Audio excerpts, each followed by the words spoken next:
So I have everything set up here. Effectively, we are at that point where Jarek is sharing that he believes that agent to have been an agent of the Zentarum, and it is about. Uh,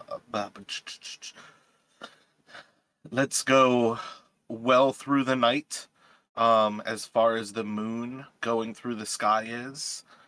And what is it? It is currently a waxing moon right now. No, waning moon. So there's low light in camp, but you guys are basically making camp right after that little encounter with that expedition on the water. Um, Not necessarily sure that they are not still following you, not explicitly hearing them following you at present, though, when you made camp, but it is otherwise well into the AM, and you guys are preparing to make camp. So, as far as things go, like, uh, Dirt has not yet made those potions, but as far as part of his time spent as downtime in camp, he can certainly make those potions. And it's basically just juicing the fruit. That was part of what I was getting at there. At some point, you have to dedicate that time to do it, but it doesn't necessarily take more time than like your 2 hours on watch could be spent doing both kind of thing. But we will otherwise pick up with that evening. In general, you all will have to set watch to go through the night.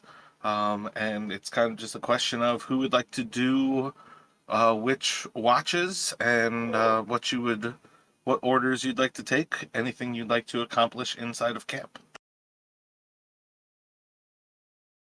So I think Jarek would like to. He'll probably ask Island to if he can see the scroll that they got. I think he had put it into a scroll case, so he's kind of curious in that. And he'll offer to take first watch. Did you, Tom, part of what I was actually curious about is did you catch anything different about how that scroll went down? Uh, Remind me about the scroll again. I can't really remember it. Well, for what it's worth, if I've got to remind you, then that's what I'm going to do, anyways. Because, again, normally I wouldn't really correct you on things, but without Larry here, I think there is a misunderstanding about what that scroll is. That agent in particular pulled a flying snake from his sleeve, and he turned the snake into the scroll. When you are ready to contact him, if you find Artis Simber, that scroll is now a way to contact him. Essentially, reading the spell on the scroll will turn the snake back into itself, and it is going to fly off and contact him. Oh, okay, okay. So it's not a particular this or that. It is very much a living animal that is currently turned into a spell scroll. Got it. Okay. So yeah, scratch that. But I mean, for what it's worth, like that again, that's one of those weird things about having somebody absent and me not in particular wanting to correct anything. Larry definitely did do a little bit more of that interaction, but at the same time, I was hoping that maybe one of you caught that as well. Um, but no, like when he goes to show it to you, he can pull it out of, I think he said he has a waterproof scroll case, which was fortuitous. But I certainly think he could pull it out. You could take a look at it. Do you have Arcana with Jarek? And this is a fighter, right? Yeah, I don't think he's got any Yeah, magic background or kind of proficiency. I think as you go and look over the scroll, it would look rather absurd to you. You wouldn't really have too much reason to understand anything about it. But for what it's worth, like if you are passing it around, I think everybody would quickly recognize that effectively Island, Dirt, Kanida, Zeros, Valdez, um, Chris with Taran. Do you remember what subclass you were considering? if he ever became your main. Sounds good, Tom. Oh, trying to remember. I know it was. I think it was thief. Yeah, thief. Okay, the thief. All right, I got you. So he would not understand it as well. But effectively, what you guys quickly recognize is anybody with some sense of spellcasting ability understands that scroll. And it is effectively like a communication device. But all of the spellcasters in your group can read it. It's otherwise in common. There's nothing really secretive about it.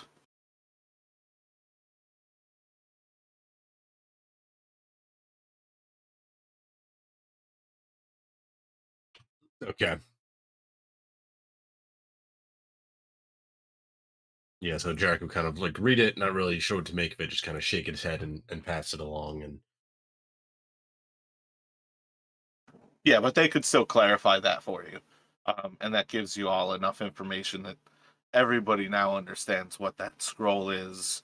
And it is basically, if you guys ever decide that you want to collect on the bounty that they offered and have access to Artist Simber, that scroll is a method for you all to contact that particular.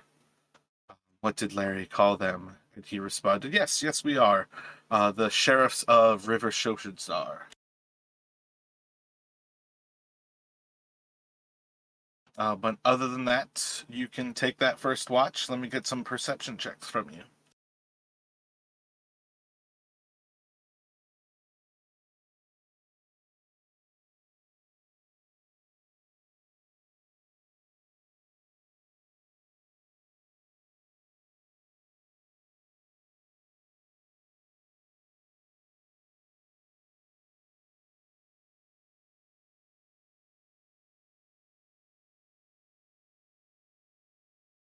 Immediately rolled my dice onto the floor. So you all have a pretty simple first watch here, rather quiet. There's certainly heavy rain still happening through these first few hours, and the rains really only get worse and worse until once again it's relative hurricane type weather with just absolutely torrential rains. And who's going to take second watch? I No. can, Okay. if you want. So, Dirt, let me get some perceptions from you.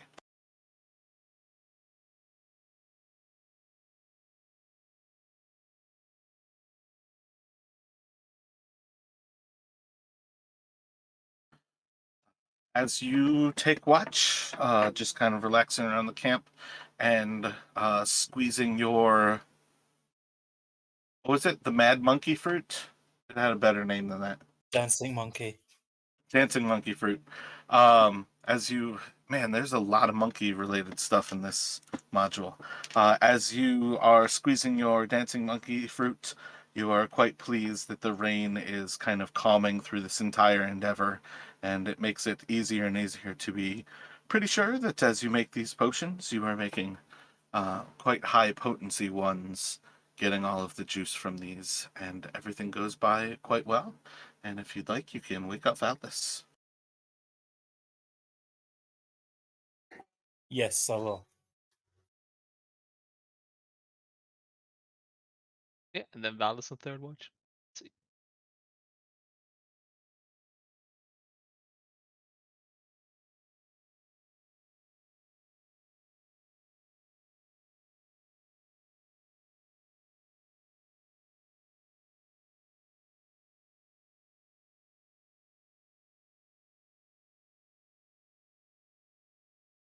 The sun is going to be rising in your watch, Valdis. Actually, realistically, I think Dirt would have actually seen some of the first signs of twilight as it is of dawn, as the sun is beginning to approach the horizon. And Valdis will be there for the full sunrise. The weather is getting quite a bit calmer. It's a light drizzle through the first part of your watch, At some point, the rain does pick up again into a little bit heavier of a rainfall, but it's still otherwise much calmer than what you all have experienced through the past few days here, as the rain has really set in the jungle here. And then let me get a roll from just a d20 from just the first two people, one from each of you, like any of the three. And this is actually going to be from Island on Watch.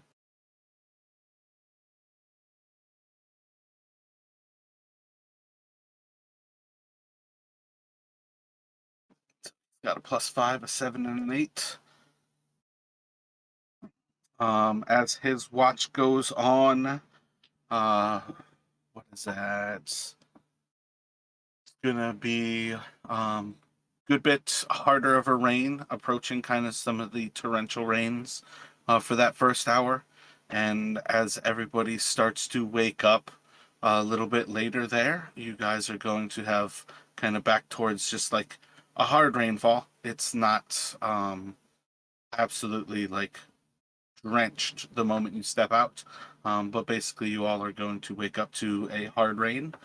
And the idea that you're a few hours past dawn, not quite as late as you've been having to sleep in the past few days, but it is a solid time for you all to make that time to prepare and start to decide. You are approximately 40 miles out from Camp Righteous. You could try to push through in a day and exhaust yourselves and make it here, or you could try to hold off and approach like really far today, not exhausting yourselves, and then take a short trip tomorrow. Or you can just do 2 more normal days and basically get to Camp Righteous tomorrow. Those are probably 3 of your main options. If anybody has anything else as an idea there, you're at that point where it's up to you guys how you want to approach Camp Righteous. Well, if we're not sure exactly what we're going to find there, we probably want to be fairly well rested. So I'm not sure we want to push ourselves too hard to get there in a day. Perhaps we can try and make it most of the day today and take some time tomorrow to do a bit of scouting. Well, we're still alive, traveling at the pace that we have been. So if it's not broke, don't fix it. Yeah, I'm with Dirt. So, with that thought in mind, fuck it, let me drop out of my speech and we'll just get this from Eku. I want you guys to know I don't want Eku to be a main character in this. She is your guide. So, please, if it starts to feel like she is too much, let me know because I hate running the NPCs. And she already feels like too much to me. So if it feels like you're getting robbed, let me know. But it is convenient to have a voice in the party. If we continue to approach and try to make 20 miles in a day, it means that we will be camping at nightfall in Camp Righteous, where the Order of the Gauntlet has already fallen. Perhaps that is not the wisest of choices. We should alter something.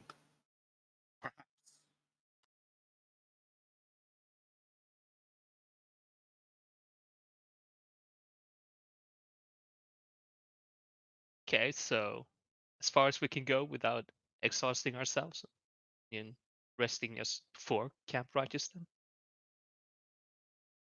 Perhaps trying to make it a little farther today so that tomorrow we can make it in daylight.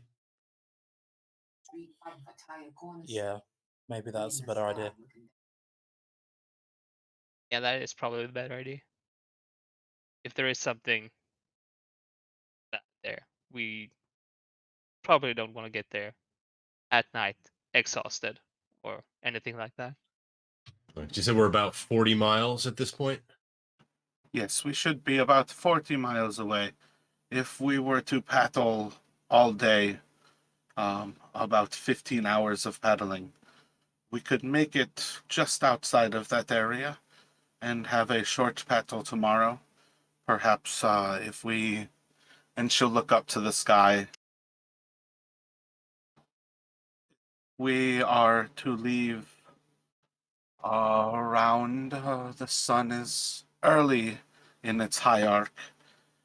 If we are to leave around this time, perhaps we could make Camp Righteous tomorrow by 3, maybe or so in the afternoon. Some hours of light for us to set up camp and at least have some sense of what we are walking into. Otherwise, we could even turn it into 3 days. We could move at a normal pace today, do 10 miles tomorrow, and 10 miles the next day.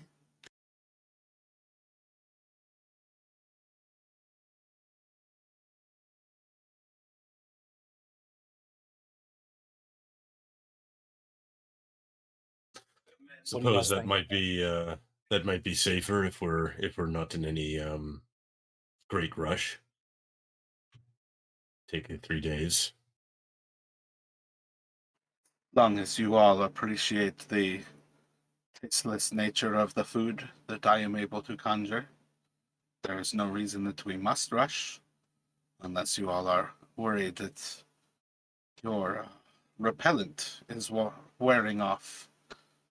Do not believe that we have any reason to rush this expedition.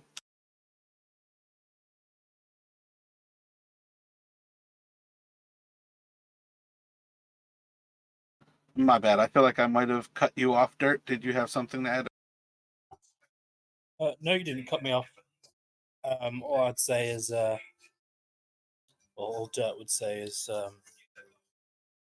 he doesn't like the idea of going slowly through a place that's trying to kill him, but he doesn't want to run headfirst either.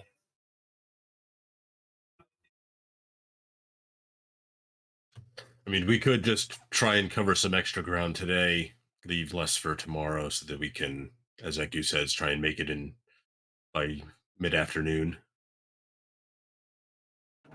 If we paddle all day, we should be able to make it to that same point as if we were to go at a normal pace today and then take an easy day tomorrow. We just have to do a hard day.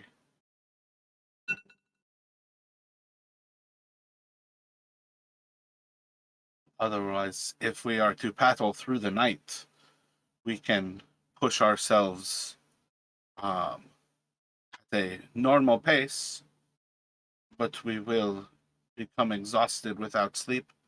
And then on the next day, we can have that same simple and easy day to push forward, but we will actually be able to start with the rising of the sun instead of where we are now, the day partway already gone.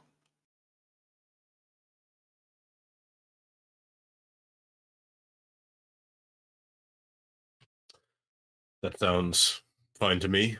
Dirt, Valdis.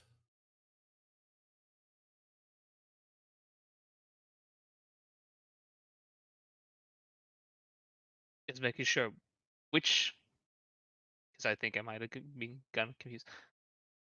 The one we're selling for now, is it going to Camp Righteous as we're pedaling through the night? The mechanical idea behind that one is assuming that we follow Dirt's idea of not going slowly. I think the options to get there where you're actually arriving in Camp Righteous during the day ends up being you either push fast today and make it 30 miles in 15 hours, or you go at a normal pace today and you go 30 miles, but you get exhausted and you don't rest until tomorrow night, but you basically are waking up at the same time. Either of those basically puts you at the idea that you are pushing less than 10 miles into Camp Righteous at the start of your day. One of them, the start of your day is at noon. One of them, the start of your day is at sunrise.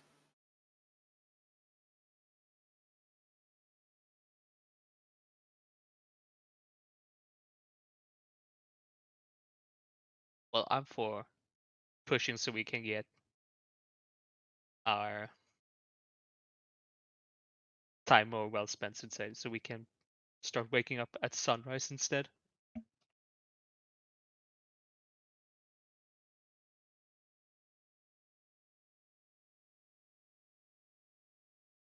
So does that sound good to everybody? Do a normal pace today.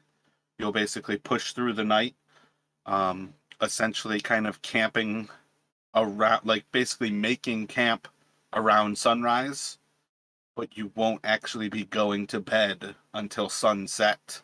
So you'll have that day in camp before you go to bed at a regular time, and you will finally be waking up with the sunrise, basically. Yeah, that sounds fine to me. Yeah, let's do that. So what that'll end up being is your nighttime while you guys are in camp, like the latter half of that day in camp, you will all be exhausted. But once you sleep, those checks will be repaired. But everybody on watch that night, it's going to be at disadvantage because you'll be exhausted. But that will basically have you all waking up within 10 miles of Camp Righteous.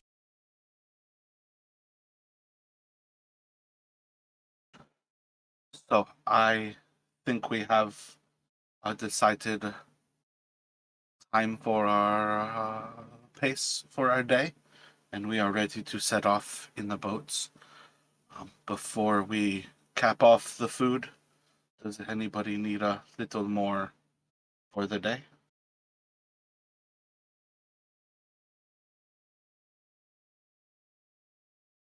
No, I'm good. Do we intend to do our boats in the same fashion? I will travel with Yarek as well as Zeros. We will have Dirt, Ganaida, Valdis, and Taran, and then Island and Killen. Yeah. Yep, that works for me. I feel like it's a little bit weird, but I don't think any of you all would have a particular reason to separate from your backup. So I feel like that's kind of the ideal way to still do it, to keep the same boats.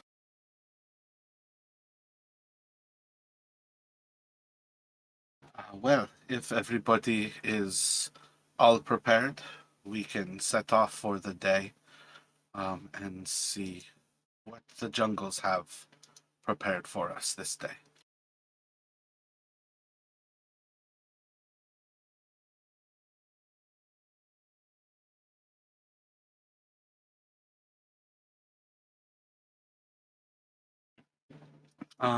So yeah, I think that will put you all setting off with a few hours until high sun at its zenith.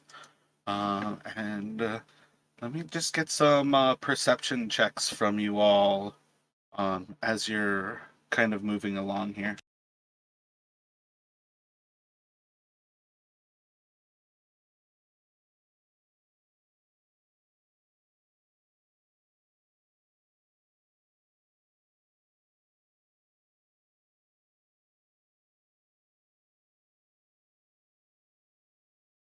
So as you all push off into the water, the jungle seems oddly quiet to you.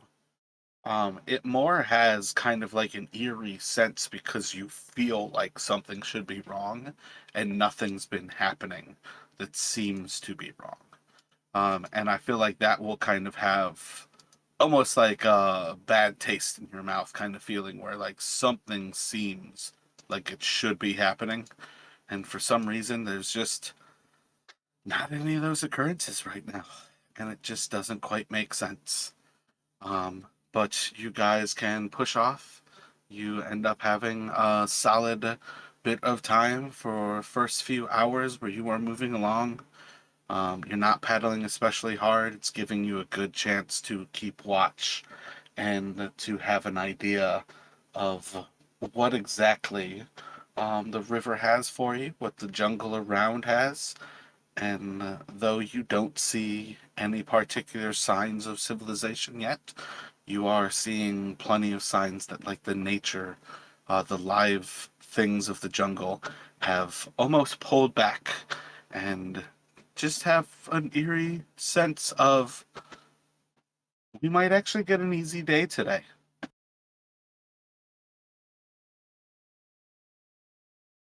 But you can't see it, but that's one of those signs that your DM is smiling.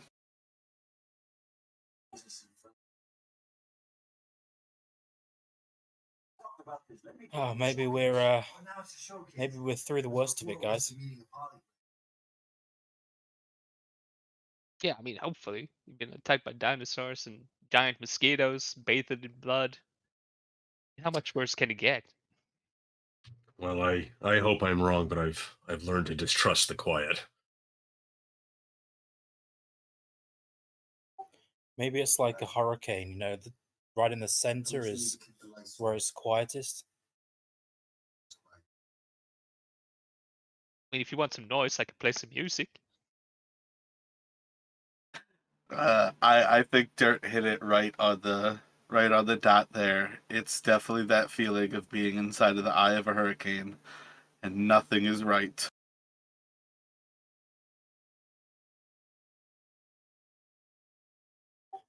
You can play some music. For what songs do you know? I mean, mostly tavern songs. Some more upbeat.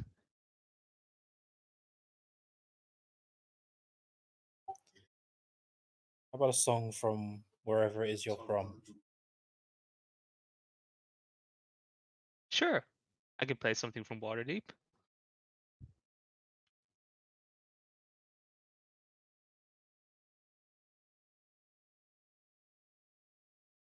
Do you want me to do like a performance check for playing a?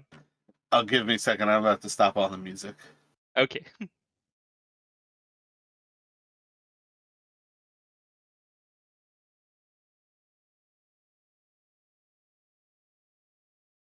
Yeah, do a performance for me.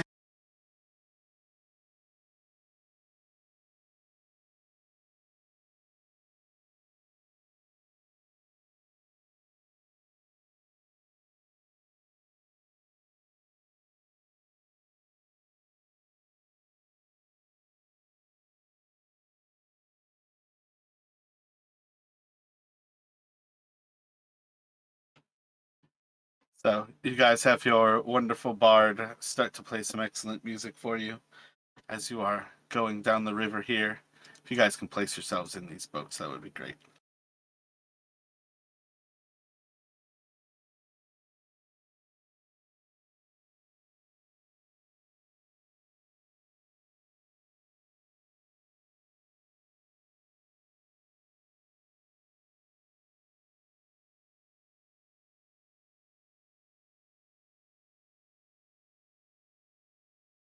I think those are 10 foot. I guess maybe the boat should be bigger, maybe?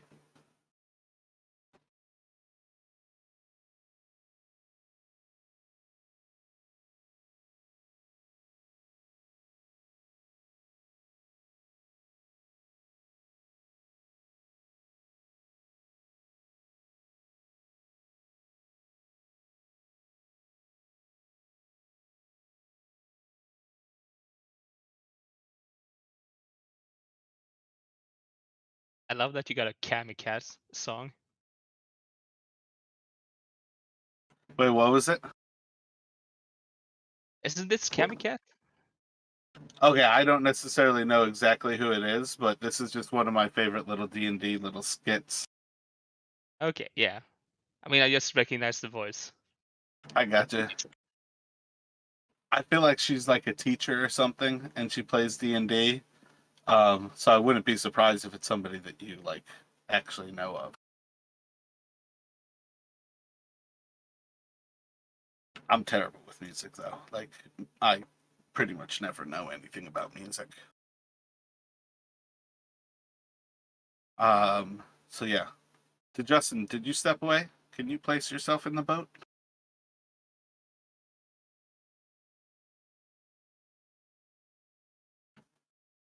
Um, as you all are pushing downstream, Your bard is playing some excellent music for you all.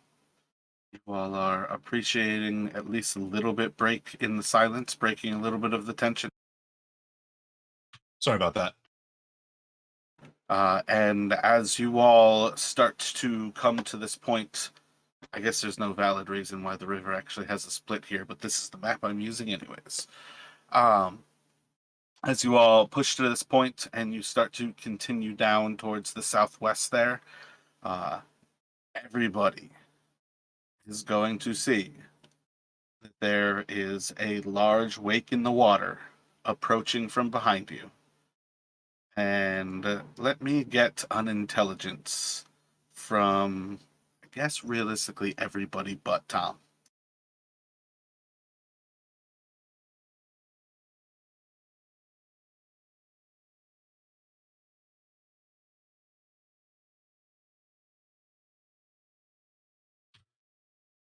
Would that include our sidekicks doing intelligence checks or just us? No. Roll-wise, it's always just going to be you. Okay. Yep.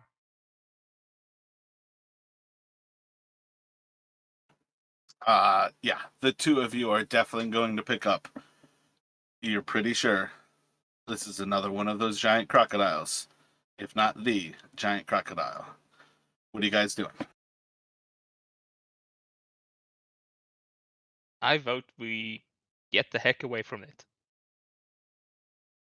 Jarek is going to. He doesn't think they can out paddle it. He's going to start trying to reach the nearest shore line. If it looks like somewhere they can land. Are you saying that? I feel like you guys need to also share what you're thinking with the group. Yeah, so he'd be like he'd shout out behind him like to shore, and kind of point in the direction that he's starting to paddle. All right, let me get a dexterity check from everybody. Chris, what are you doing? Are you paddling forward? Yeah, I'll follow Jarek. Let's see. Gets to short. Let's see. Dexterity check. Okay. Yep, dexterity from. Let me get that from Tom as well. Or dirt, my bad.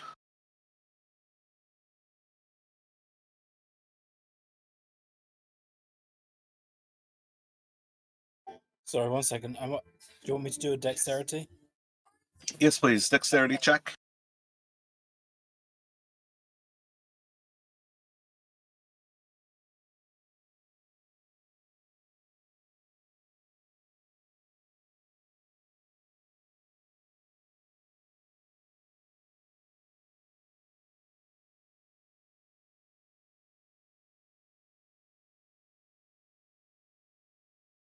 All right, so right before you are able to make it to this shore,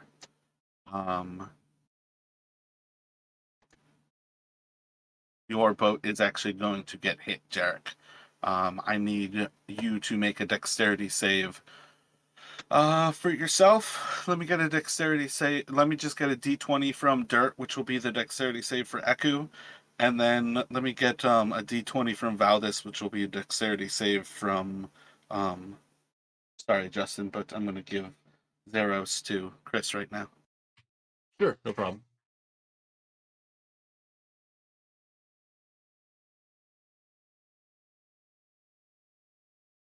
And let's see, Dirt. Let me get another d20 from you as well.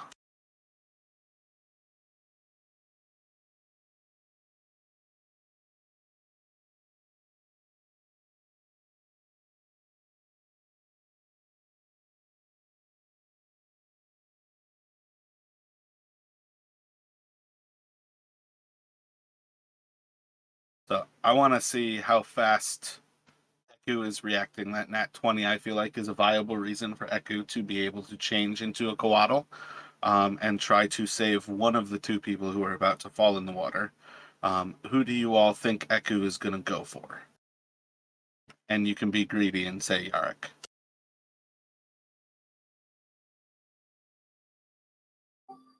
Yorick.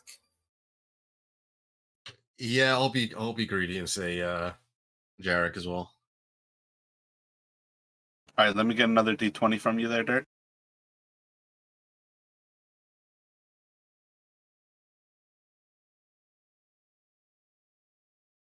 I lost where the top of the boat is.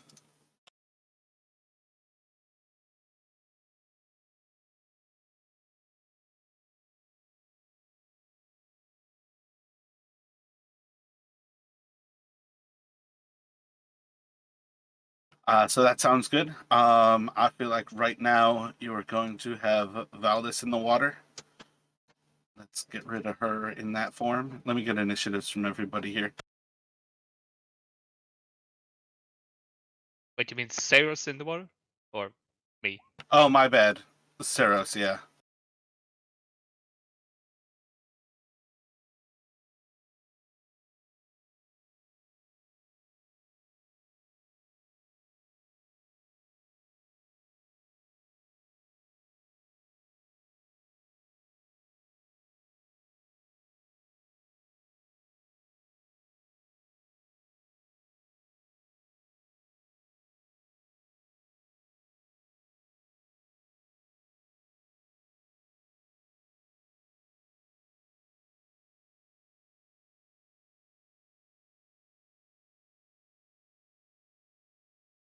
Yeah, I thought it was rather comical when I rolled for the stealth from the giant croc.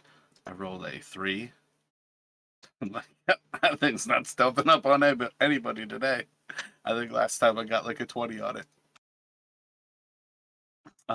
So yeah, it is going to start with Jarek. Jarek, you are in the arms of Eku as she is basically preventing you from being flown into the water. What would you like to do?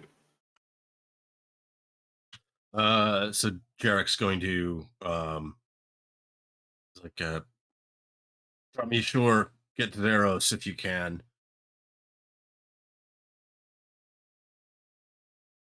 To Eku, and he's going to essentially try to, if he can, draw his weapon while he's sort of in her arms, waiting for essentially waiting for her to bring him to not safety, but um, you know, uh, maybe on shore, out of the water. And I think Zeros is just going to be frantically swimming to try and make the shoreline. Yeah, you're close to the shoreline, so you can make that for him. He basically has, um, I would say, 20 foot of movement expended to get up to shore. So you could probably get like 10 foot onto ground with him, kind of like that. Okay, yeah. So he would get kind of as far as he can. So he would use probably, if that's normal movement. And so we saw the weight, but we haven't seen the actual croc yet, right? No, no, no. That was the croc like knocking into your boat. You guys reacted slower than it basically attacking your boat for that first time. Okay. Um, Yeah, that's croc is there. He can definitely blast it if you'd like. okay, yeah, that's yeah, so once he makes the shore, he'll turn and just kind of, yeah, he'll launch an eldritch blast at it.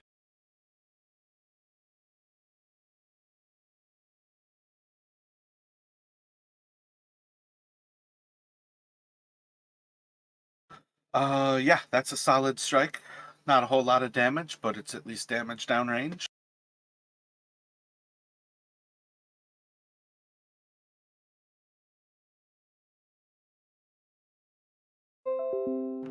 I think that will be the end of your turn. What would y'all like Eku to do?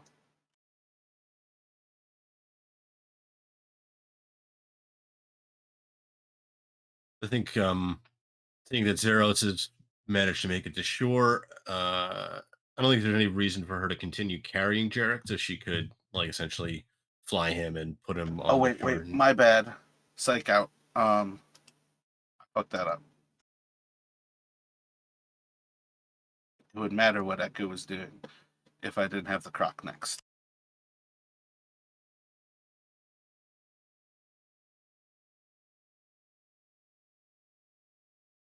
There's a lot of targets. I think there are 10 targets right now.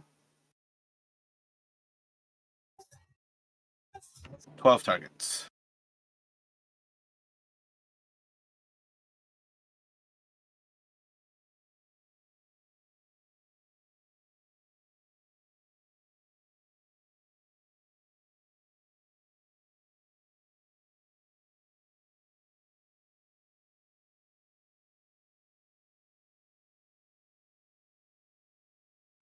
Why can't I count? Because I got up to 10 when I counted everything that time.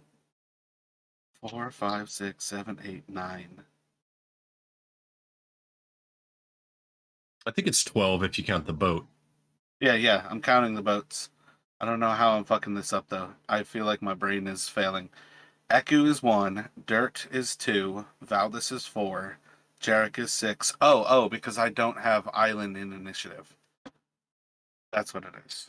Okay, that makes sense. So then 11 is the second of the boats. So yeah, I need a dexterity saving throw from Dirt, Gnidas, Valdis, and Terran. And that psyched me out hard.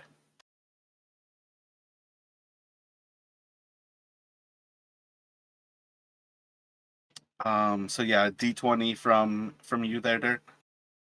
All right, so both of your sidekicks will hold on. And then Valdis and Dirt are getting thrown into the water there.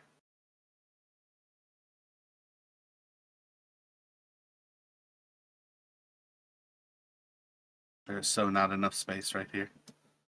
Should have made this map much bigger. Bam. So yeah, the two of you are basically in that same general situation where you're like 20 feet onto the edge, 10 feet into the actual like dry land if you go to the west side of the water right now. But otherwise, it's quite a bit of distance for you just to get to the land there once it's your turn. So that's just going to be the Croc's turn on that time, flipping that next boat. No, your sidekicks actually. Oh, I did that wrong though. I got you. So yeah, the sidekicks are still in, and it is going to go to. Then it goes to Eku, so you can reassess that Zeros is on land, but you now have Dirt and Valdis who are in the water. So what would you all like to do with Eku?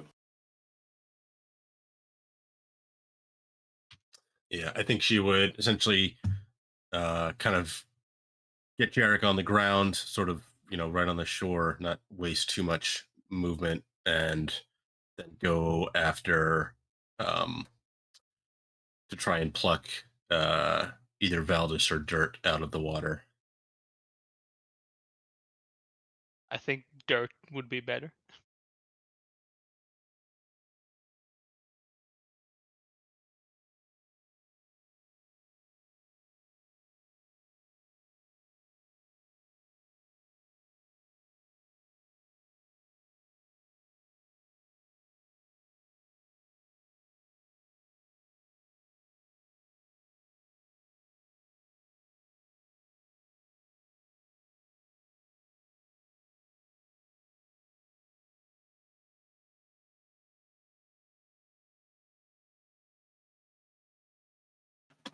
So yeah, that's most of her movement to get there. She still has movement left, but she doesn't have any action economy effectively.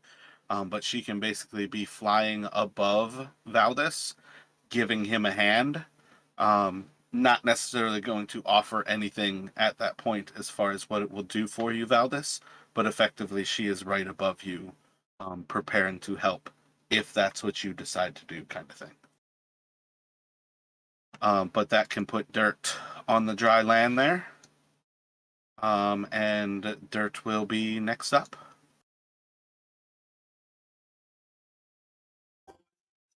Okay. This crocodile is like 30 feet away from me. Sounds about right.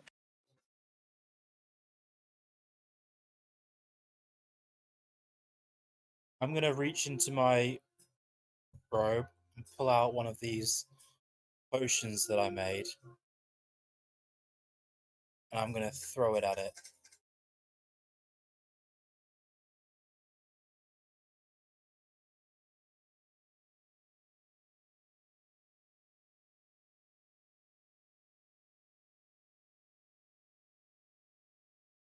Do you want me to make an attack roll? Yeah, you can make a attack roll. It will be with your dexterity modifier, no proficiency.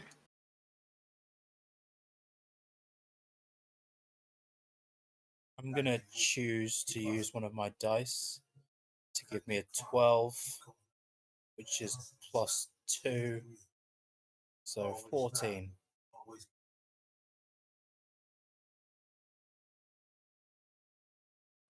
You seem to smash the vial on the face of the crocodile. Nothing seems to happen.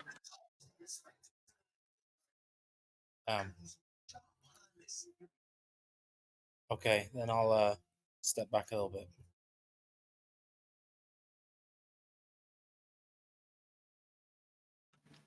And then from Ganeda, what would you like her to do? She's within 10 feet, so she can do the puff of gas thing. Gotcha. Go for that.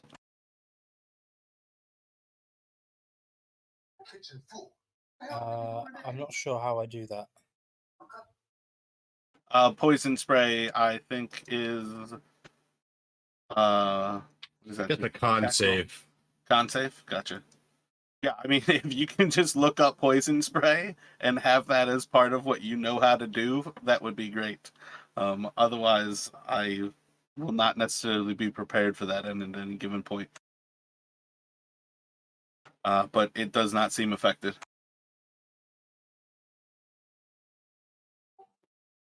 I guess she would also start moving to the shore. Jumping out of the boat. Can she hop across the boat into the other boat? That boat is flipped. Okay, then yeah, she'll just. Will she provoke an attack of opportunity from where she is? You don't really know. Yeah, she'll go for it anyway. Try and get over with these guys. All right, so make a dexterity check.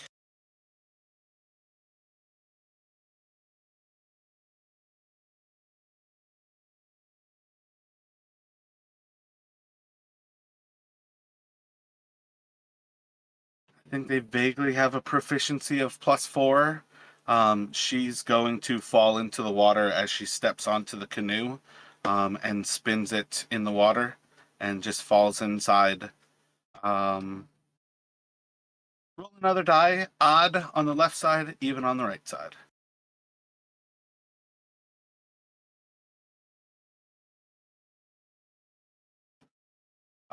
So that's going to be 15 foot of movement. You could basically make it one more space if you'd like for her to continue moving out of the water.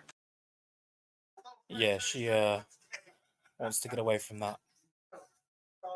It is going to snap out at her with a 17 to hit. It is going to do. Wait, it's just average damage. DC 21. I don't think you can actually succeed that. You are grappled and in its mouth and unconscious. Perfect. And then it's going to go to Valdis. Well, Valis is gonna clamber up onto solid ground. Oh well, as solid as the shore is. Gotcha. So same idea. You're like 20 feet of movement to get past like the water and the land, and then you can basically make it like 2 squares onto the land. So like you can move 3 squares total. My bad. I'm trying to move her out of the way. So that's like 2 squares to get there. You can move 1 more.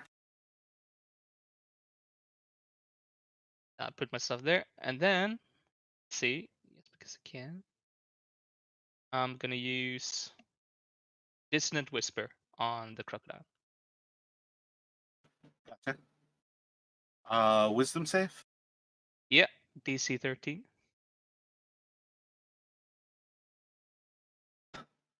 Not sure if you're gonna see anything one way or another with that one. What is Taryn going to do?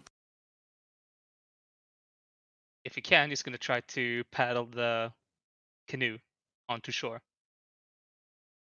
So he could make it 3 spaces paddling the canoe alone.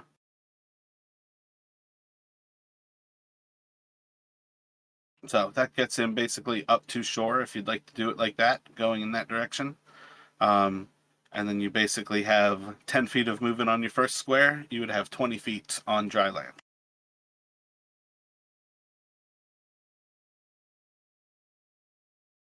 So I could get like 1 square, or a move. No, like it's 10 foot of movement for your first square. Oh, okay. And then you would have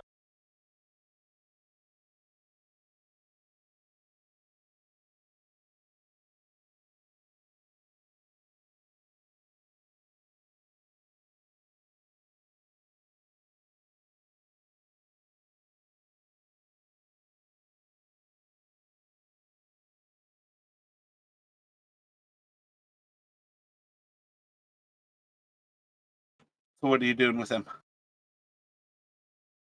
Yeah, sorry. I'm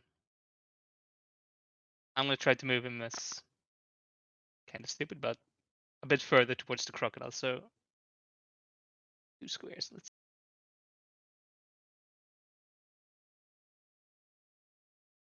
Can I go like that? Yeah, that's 15 foot.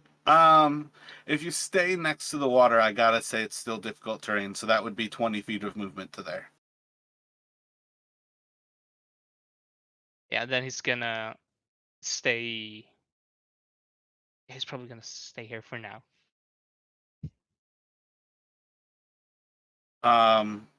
Do you want to do anything with your action? I don't think he can do much. He doesn't have any ranged. You can at least take the dodge action then. Okay, yeah, then dodge I action. mean, unless you want to like hold an action in case the croc came near you, those are kind of the 2 of the options that you would have. Just dodge action for now, and let's see what's happening. Gotcha. Jarek, what are you doing? Oh, wait a second. Fuck, I should just roll Island. I can't ignore him. My bad. It was a mistake. I feel like Jarek is the top of the round. Yeah, so what do you all want Island to do?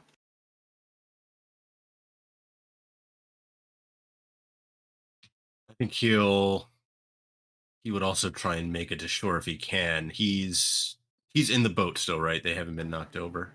That's correct, yep.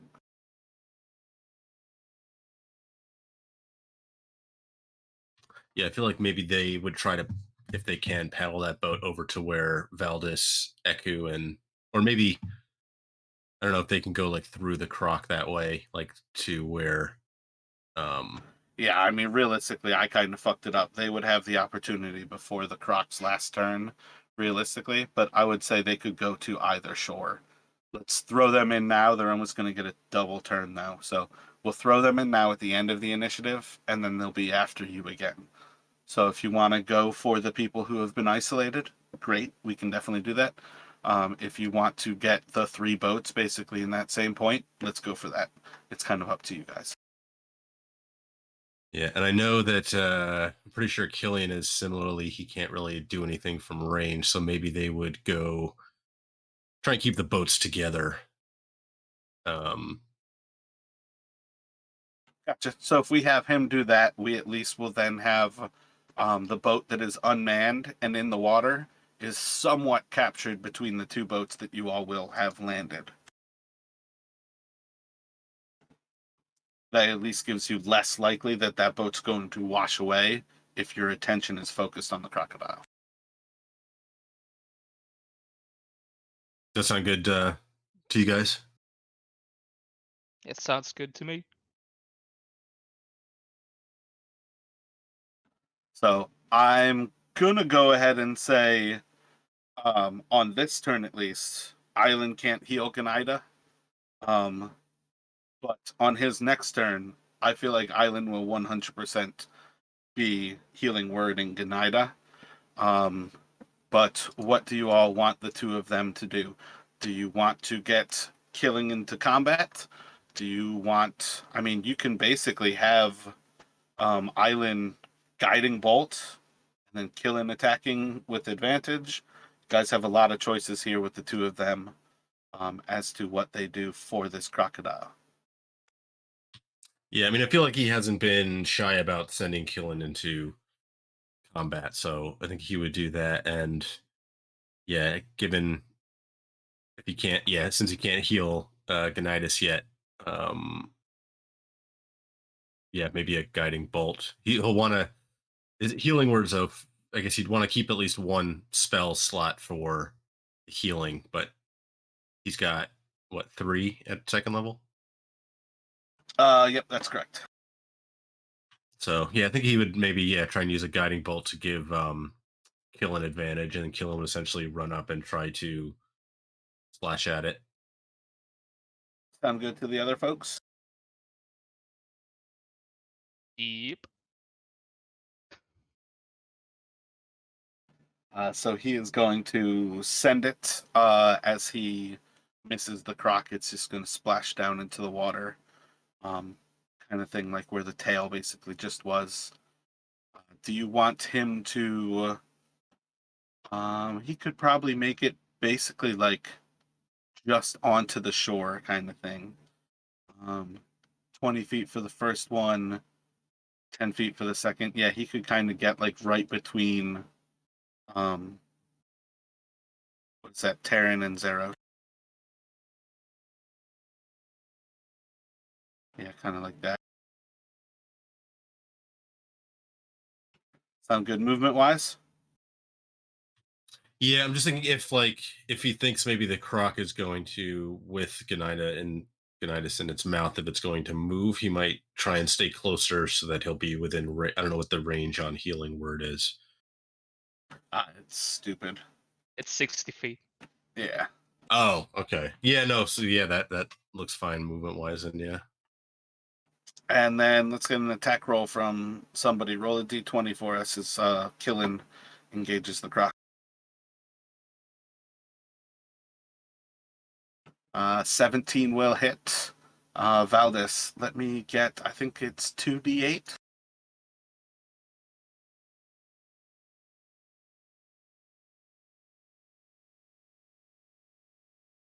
Yep, 2d8 plus 2, so 9 more damage. And then, my apologies, that will take it to Jarek. Okay, so Jarek is kind of like he's drawing his crossbow from over his back. He's going to start moving up towards the thing. He's going to be like dropper, and he's going to fire a bolt at the crocodile with his crossbow.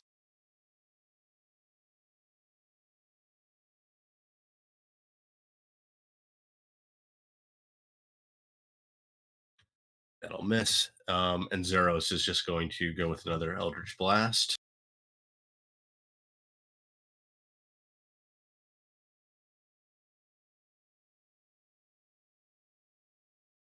So yeah, that'll hit and do another 3. I think Zeros might back up a bit, but other than that, I think that will be their turn. Gotcha.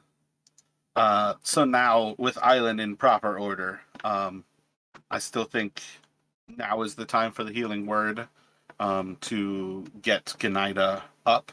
She will still be grappled, and then he can do a cantrip. I think he has Toll the Dead or Sacred Flame. I feel like he usually goes with Sacred Flame.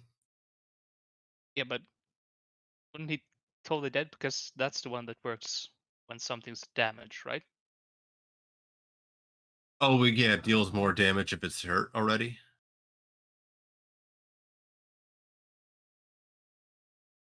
Yeah, in that case, yeah, maybe he would do told it. I mean, first thing he would healing word Gonitis, and then yeah, maybe you're right. Yeah, toll the dead.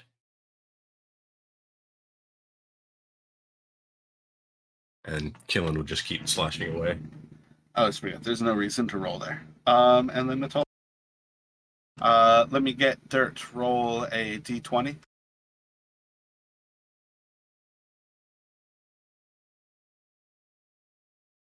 Oh, and I assume that bolt I fired is gone, right? Oh yeah, my bad. That is definitely a deleter.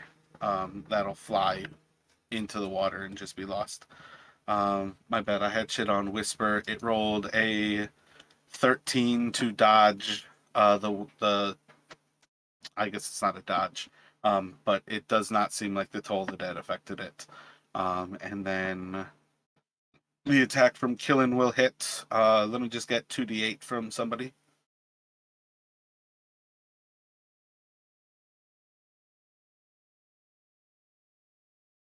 So 14 more.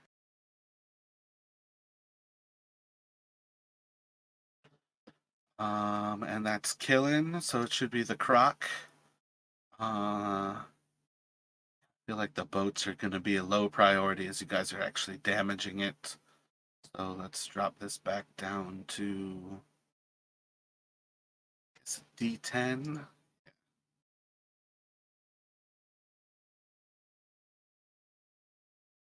6 is going to be Jarek. Oh, shit, I've got Gnida in its mouth, though. That's definitely a priority target. See how intelligent this bitch is. It's not going to listen to me telling him to drop it. No, definitely not. Definitely a survival creature. I think it's going to drag Gonitis underwater, and away from Killen. So, Dirt, let me get another d20 as Killen takes an attack of opportunity here.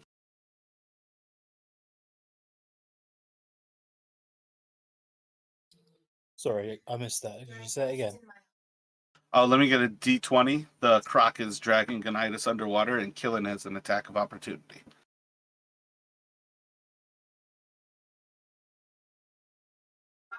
Do you want me to roll that? Yeah. So roll 2d8. Solid. Let's see, 18 more damage. What's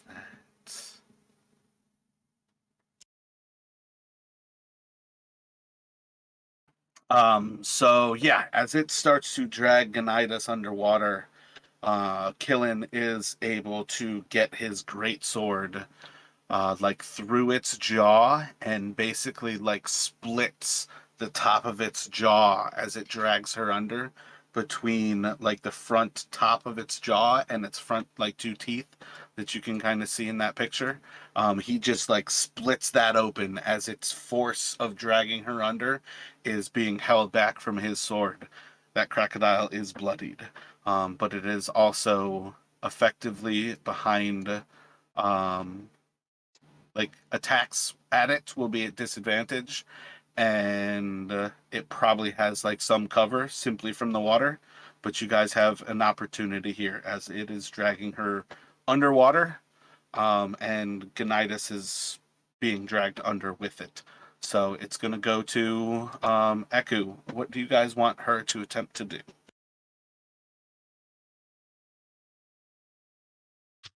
So is the crocodile now submerged enough that she wouldn't be able to try and essentially grab Gonitis out of its jaws?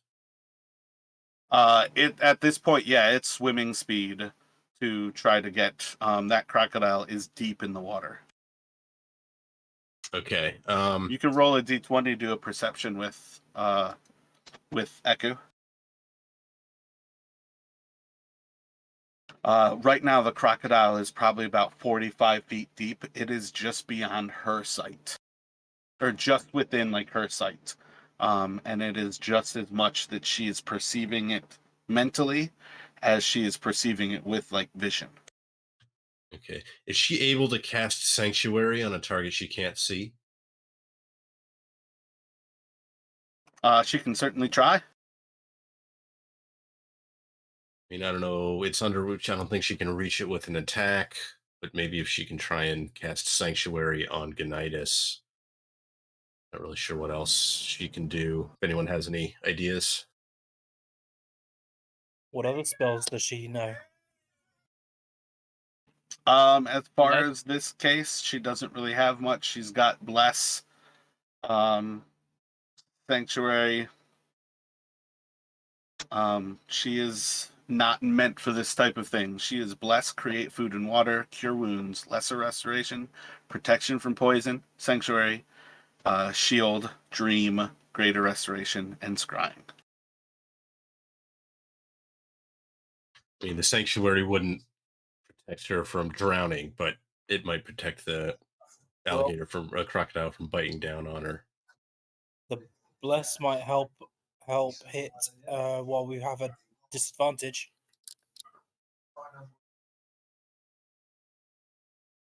Yeah, that's true.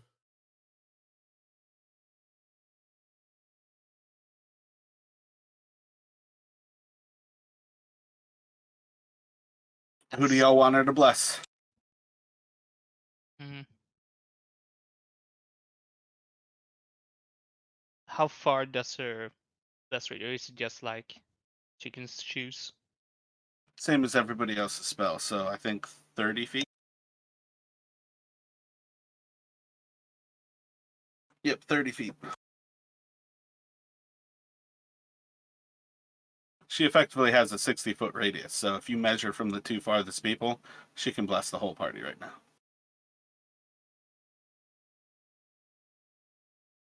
Yeah, the furthest you guys have is 46 feet away between Dirt and Zeros. Bless is only 30 feet range. So Yes, but she can fly, so she could be in the center of the river and 60 feet in either, like 60 feet as a radius or as a diameter is her bless range.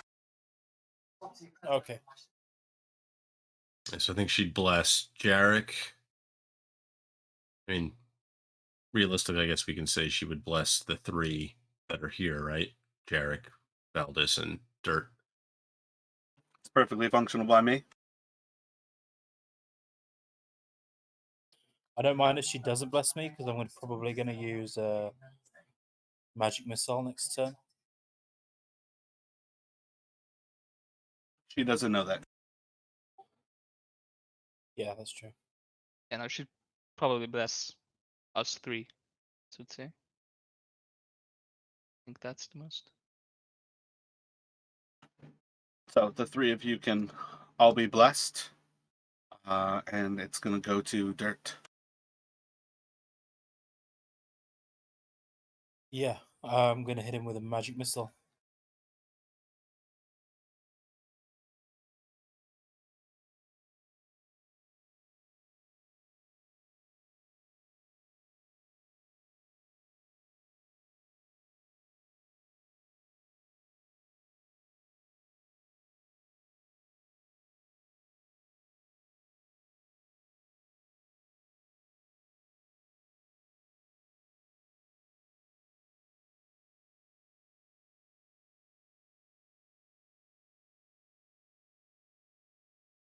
What is Gonitis going to do?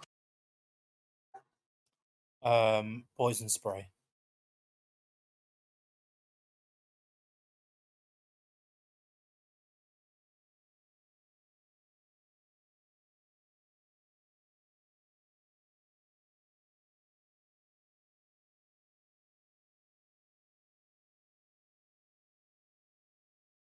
And that's the end of my turn.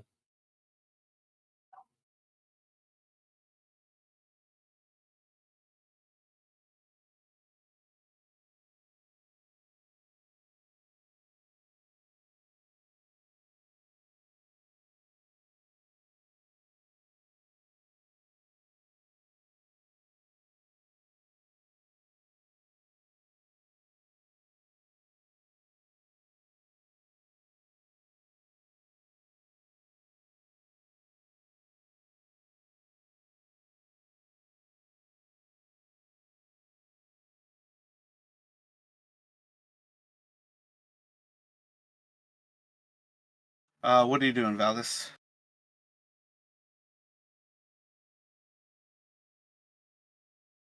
Let's see. Is it far enough that I'm thinking like in the water? Oh man, I bet maybe I don't know that if it can hear me or not. Yeah, I'm just gonna try another dissonant whisper. See if it works. Oh, you're making me wonder if that can even work at all on a crocodile.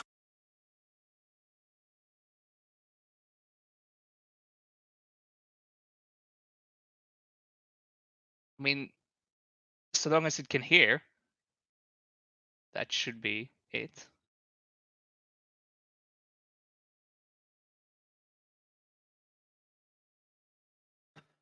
Uh, yeah, it's 50 feet underwater. I don't think sound is going to be transferring through there. I think it's unaffected.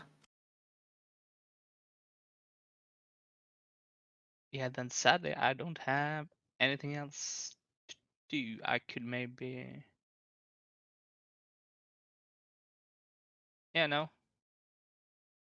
Can't do much else. Need to get you guys some bows or slings or something when we get back to town. Oh yeah, definitely.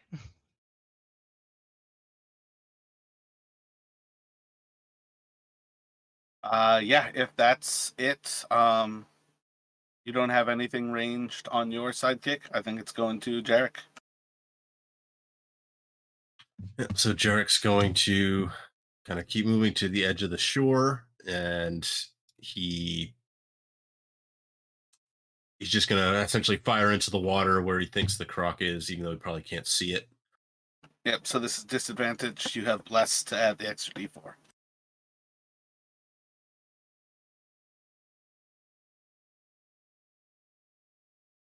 Oh, you needed a 4. So yeah, that is going to just kind of whiz into the water, and you just see the arrow kind of float back up towards the top at the end there. Okay, and Zeros is going to kind of same thing. He's going to start moving Plus forward, and that 8 will hit.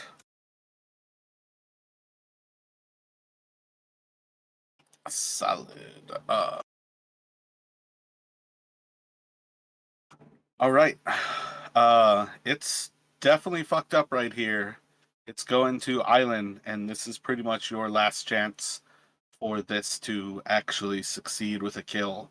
I don't think he has any choice but to guiding bolt this thing before it basically is about to piece off with your druid in its mouth. So I think the only choice is, I mean, straight up just looking at this, um, yeah, he's gonna.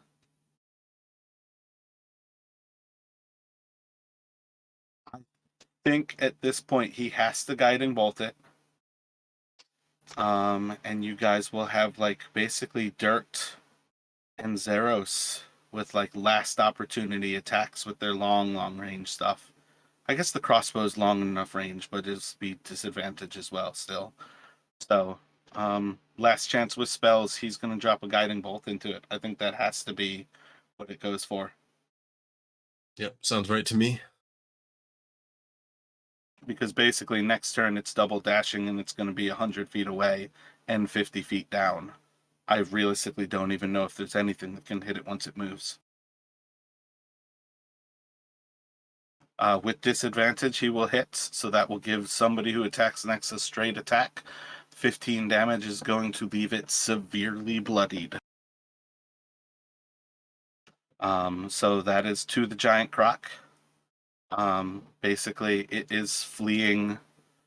Yeah, I mean, you guys will see the actual water flying away, but it is fleeing back up to that northeast with Ganida in tow. And it's going to Eku. She doesn't really have a solution for this. Would she know um who can still potentially hit it from long range and essentially recast Bless on them. She'd know enough about sort of our capabilities.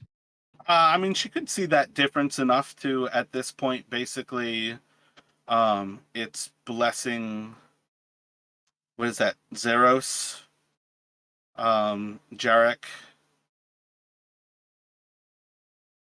And I think and I mean, she Dirt. saw you already Right? magic missile. I feel like she would recognize if Dirt is using magic missile, that it might be on. I mean, it's a huge choice right here. Zeros, Dirt, and Jarek, I guess. It's kind of up to you guys how you want her to interpret this as it went down last turn. Um, what you guys think is going to happen here.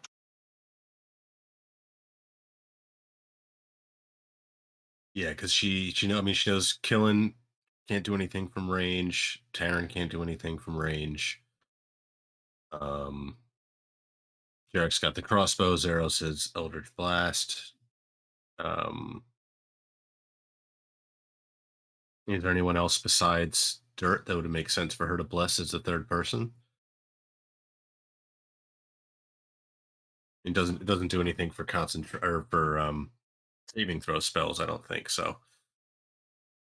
Even if Island could reach it with something, I don't know if it would help.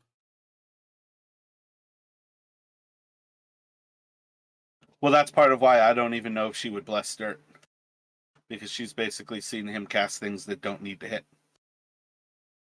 So, Chris, Tom, what do you guys think? What's she doing?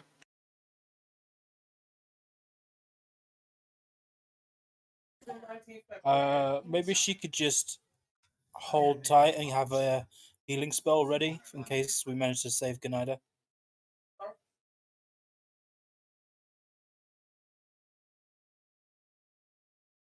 Chris, what do you think? And I'm still thinking blessing like Zeros and Yarek, and then yeah, just throwing bless on like either me or Dirt just to have it basically. But at least blessing Yarek and Zeros so they have a better chance to hit the crocodile.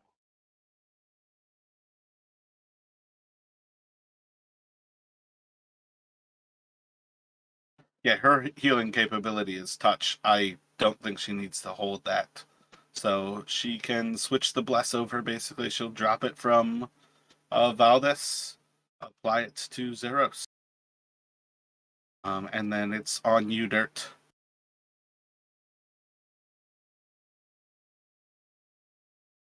Got another spell?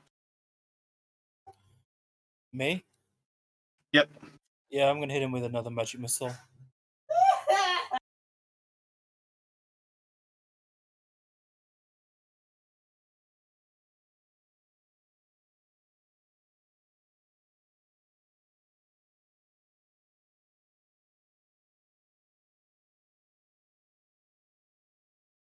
And then what's Gonitis going to do? Poison spray.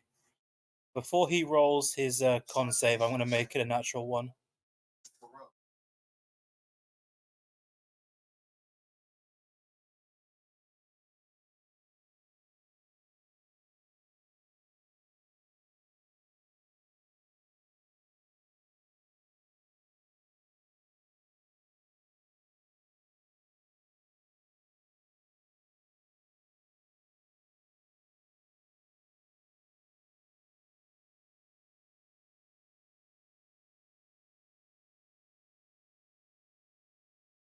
Good use of the portent dice there, I think. Yeah, and kind of hoping he's not immune to poison.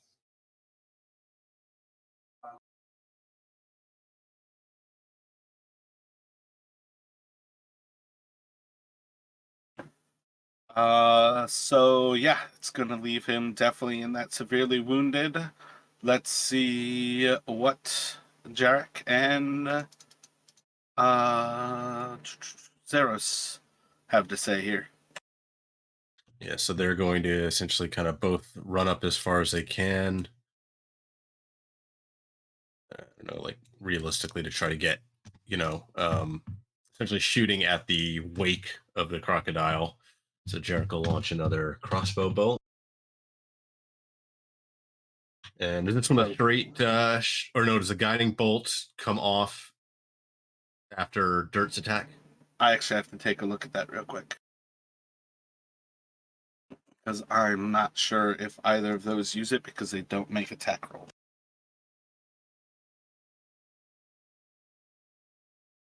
Okay, well, I'll roll for the crossbow attack.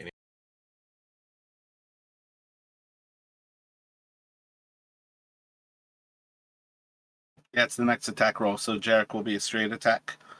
So that's going to hit. And then do with Zeros as well. It'd be 7 I think plus 8 is what he modifier. needs to hit. So yeah, you all are going to see as Ganida floats up from the bottom of the river, about 90 feet north of you all.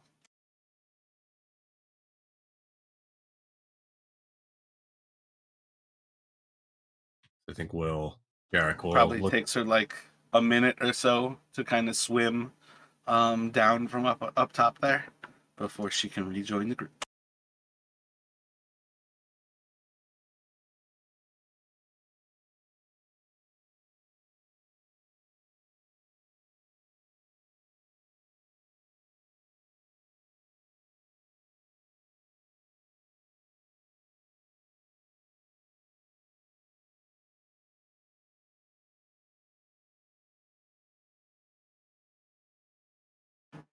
Why did Meeseeks go silent?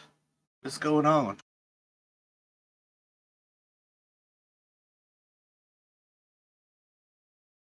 Is it because I stopped playing music? I had another track like after it, and I don't understand why it just stopped. It just didn't even go to it.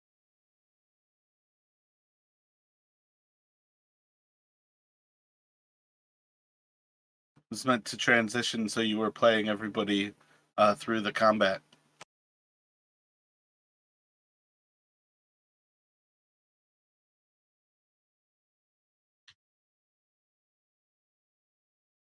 So you all can spend the next few minutes getting everybody back into the boat and everything back under order.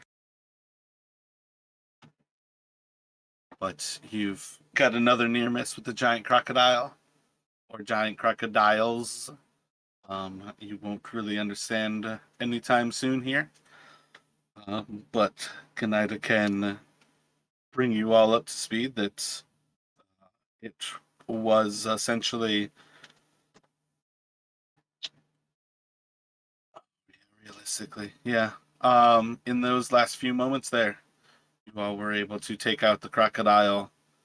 I feel like she would have definitely seen those magic missiles from Dirt being the things that were able to finish it off. But well done. Oh, that was a close call. But glad you're back with us, Ganida.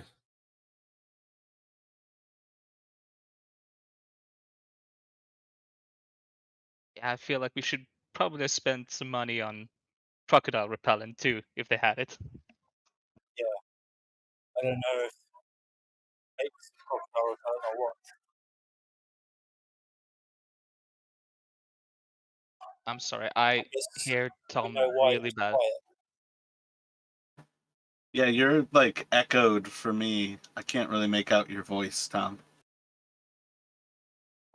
I just said I guess we know why it was quiet.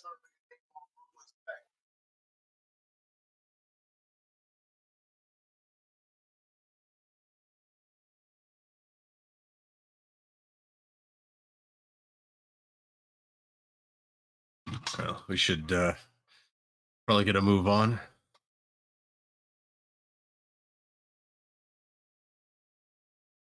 And I'll just check over the boats, just try and see if there's any significant damage from the croc attacks. But if not, then get ready to push off again.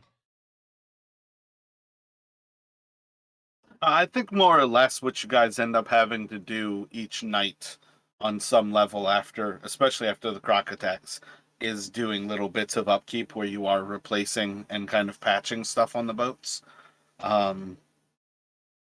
I did not in particular keep track of which boats got damaged on the first one and like maintain those tokens of boats. I don't assume that anybody in the party did either, but I feel like that's kind of the level that you guys will certainly have to do upkeep in the actual expedition. Otherwise, I don't think it's long before the boats are completely destroyed and the expedition is ruined.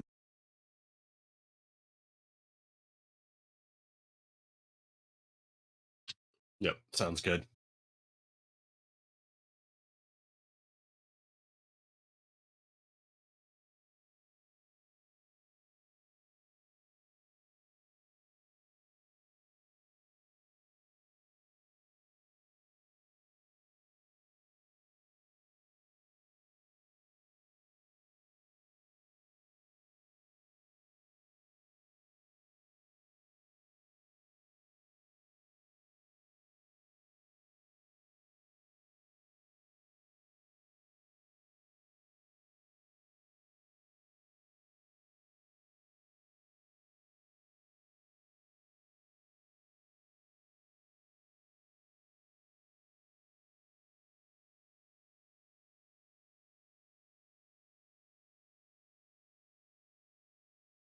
Alrighty. So yeah, while you all push off and start to head back downstream, I'm gonna get another few hours downriver. Let me just get some perceptions from you all here.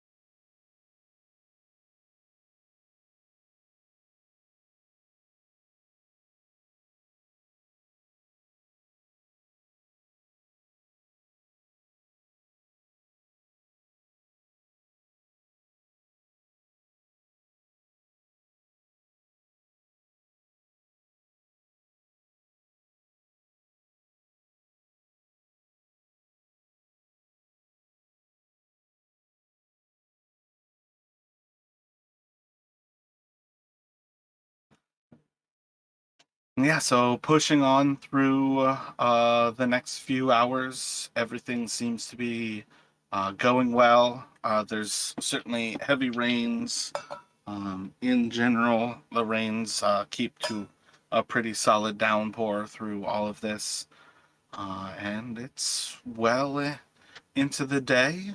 Eventually, you come across sundown and kind of into the first bits of the night, understanding you've probably moved about 15 or so miles down the river at that point, and things are, at least on some level, going well, having moved past the giant croc.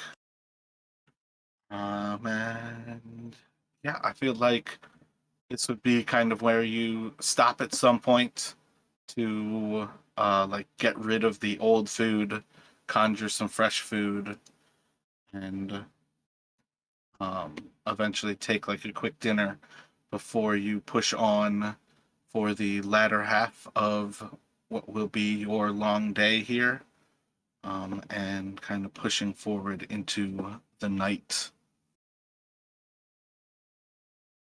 Jarek would share out also some of the rest of the pterodactyl meat. It's probably not going to stay good much longer. As a in addition to the food created by Eku.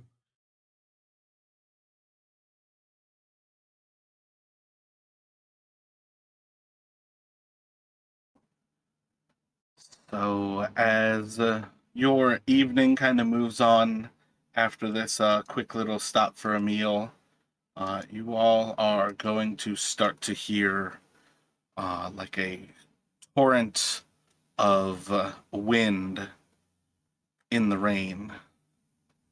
And let me have everybody make a It's going to be a dexterity saving throw, please.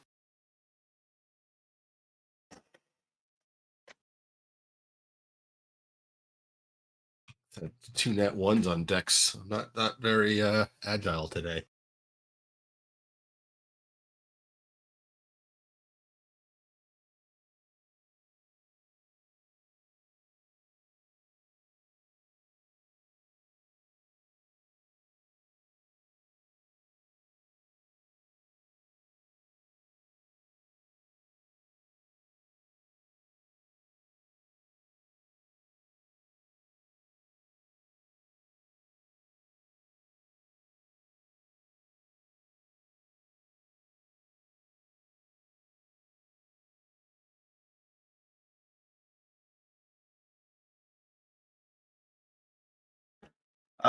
Justin, roll a d14 for me. Just /R space d14.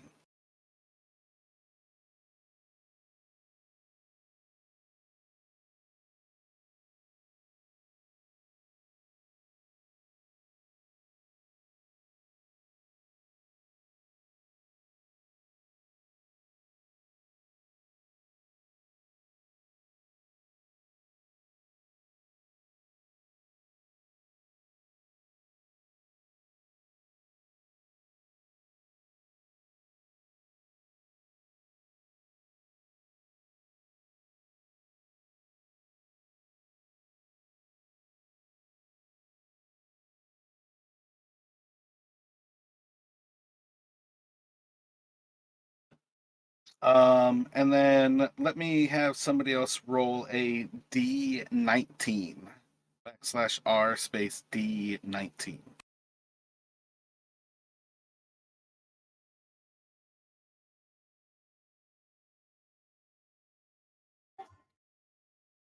Who's rolling that D19? Whoever rolls it first. Okay.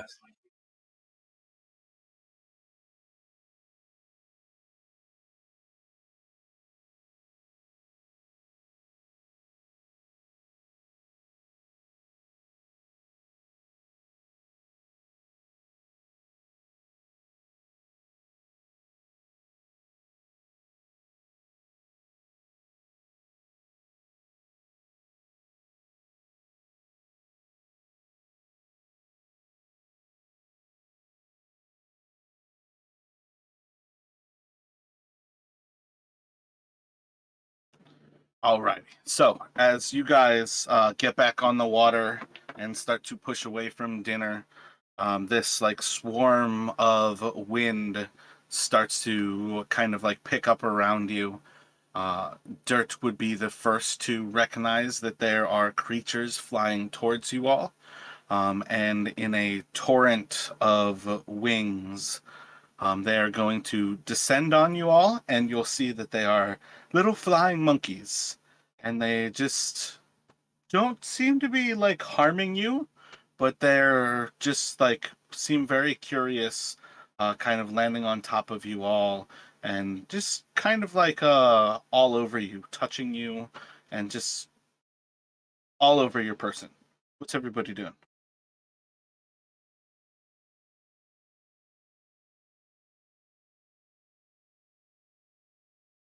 They don't seem to be harming us, so Valdis would take one of his rations and like try to give one of them. Do I recognize these creatures? I mean, what do you mean? What are you looking for? What's your intention? Whether or not to warn the group about if we're about to get attacked. Nope. I think Jarek he would assume that anything that's flying towards them is intending to attack, so he would probably move to draw his weapon as they start flying down. To be on the safe side, I guess I will cast Mage Armor.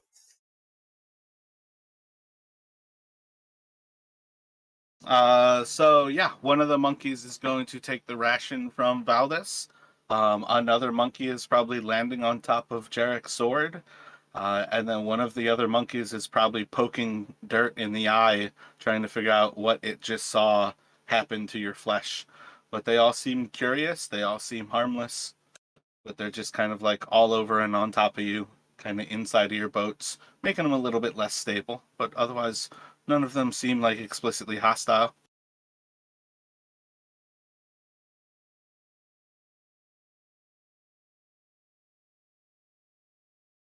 Anybody taking it any further? The Jarek's gonna kind of like look like Eku, what are these? Do you know what these things are? Or anybody? Kind of You can do an animal handling. Um, yeah, I think that's kind of where you guys are. Just doing animal handling. Um, Looking over the creatures. They just seem to be flying monkeys. Um,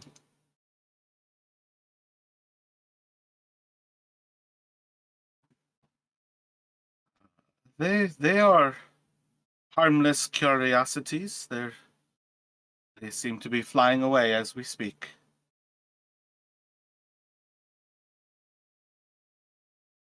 okay, so Jarek, maybe he probably didn't see Valdis take out food, so he would but recognizing that they're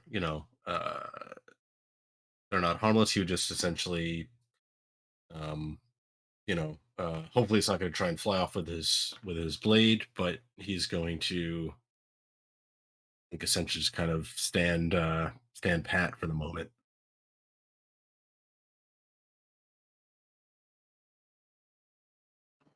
So if you will do me a favor, Justin, and just reload your character sheet. I swear, nothing at all changed. You definitely didn't have anything stolen from you by a monkey.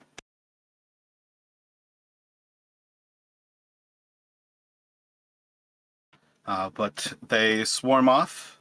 They don't seem to have done anything. They just seem to have been curious about what you were, and they kind of move on through the night. And you all will have another few hours of peace, kind of moving through the night. I think this is going to be where you guys start to be exhausted. So let me get some perception checks from you all at disadvantage.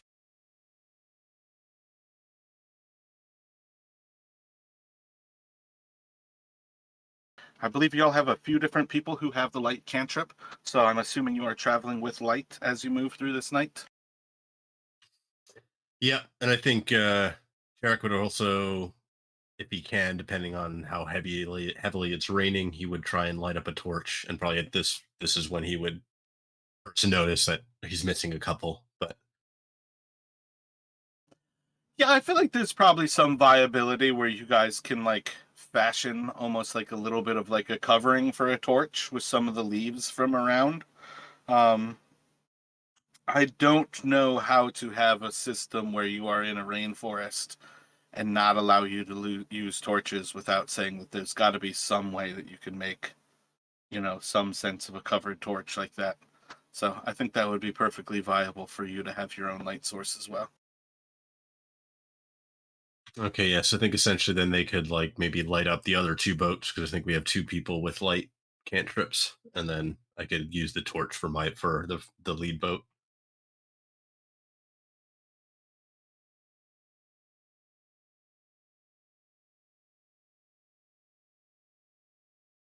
Or realistically, maybe he'd have Zeros holding the torch so that he has both his hands free to paddle.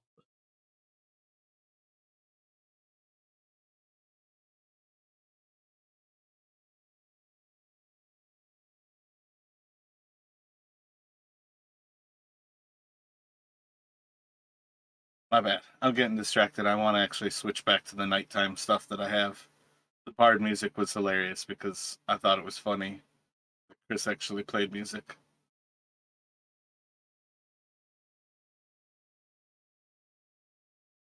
I enjoy bards that actually take the time to do bard stuff.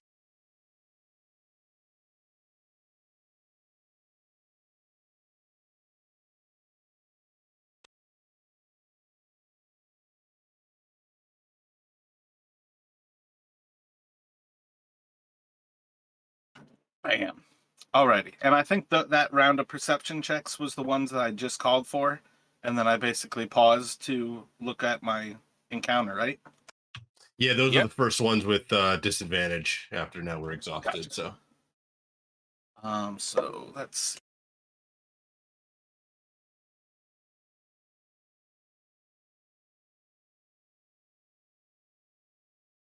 So I think as you all are pushing forward here, you're going to start to notice that you're almost like moving through like a covered part of the rainforest where the river is actually like the vines from each side almost drape across the river. And you start to just see like there's just like a verdant canopy above you for a while. And then one after another, you're just going to start to see as colored flowers start to drop down, yellows, reds, oranges, and then I think what's going to happen, let's see. Yeah. Eku is going to, with a surprising level of alarm, paddle! Everyone paddle as fast as we can! I need initiative right now.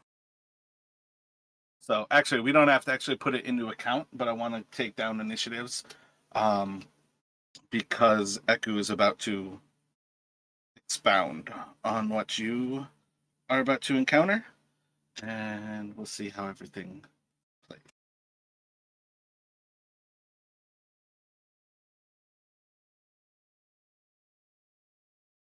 you want one of us to roll for Island as well? I've got his actual sheet. I might as well just do it with the plus added. Okay.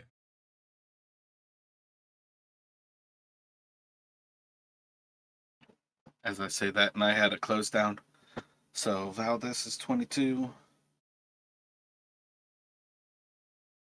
You can roll a d20 for me though for Eku real quick, Justin. All right, 6.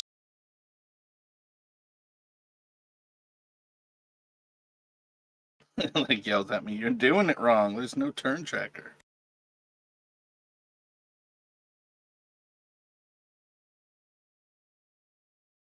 Actually, fuck. I'm just getting rid of Island on this one.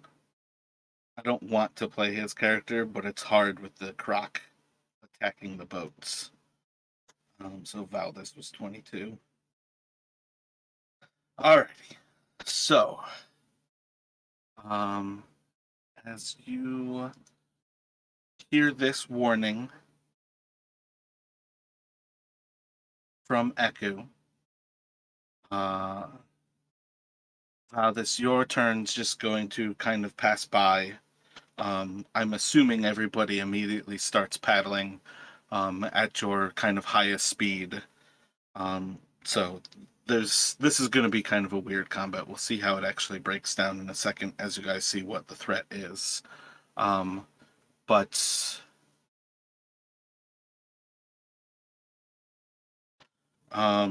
it's going for Eku. You're going to see as Eku starts to say this, a yellow flower directly in front of her face just puffs, and there's just like a yellow mist of pollen in front of her face. Let me have Valdez roll a d20 for me.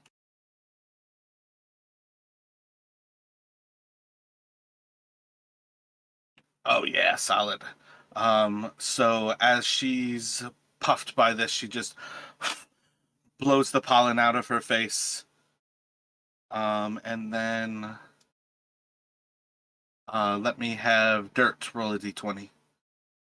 A orange flower kind of follows right behind and puffs right into her face.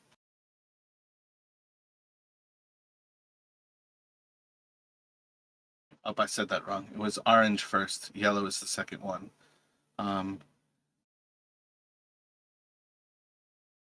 and she's able to kind of move out of the way of that one. And then Justin, roll a d20 for me. And let me have Chris roll another d20. Justin's was great. You were playing for the creature. And I then was afraid of that. And then failing her save. The last attack is a creature, is like the flower.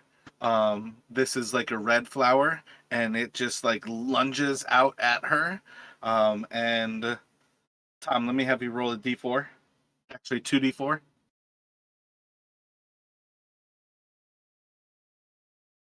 I guess the escape DC would be her next move.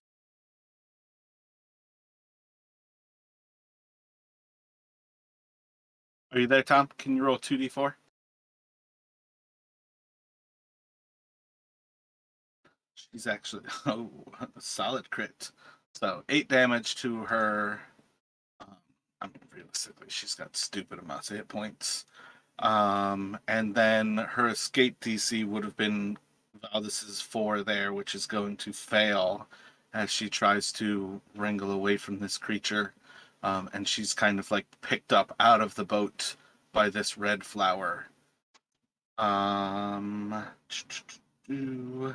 She will start her turn. Justin, let me get you to roll a 2d4. Taking another 3 damage as acid starts to kind of wear away from her flesh. And then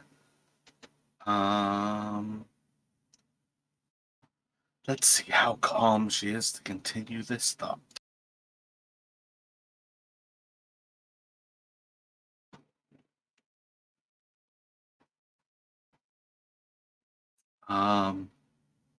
Yeah, so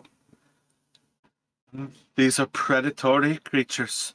Please grab me. I guess Island would be the boat with space. Island, killing, please grab me. Pull me out of here. We have to get out of this. And then next up is going to be Dirt. Dirt, what are you doing?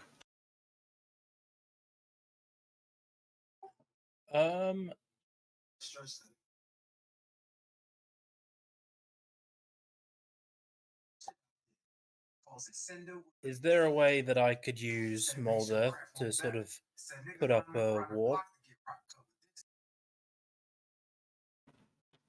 You guys are in like the center of the river.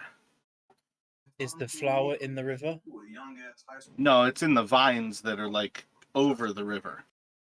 You guys are like under a canopy of vines, and the flowers are like basically showing up kind of between these vines. I don't want to keep saying no to your use of mold earth, but I don't think mold earth is the answer here. Well, I'm like, what, 3 foot, 3.5 feet tall? I don't think I can do much here. I can try and hit the red one with a Toll of the Dead, I suppose. All right. Toll the bells. DC 13, I believe, from you. Yeah, wisdom save. Roll a D8.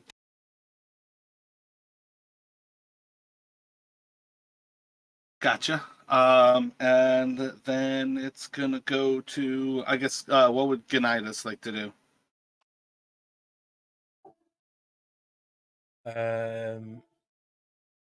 She's not gonna touch it because that sounds like a bad idea. So she'll do a poison spray.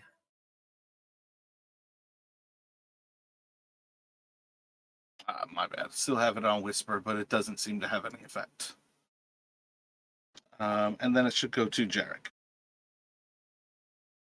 So Jarek is he's going to concentrate on paddling, following sort of Eku's. But he doesn't want to get too far away from the middle boat because I think that's what Eku's asking for Island and Killen to grab her. They would be in the last boat. Oh, okay. But she's okay. So she's correct been me if plucked out I'm of the wrong. water. Correct me if I'm wrong, but you guys have had pretty consistently here Jarek in the front, Aldous and Dirt in the middle, and then Island in the back. You know, you're right. You're right. Yeah, we would. There'd be no reason to switch that up. Okay, yeah. So in that case, Jarek's gonna just, kind of following what she said. He's gonna continue paddling. Um,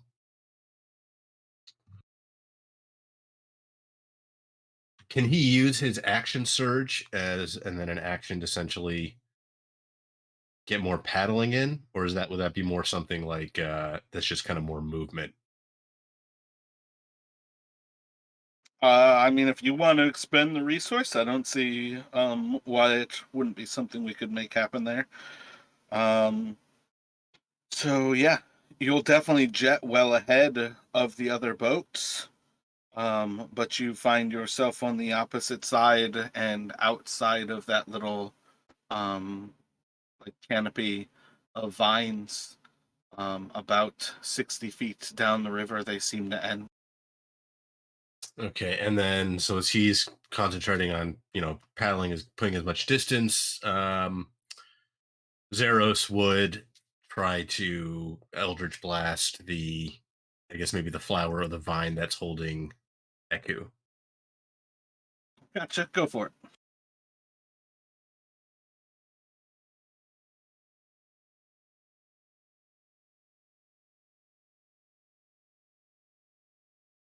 It seems to hit. It doesn't seem to drop her, but it's not like um, ineffectual.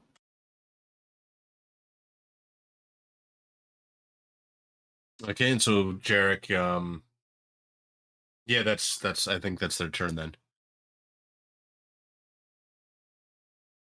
He would maybe sort of, if he once he thinks he's maybe out of their range or sort of area of influence, he would stop paddling and turn back towards the others. But there's not any, he's spent for this turn.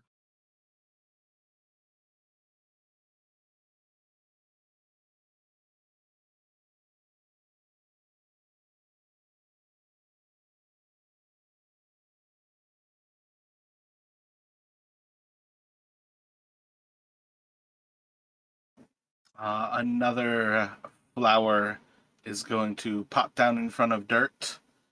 I need a Constitution saving throw.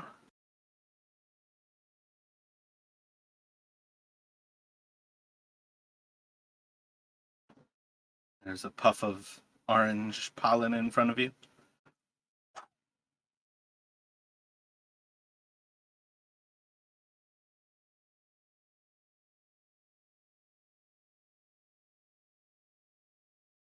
Are you there, Tom? Hello? Can you do a Constitution saving throw? It's an orange flower that drops down in front of you. A puff of pollen, and Dirt falls over unconscious.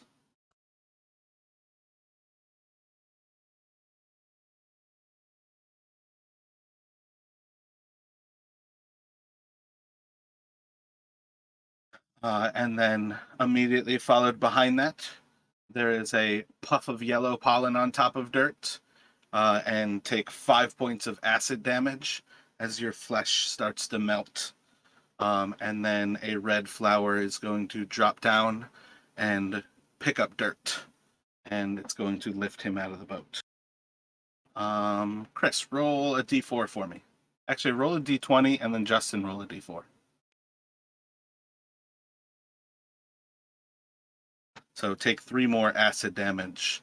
Actually, my bad, that's piercing damage. But a total of 8 damage basically this turn. And you will be grappled and picked up out of the boat.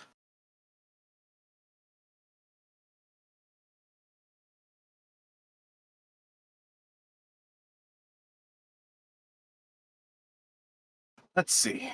Let's do a low DC to see if Island and Killen can get to each of them at the same time. So DC 5, and let me get a D20 from each of Justin and Chris.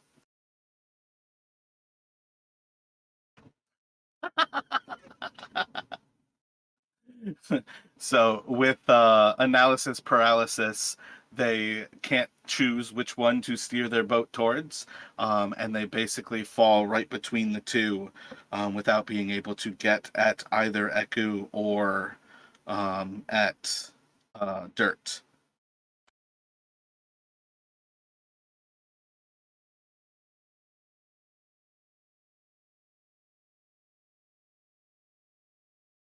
And with that, it's going to go to Chris.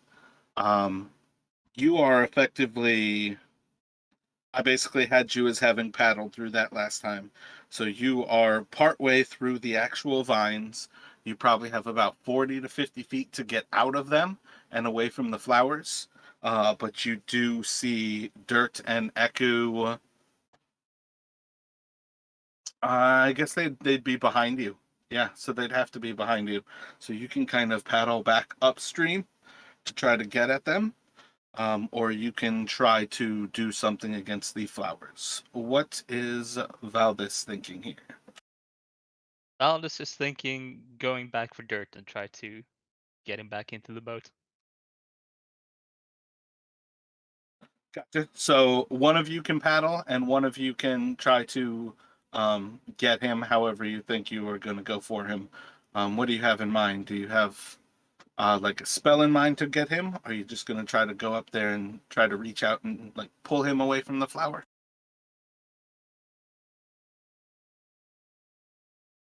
Yeah, I think more pull away from the flower.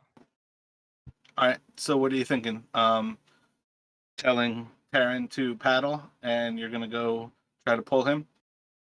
Yep, Terran paddles, and as we get there, Valdis will try to pull Dirt into the canoe. All right, gotcha. Let me get a strength check from you.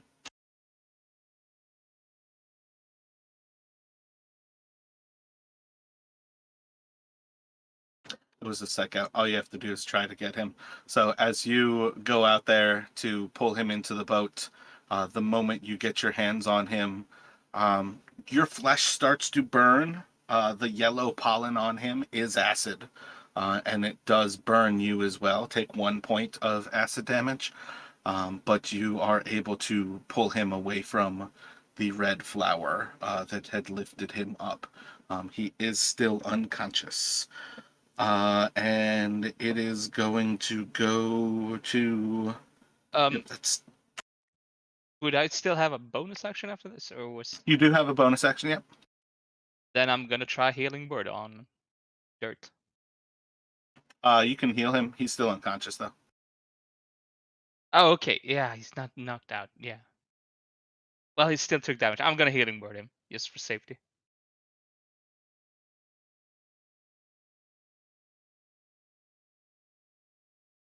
So take 6 points. Eku is still grappled. I would say at that point. Let me have what? Dirt. Roll a d20 for me. And she's got a +3. You need an 8.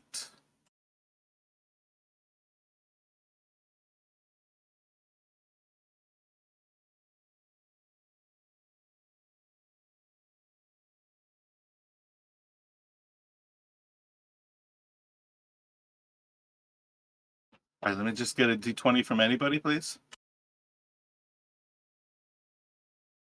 Bam. I need She's to stop rolling. incapable.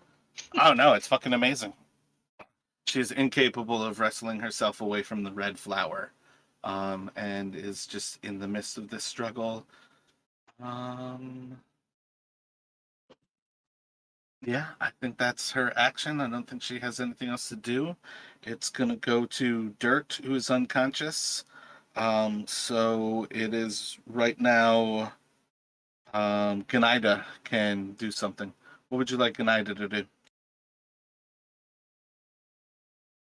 Is she within 10 feet of one of the flowers? Certainly. She'll do a poison spray.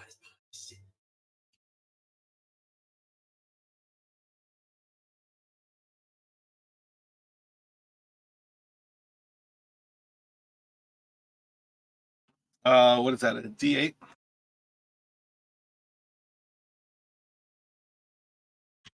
Yeah, I think poison spray is D12. Word.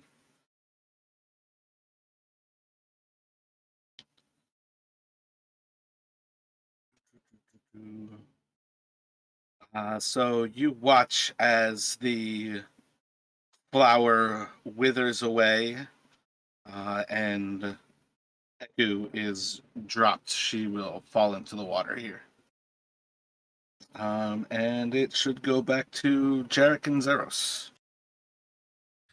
Okay, so Jarek is going to seeing this, seeing kind of, I guess, as he's turning around, he sees Eku splash into the water, like, but seeing that like the others haven't essentially followed him yet, he's going to, if he can, lock onto a target like a vine or a flower, maybe um, he would try and essentially fire a bolt at it. Maybe the one that they've just grabbed dirt away from, if he's Gotcha. Make within that range. attack.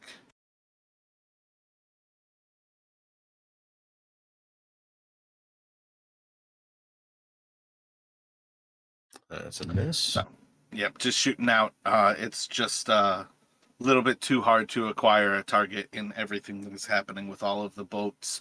You're trying to avoid like hurting any of your friends, and you're shooting at a piece of vine. It's just a little bit too hard to shoot. Yep. And then Zeros is going to similarly just trying to be careful, target one with an Eldritch Blast. Same one.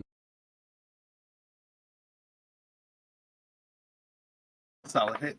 Does a little bit of damage to it.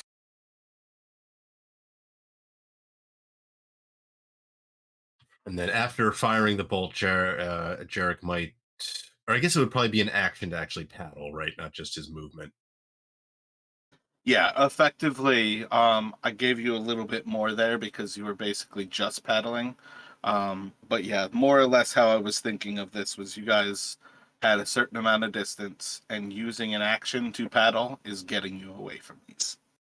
I think Right. I might have gone too far by saying that you were out. I think it was better to say that you made it two, but effectively doing nothing. Um, as well, you're at the front of the trail to like rationalize myself in hindsight. Okay, yeah. So Jarek is going to, yeah. So they're going to. He's kind of he'll hold their position where they are, hoping that the others can get out of it. Gotcha. So that will take it back to Valdez. I feel like you currently have dirt in your hands. So you basically have your boat is back together. Eku is in the water, and Island. I guess I still don't have them. So really, before Valdez, I should. Um, I feel like Island is able to, between Island and Killen, they're able to get Eku back out of the water. So what are you doing, Valdez? What would you like to do? Well, I would like to row as far as I can. Run with both of your people? Yep, just try to get us out.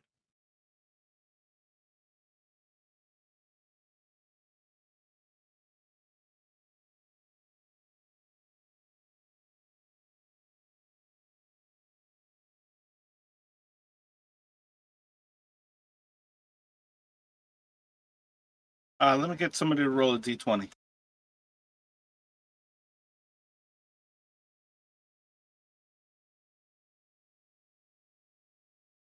Shit, should have done that with advantage. Let me have somebody else roll a d20. She rolled a 20 to recognize these things, so I feel like this should be a success. So Eku is going next. He is currently in the boat with Island and Killen. Um, she knows that she just has to do a lesser restoration to bring Dirt back to consciousness. And then she also can tell you that you need to. Oh shit, I should have made him take more damage. Last turn, you would have taken 2 more d4. Tom, roll your own fate. Roll 2d4 damage. But she will basically yell out, I can restore his consciousness. We need to douse him in water to get the yellow pollen off of his flesh. The burning will not stop until the pollen is gone. And then that's going to be on Dirt, who, again, roll 2d4 for your own fate. I have no clue how many hit points you have, but solid. I feel like taking 6 hit points right there is a really good thing, even with the healing. Yeah, but it's good. That's Um, the healing gone. So yeah, if you push forward with Gonidas, you would basically be right about up where Jarek and Zeros are, or you all still see. Oh, did I skip over a vine too? Fuck, I skipped over a vine. 3. It's actually going for Gonidas. Gonidas, or Tom, roll a con save. Damn, they don't have that. I don't know. I think it's. Yeah, she's gonna go unconscious too. Um, and then the other ones are just gonna happen. So she's gonna get grappled. Damn, those retainers really don't work well with a lot of functions of this game. Um, yeah, I think the acid would put her unconscious, and then she'll get grappled. And that's gonna do death saves.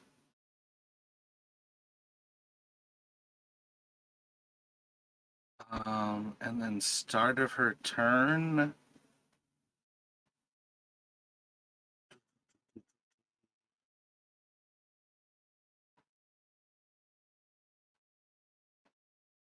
My bad, I'm trying to think this out. I rolled a 3. That's really dirt. Yes, really. Let me have one of you roll a die. Odd is going to be dirt. Even is going to be Gonidas.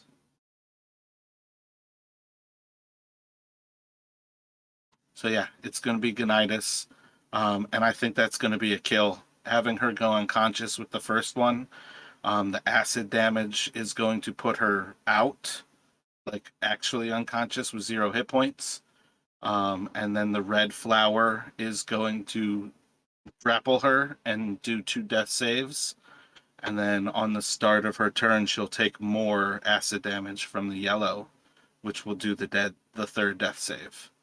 And that's going to end Gonidas. Oh. She was a popular target, it seemed like. She was the unofficial tank. So I think then that is back to. That was after Jarek. Should have been that. I did the Valdis, right? I went to you that turn, Valdis, and you said that's when you were paddling twice. I think Yeah. we went to Eku, and then it was going to be on Dirt. Dirt is unconscious. Nidus is now down. So it's going to go to Jarek. Okay, so Jarek's going to try and take another shot at the same vine. Go for him.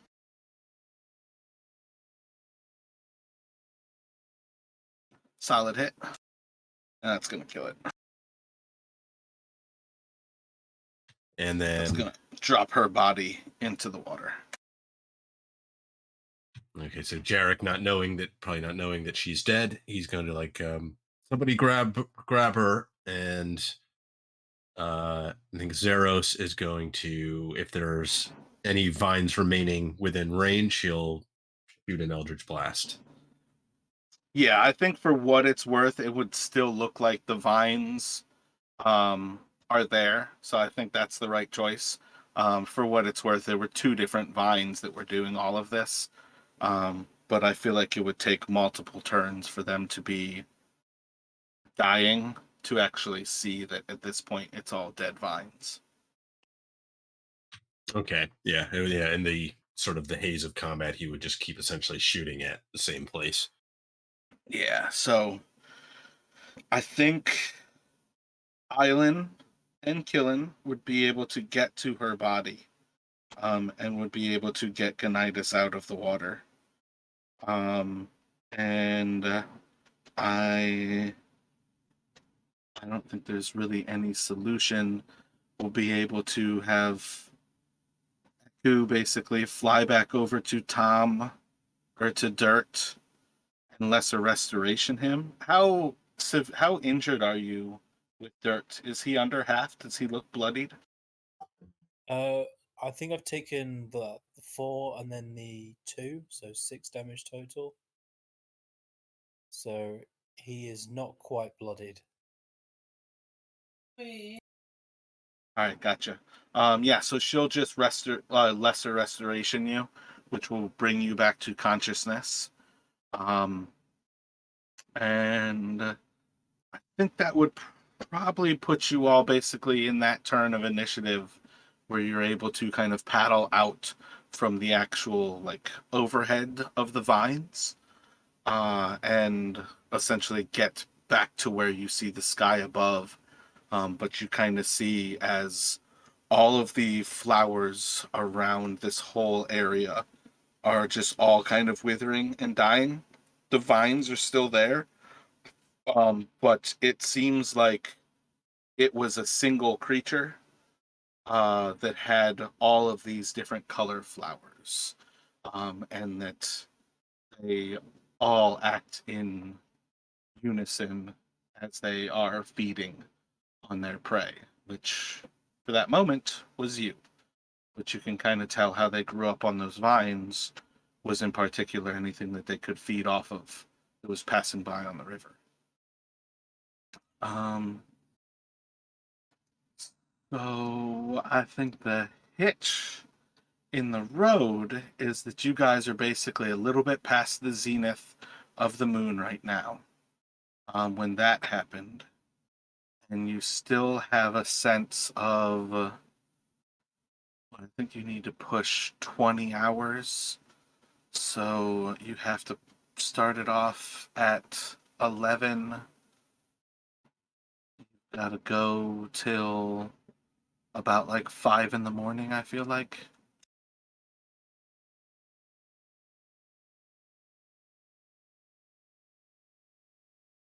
No, it's like 7 in the morning. So you've probably got a few hours ahead of you here. You are probably about 20, 22 miles of the 30 that you were hoping to do today. Uh, what do you all have in mind as you basically now have a fallen comrade in tow with you?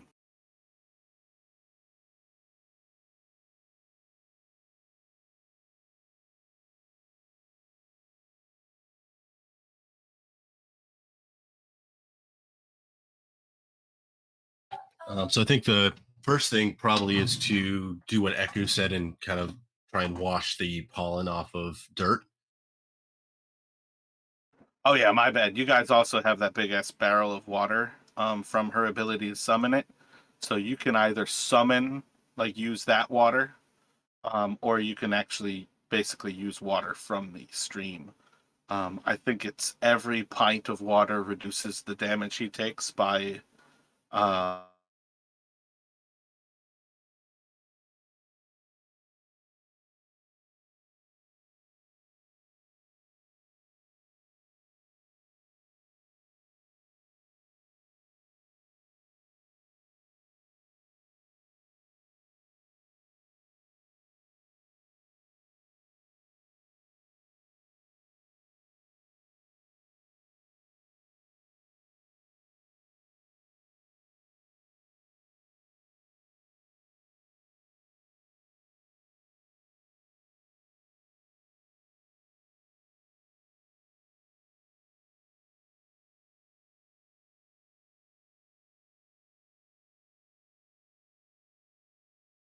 So what are y'all thinking here? You have a dead comrade in your boat. Are you all thinking we need to just push on, keep paddling? Well, I think we need to lay her to rest. Yeah, Valdis is on with that. Just give her a like some kind of proper burial, at least. Yeah, Jarek is torn between wanting to do the same and you know get as far as they can, but I think uh he'll eventually come down on the same side of we should bury her or do what we can. So he would start looking for a place to kind of uh, get ashore and let the others know as well.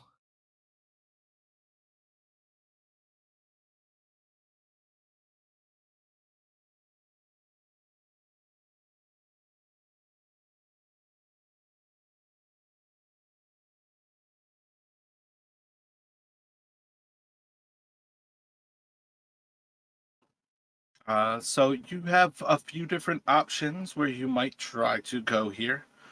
You can try to push off onto the north side of the river, where you understand you're kind of in that area where this is like goblin territory, where you might find Batiri, or you can move off to the south side of the river, where this is a slightly more dangerous place where you understand there's heavier concentrations of undead in this area. Which side of the river do you think you were going to try to put off on?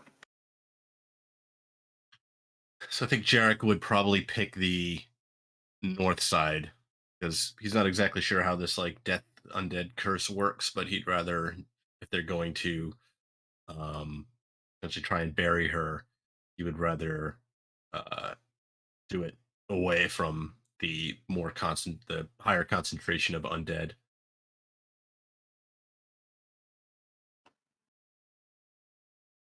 Make a perception check for me. Everybody, or just Jarek? Just Jarek, if you guys are still following him. So you find a nice little beach. It seems like an easy enough place for you to pull up the boats. And you all can get the boats up on shore and kind of tie them all off. And what sort of place are you looking to bury her in dirt? Where would you like to lay her to rest?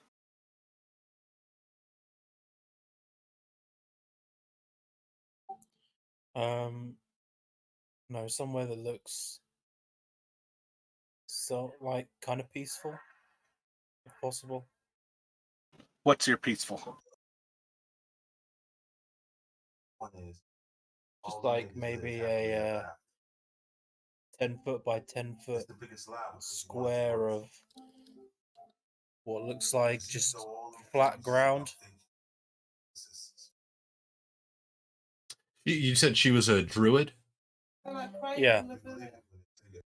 Maybe like I don't know, under a near a tree, like in um,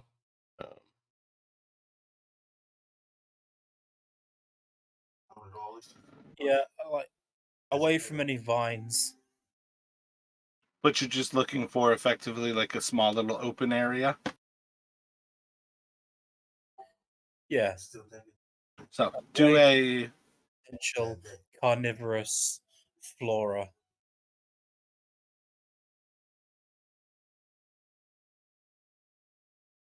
yeah, you can do either. You don't have proficiency in anything of what I'm looking for, so you can do a investigation or a perception or a survival.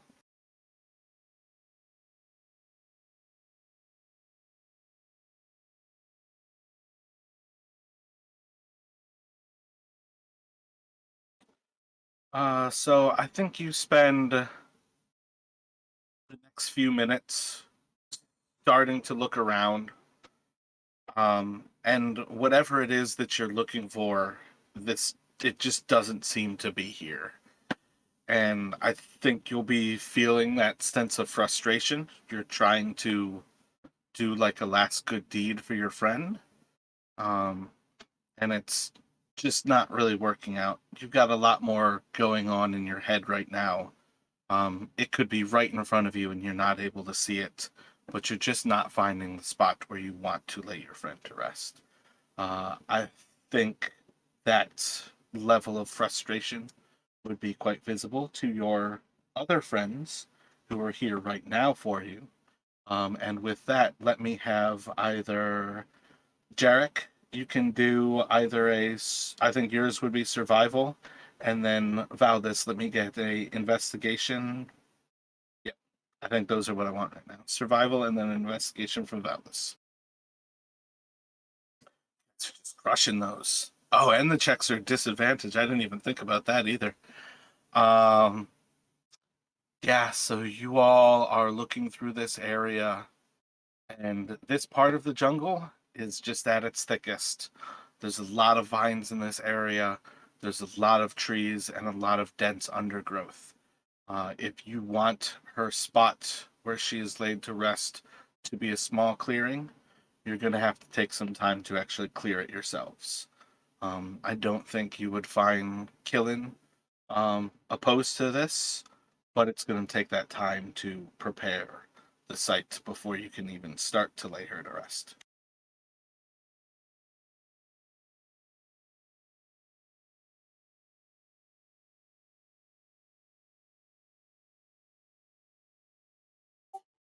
Should we try here or wait until we find someone else?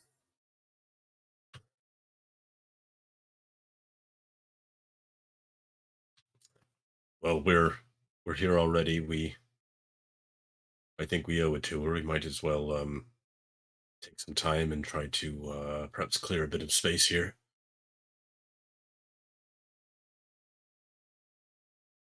Yeah, we might not have known her for very long, but she deserves a proper rest.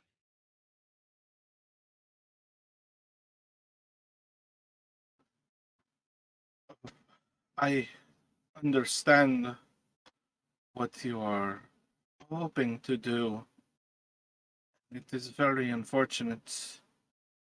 But if we are to have a long day in camp when we are finished with this, perhaps it would do our friend the most honor if we do continue now, and then we have an entire day to build her the shrine or find the grove that perhaps Gonidas has always belonged to.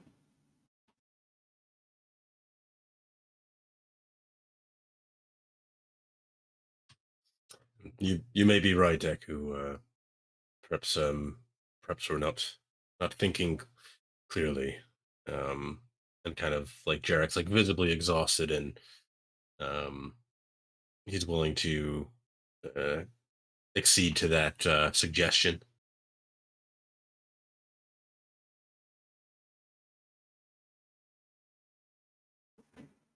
I think we are 15, 20 miles away from Camp Righteous. Maybe even closer than that. We are well on our way. We continue now. I think we are nearing the place where we had intended to camp. I think that will be the place. Does that sound good to you, Valdez? To you, Dirt? Yeah, that's probably better.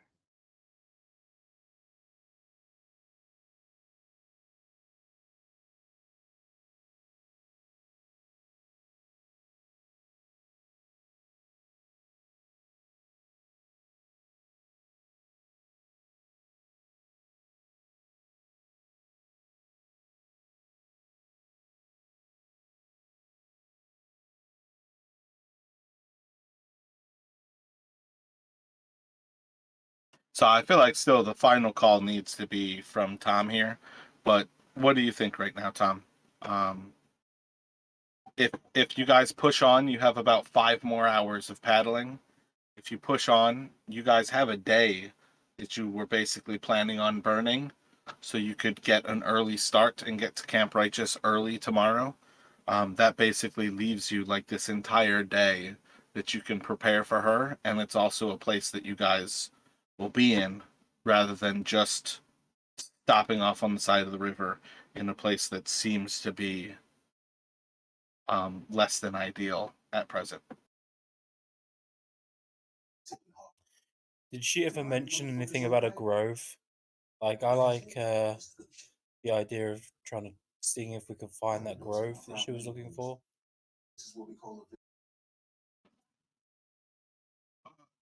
In particular, I was really just thinking all druids have their grove somewhere, and I believe they all understand that at some point they will return to. Let me get everybody to do. She's about to like insight check everybody before she says this. So if you have a positive outlook towards the cycle of life and death, I want a persuasion from you. If you are trying to hide how much it hurts to lose a friend, I want a deception from you.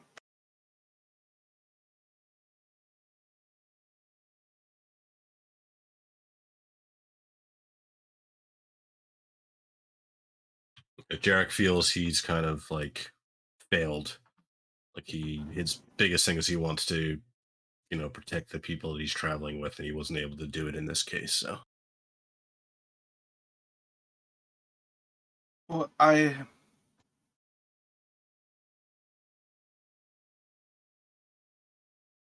perhaps we can find a grove. I don't know that she has a grove here. I don't know if there are groves here. I have had very limited contact with the druids of this land beyond simply knowing that they delve into these areas. They do everything they can to keep the undead at bay. But whether they have any sacred places here or not, I do not know. I just mean maybe we can find your friend a better place than just here. We will have the day to do so.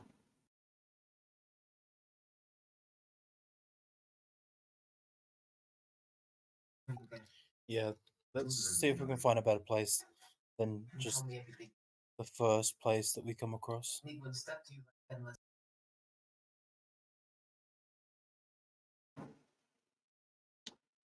I I think your friend would appreciate that very much.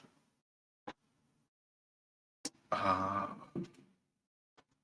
so I think, without trying to push too hard, Eku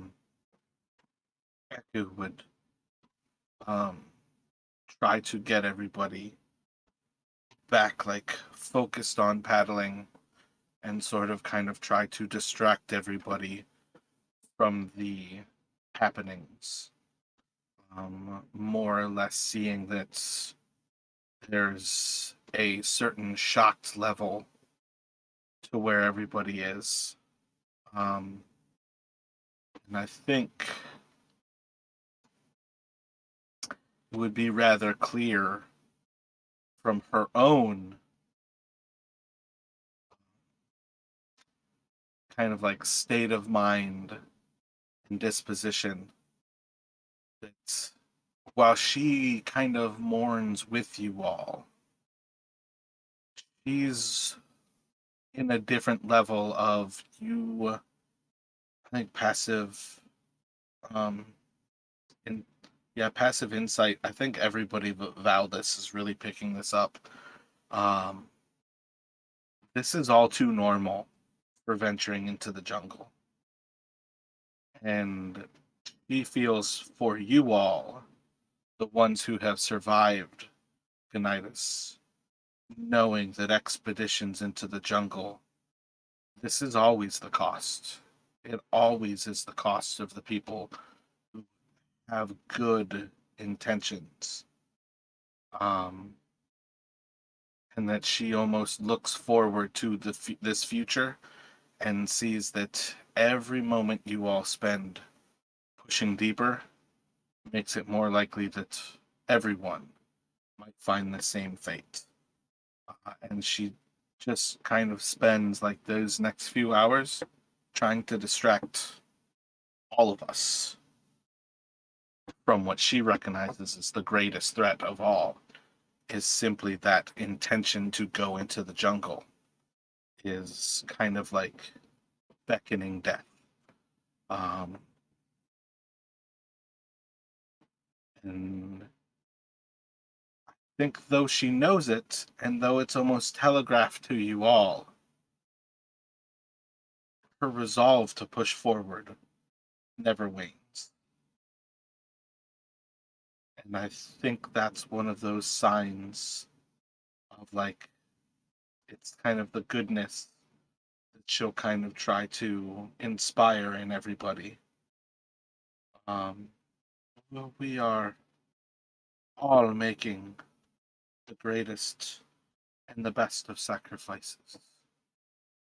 The people that we will help may never know Nidus's name, but as long as we remember, she will never be forgotten. She will save many hundreds of people. For every success that we have here, many manifold will benefit from what we can do.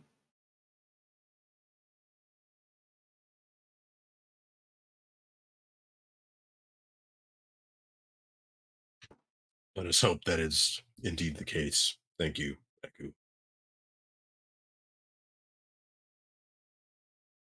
So, there is a long paddle ahead of you all.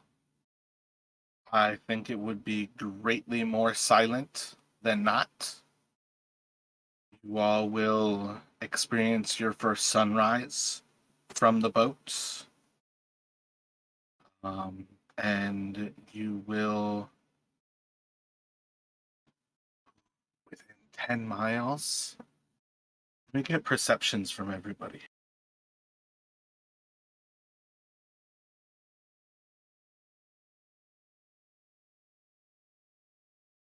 You are eventually going to come to a point where Eku points out a part of the skyline to kind of like the southeast of you, and you can see just a little bit of stone kind of rounded out over the canopy of the trees.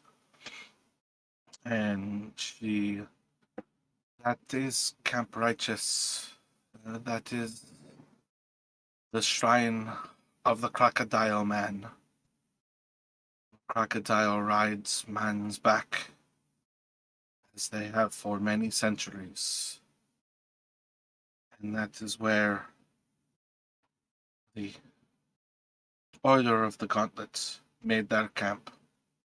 And that is where we will find their ruins. It is but a few hours away from us where we are here.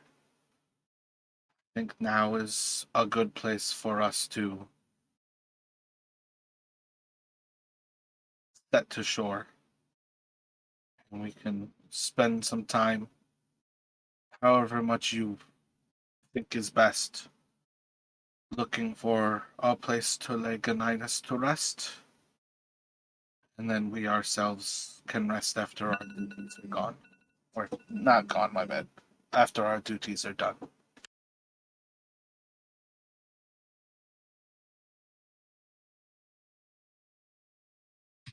So Jarek will nod at that and suggest to the others that they go ahead and try and put to shore.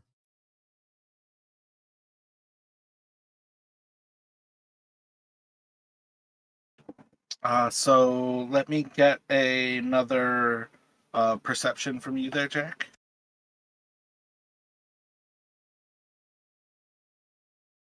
Crushing. What shore do you all think you are going to set camp in this side?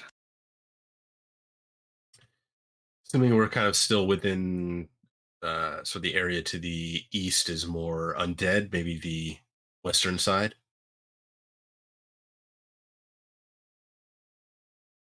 Yeah, I mean, in general, this area is quote unquote a little bit better on either side of the shore.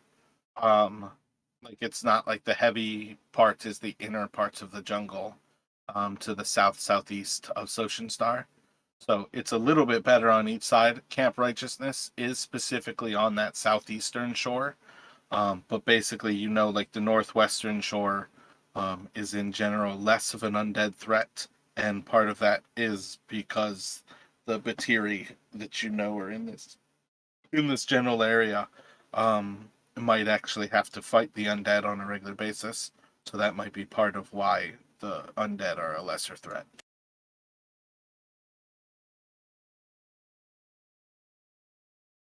Yeah, if you think that side's safer, let's go for that one. Yeah, I'd rather deal with materia than undead if we have to. Okay, so Jarek he'll start making for the northwestern side.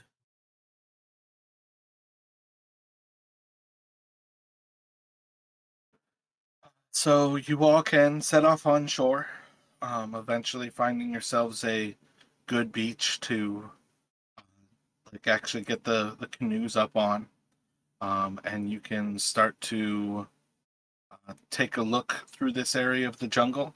Um, if Dirt would like to head it again, you can take one of those searches: survival, investigation, or perception. If you want to push it to your friends and trust in your companions, we can take it to a survival from Jarek and a investigation from Valdis. I think it would be up to Dirt to make that decision. I think Jarek would offer to help Dirt try and find a place if he can. Yeah, same with Valdis. Okay. Yeah, you guys go ahead.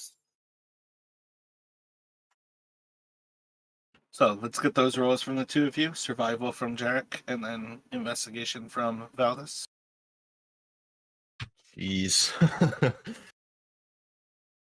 Yeah, I'm gonna say That random roll, though, to see the crocodile of Camp Righteous, those numbers are all fucking high, and they were so meaningless.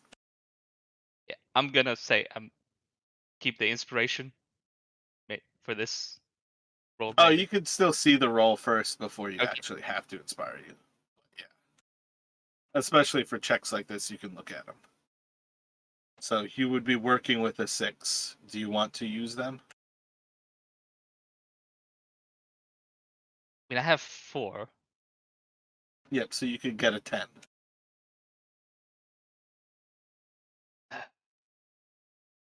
Yeah, fuck it. I feel like this could be. Yeah, use inspiration.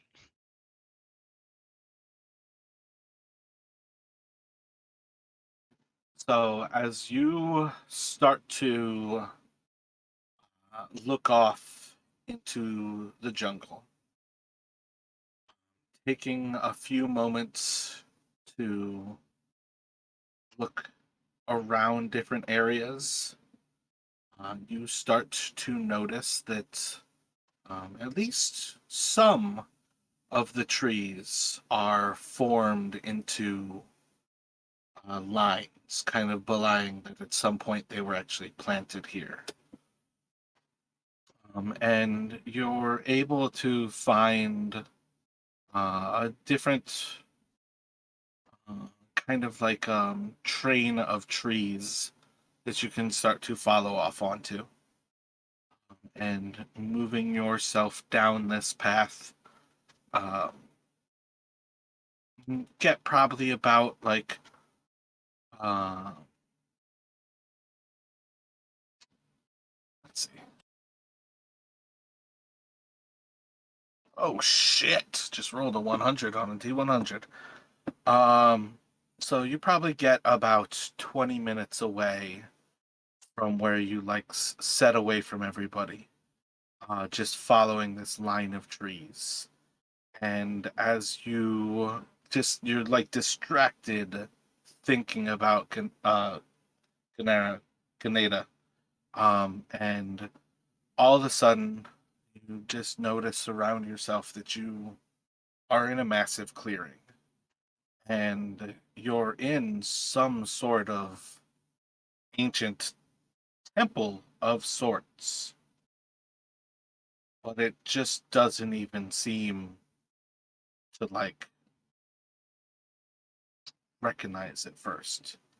Because a moment ago you were walking around in a deep jungle. And it was only this like path of trees. And as you kind of look around, this temple has some stonework in it. But by and large it's the spoke of sun of like rays. The trees are emanating from this central point and passing out into 10 directions. And you can see that they all come to a point in this same area where there's very natural jungle and then these lines of trees that leave this central point like spokes. And you can move back to find your friends. You're not, it's not difficult to find. You basically can just walk back towards the water, following that spoke of trees. And it will take you guys basically another hour or so to bring Ganida to this point, where you are in a large clearing of what seems to be like a temple to the sun inside of the forest. Do you have any thoughts when you first arrive here? Or are you just going back to get them kind of as soon as it connects with you, Valdis? Well, initial thought would probably be that, yeah, this seems like a perfect place. And then just back to camp and tell them about it.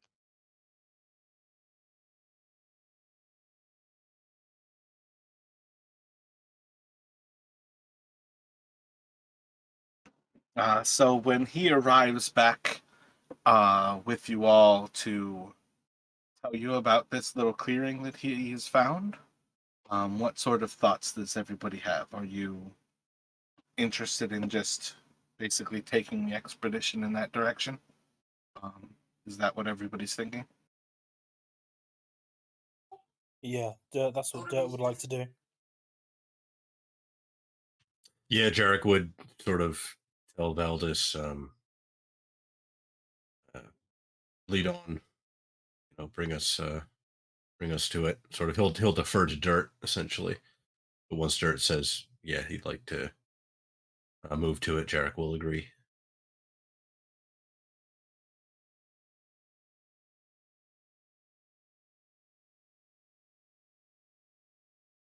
I don't know how much of it Valdis would describe, or he would just kind of lead them into show.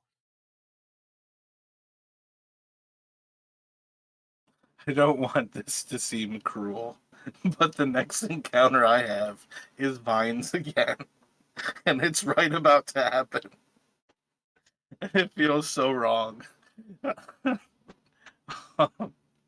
I feel like I have to have it happen before you guys get back to there because I don't want to profane what could be a beautiful place. But they're supposed to happen there in the ruins. Um, it feels so wrong. I'm sorry to laugh too, but it really does feel bad. This is all like pre-rolled encounters. And it's like right at the time frame. Uh, Yeah, it really has to be in the center of that place because they're supposed to be at ruins, and you're looking for ruins. I think it has to be. I'm just switching it off of very much more like human civilization ruins to a druidic grove. So I don't really have a map for this. I had a cool like ruins of like actual houses and stuff. Um, so I think when you all arrive back into this like sun-like spiral. Let me get perception checks from everybody. And I'm gonna say do these at advantage, which essentially puts you back at straight checks. And what? Never ask for a roll if you don't want it to fail. Yeah, we've been crushing the rolls today.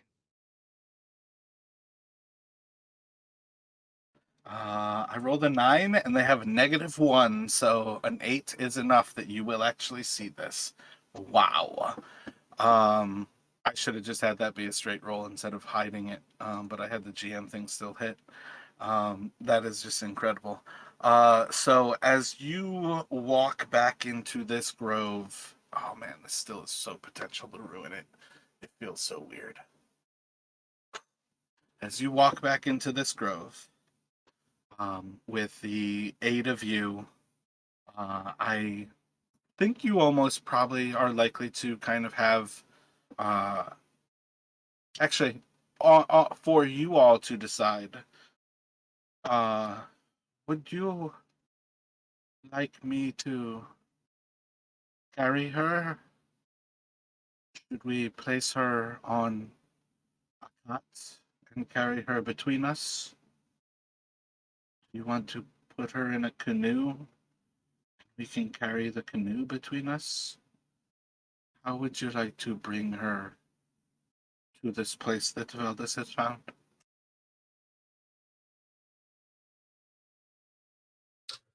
I will help to carry her. Not do it alone. Yeah, and I think the carrying a canoe is a great idea. Carry the canoe together.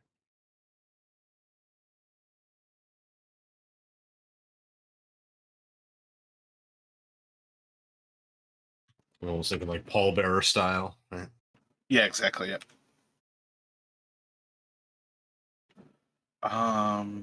So yeah, let's have you all basically bringing her.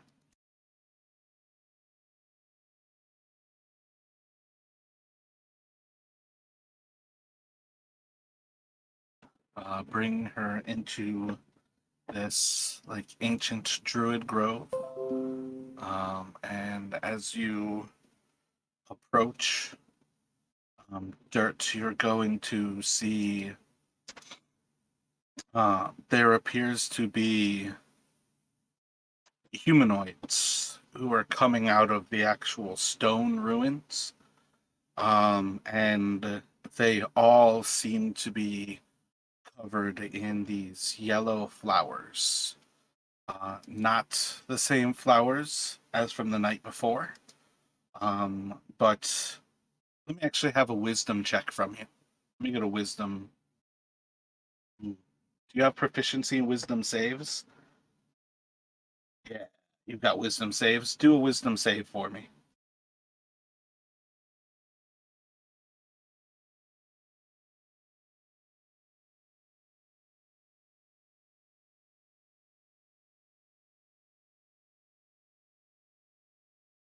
Are you there, Dart? Can you do a wisdom saving throw? Yeah, sorry, I didn't realize you were talking to me.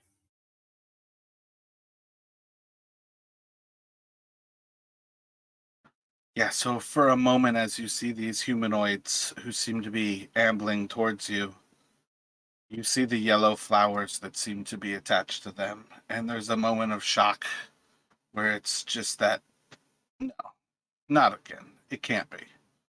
And then you do recognize that, like, where the other flowers were almost like cups and big, like leafy petals that almost cast out for like a foot. These are much smaller, just like almost kind of like rose style of like pips to them. And they just extend out in a much smaller, almost kind of like fist size yellow flower. But you see a few of these creatures in front of you that seem to be covered in these flowers. what are you going to say as the others are progressing forward and they don't seem to recognize these creatures? Are these creatures trying to sneak up on us?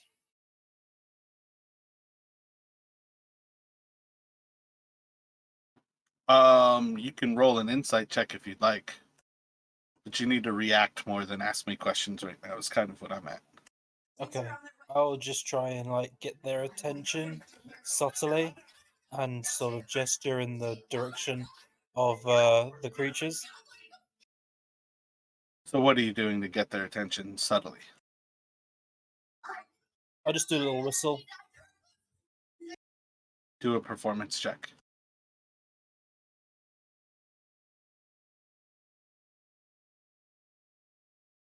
So you can grab their attention, point out the creatures, and we're going to throw you all into initiative here. While you get set up, I am going to have to move everything over to this map. We're just on this generic map here. Oh, I have to actually drag you over to it. But we'll take a break while I'm actually getting set up on this map.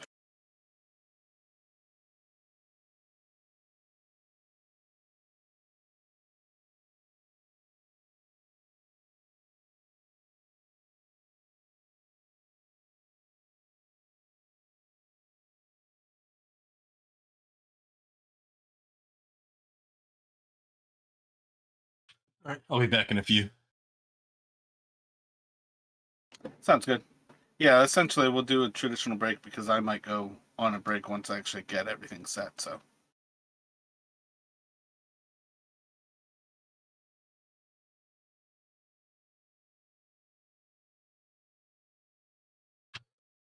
All right, I'm back. Yeah, I'm also Word. here. You're actually going to be first up in the initiative check.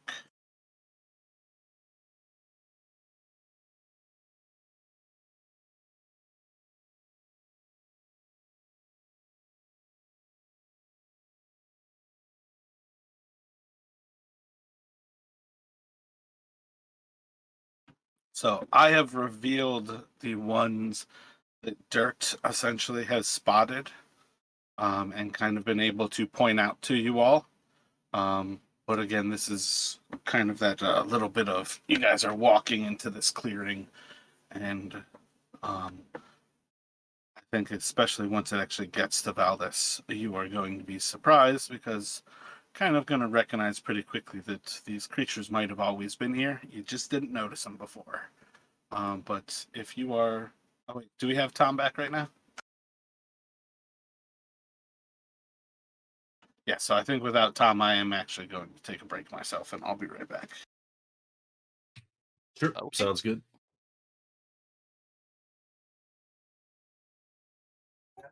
I'm back.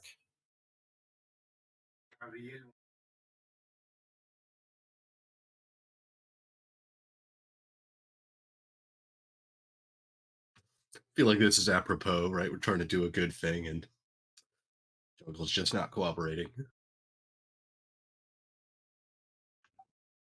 Yeah. That seems par for course so far.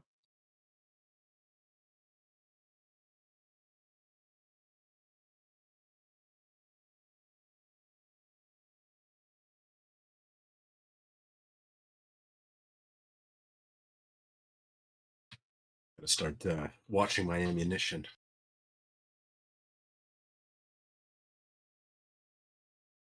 Yeah, I really need to get a bow or something. Sling, I think anything. I think the crazy thing about it is that it's 2 Vine encounters of all of these encounters that we've had, and Tom Dirt was like, any place that there's no vines. Yeah. Because I think there's like 2 Vine things of the random tables, and they're both rolled. So it's already an absolute fluke. But yeah, so with Tom back, The ones that are revealed right now are the ones that you basically spotted and were able to point out to people. For what it is worth, Jack, you can start the initiative as you see these things ambling towards you all.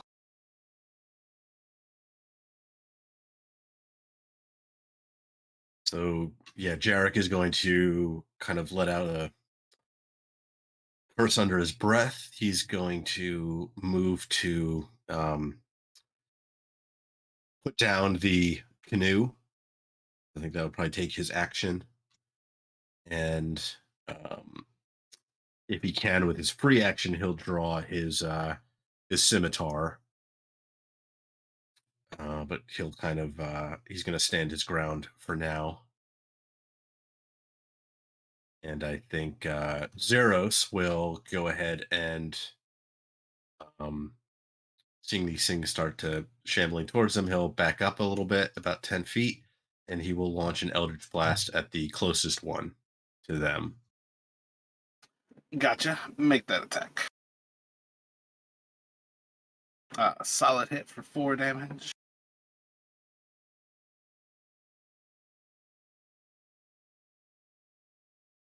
Yeah, essentially Jarek's like trying to take kind of a protective stance near the corpse. He wants to prevent these things from whatever they are from defiling it.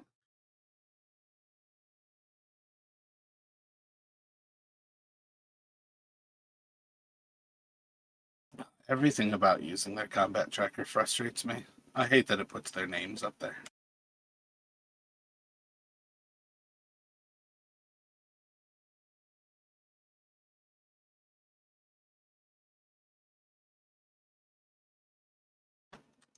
So that will be you. One of these creatures is going to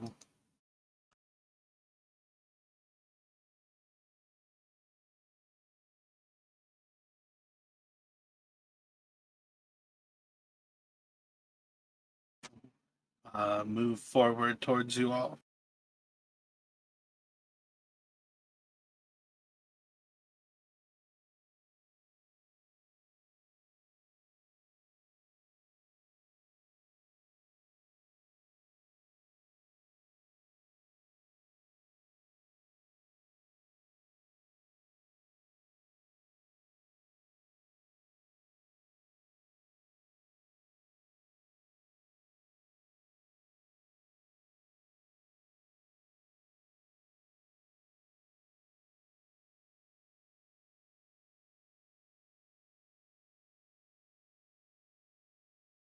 And then this one's going to move in and it's still on hidden. It's going to swing out at Valdez. And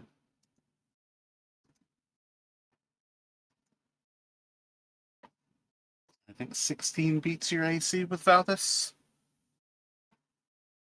Yeah, but Valdez is gonna use his defensive dueling. With that, your reaction adds. My proficiency, so that's +2. So what's it take your AC up to? 17? 17. Word. So it'll swing out at you, and you're able to deflect its attack with your weapon, and it's going to go to you, Valdez. Well, then I'm gonna take a stab at it.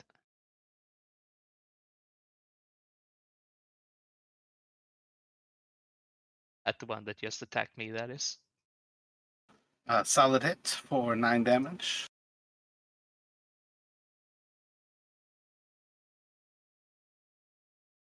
Then I'm gonna use Bardic Inspiration on Jarek.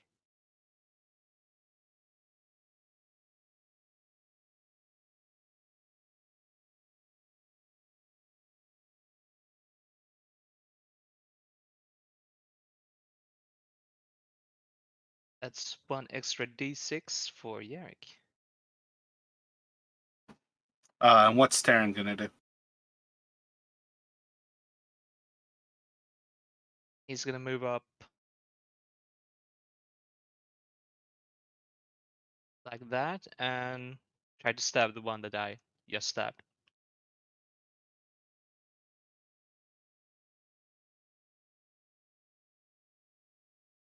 That is a hit.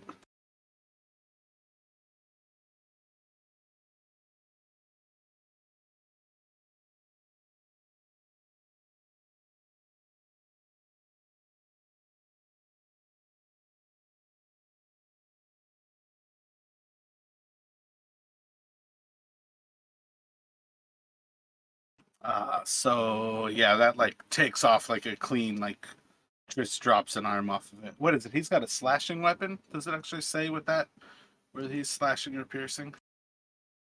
He has piercing damage actually. Gotcha. So piercing.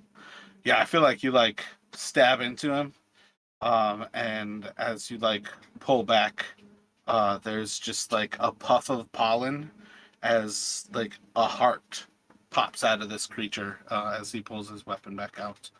But a few more of these creatures are going to slowly move forward, and then it will be on dirt.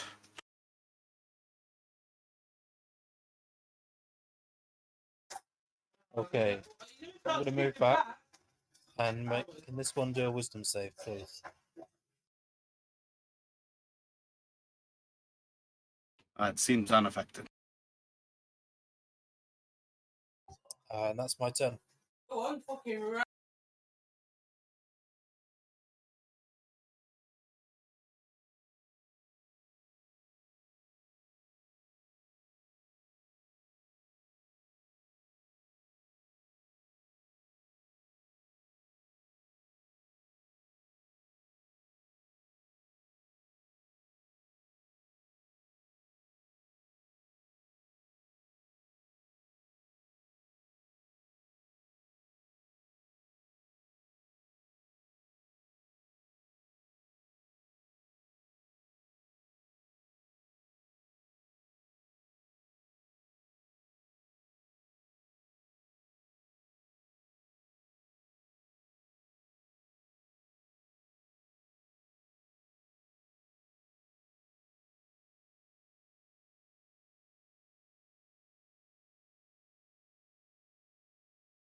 Double add that one? How did that one already get to you? Son of a bitch. Didn't I attack with that one?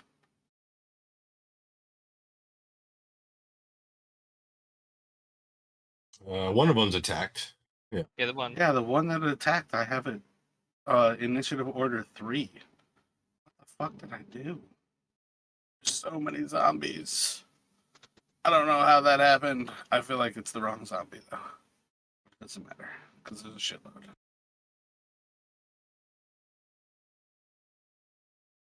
One is going to move up and try to attack Terran. 11. What's his AC? It's 13.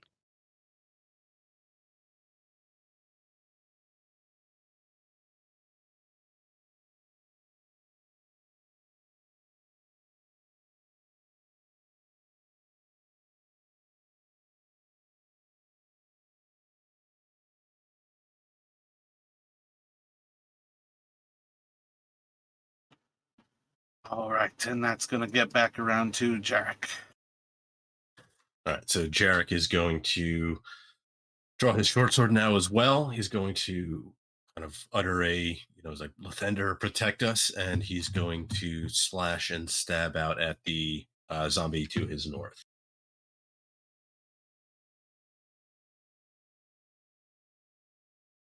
Solid hit with the first. And he's going to continue to hold his ground. Zeros, seeing sort of more creatures emerging, he's going to back up another 10 feet, and he is going to cast Eldritch Blast at the same one.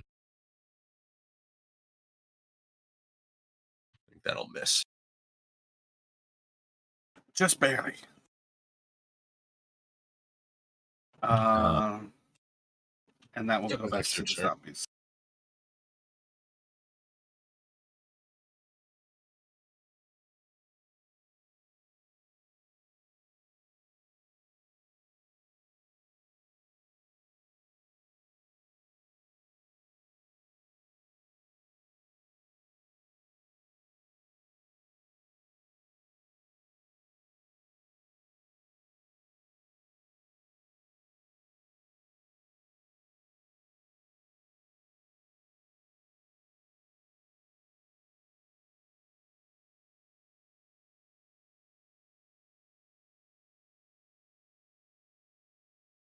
I should have done that in order. I did not keep good enough track.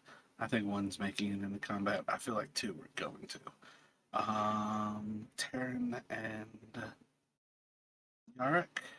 So it's going to attack Yarrick. That should be a hit.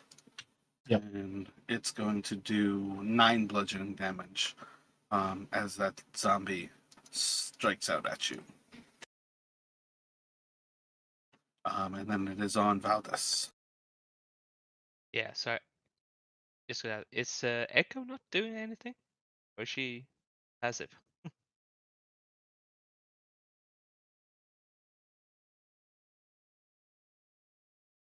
She can bless you all. Yeah, well, anyways, I'm gonna stab the one I stabbed before, like the one directly north of Yarrick.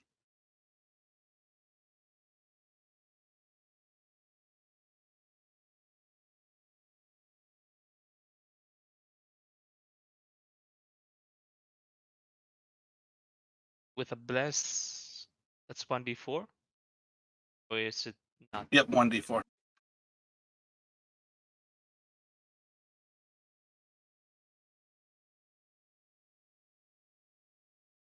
That will hit. And that's going to kill.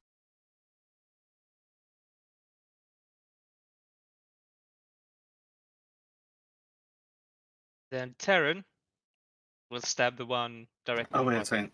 That might not kill it. It's for 4 damage, so it's going to be a DC of 9. Yep.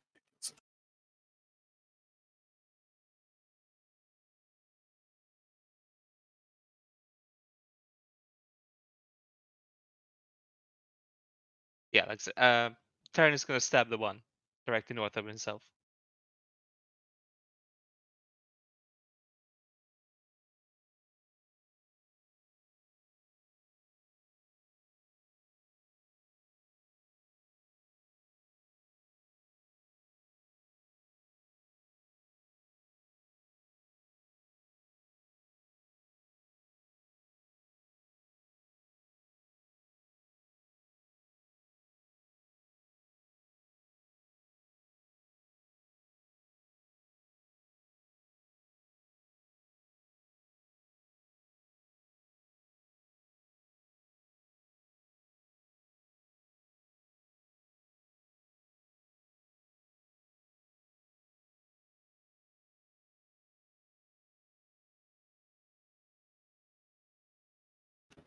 Got it.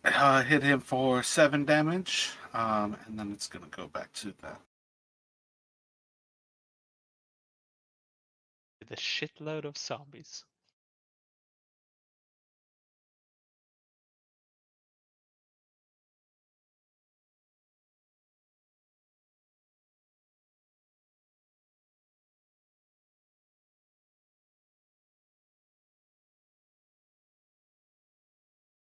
I feel like Eku picked up dirt doesn't need bless. Do you all want to bless Zeros or do you want to bless Terran?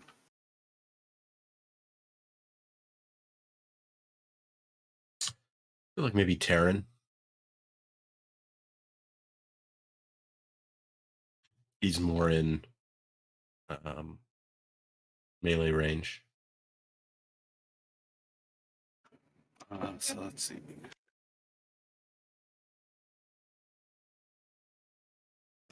One's going to move up and strike out at Terran. Nat 1.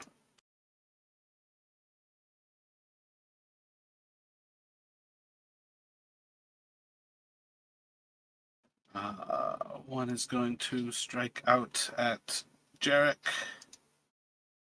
Big ol' miss.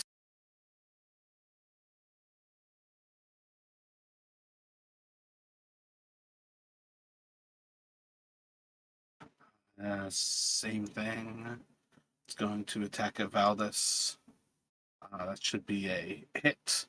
The 19. Yeah, that's a hit. And it will do 5 bludgeoning damage as it swipes out at you with its fist. And that's going to take it to dirt. Have any of these been hit yet? Right now, you could do a perception check to try to see, but at present, there's nothing that is explicitly damaged. Okay, I'll just try and take out the one that's behind Valdis. This one, I think. Gotcha.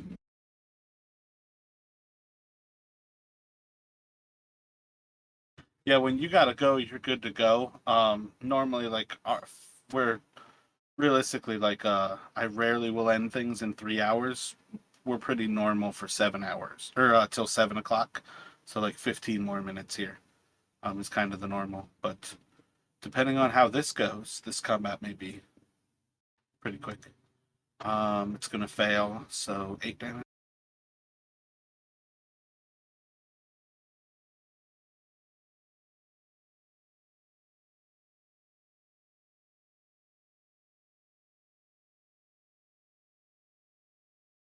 And then I'm done.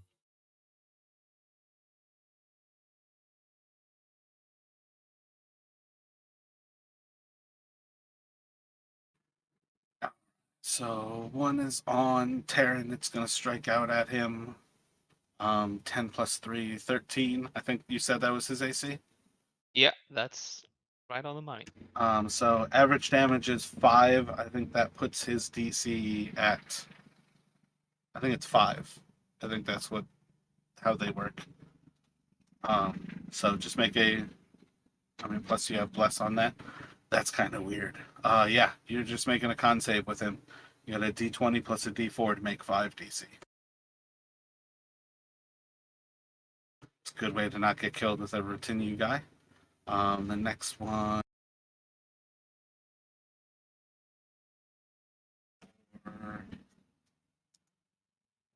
He's going to strike out at Terran again. That will hit, and it's again DC 5, D20, and a D4. It's good.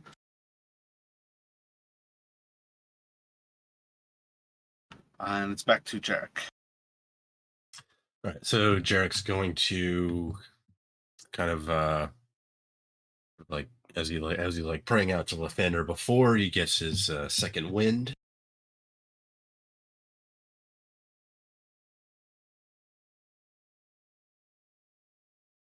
And he will slash out at the zombie to his north with his scimitar.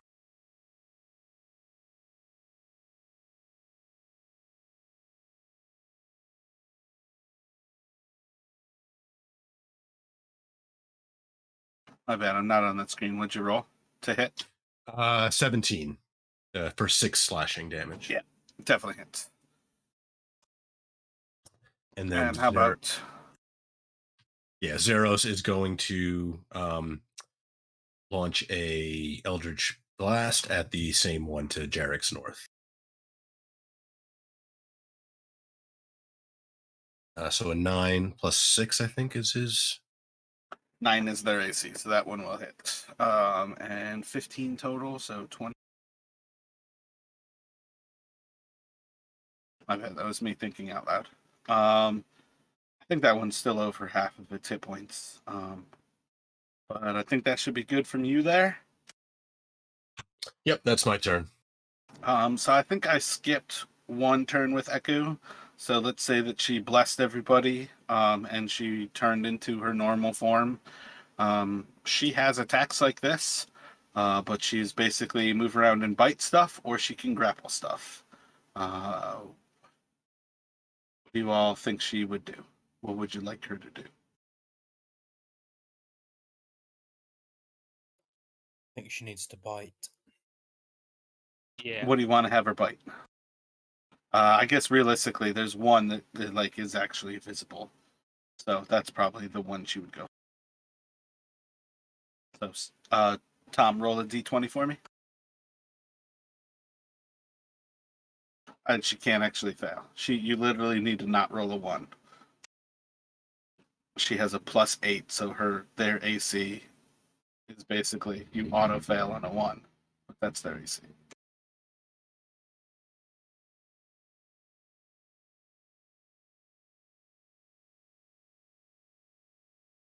Can you roll a d20 for us, Tom? Follow it with the d6.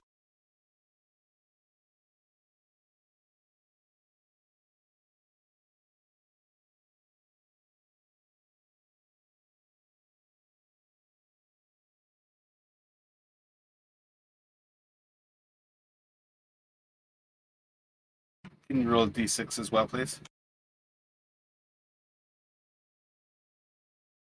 Yeah, there we go. It's taking a while.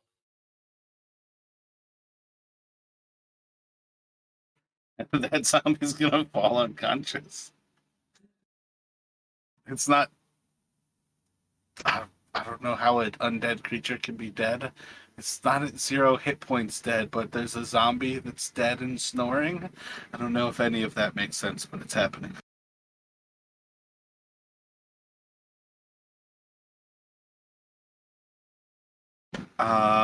And then that's gonna go to the zombie.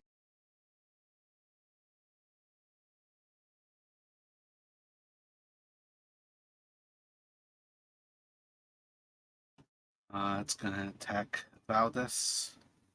Big old miss.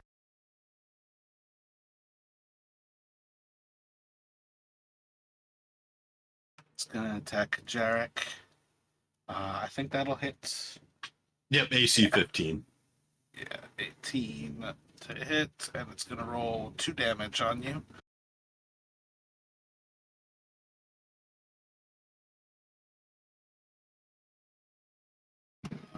That one has Taryn and Jarek. It's gonna go for Taryn. It's gonna be a big ol' miss.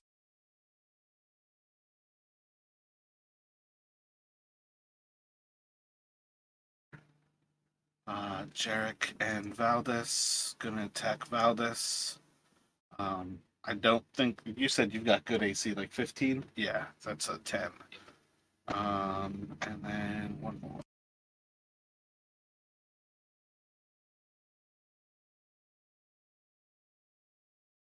And it's on you, Valdis. Start hitting the one directly north of Yarrick.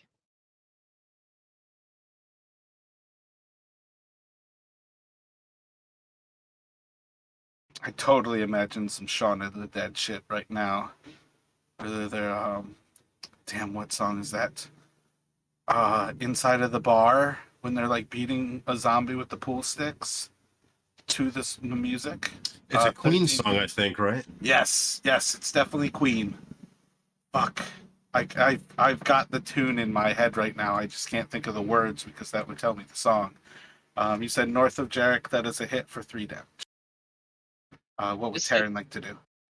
Terran would like to stab the same guy, but just music. Wasn't it Don't Stop Me Now? Yes. Yep.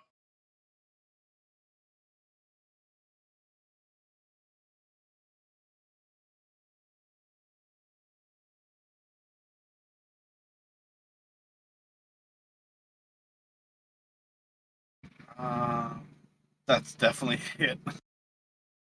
Yeah, I mean, realistically, with your sidekicks, they're just rolling a not 1 with a +6. Oh, wait, no, I think a 2 fails as well, so not 1 or a 2 for them to hit. For 8 more damage.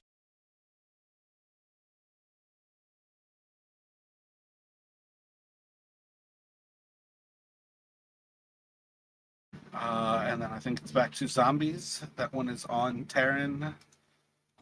Big ol' miss. Next one is between the 3 of you. Gonna go for Jarek. 13, I think, is a miss. That misses, yep. Next one is north of you, so same thing. It's gonna go for Valdis, and 14, I think, is a miss. Yep. And Just barely. then it's on dirt.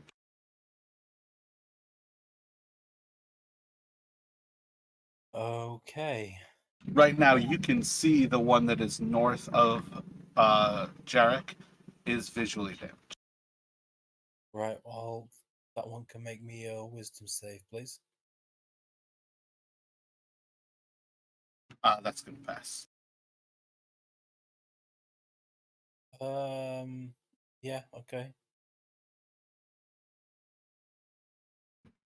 And then let's see, that one's on Terran. Should hit. So Terran, I think it's always going to be the same.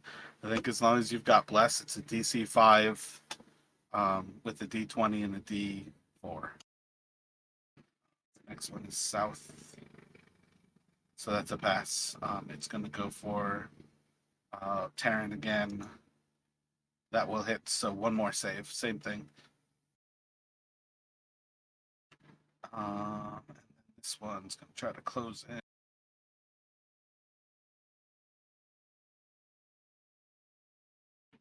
And it's going to attack Valdez. Big ol' miss. And it's on Jarek. All right. Jarek's going to keep going after the one to his north, trying to put it down.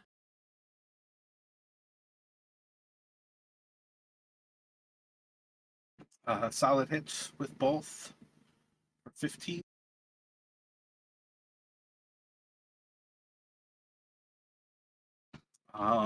I think that's still just kind of in the visibly bloodied zone. And Zeros is going to follow up, or essentially at the same time, follow up with the Eldritch Blast at the same creature. For 7 more. I think everybody at that point would see that creature is basically a hit away from death. Tom, what would you like to do with Eku? The creature she currently bit is unconscious, but it is certainly severely wounded as well. The one north of Jarek is severely wounded, or you can bite another zombie. Yeah, we'll bite this one. Gotcha. Make the attack roll. She's just a not one. And that's going to kill it.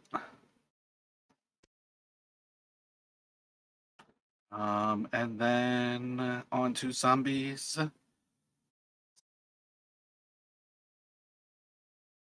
One is on Valdez.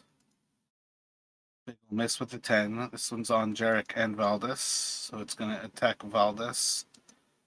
That one should hit, and it's going to do 9 bludgeoning damage to you, Valdez.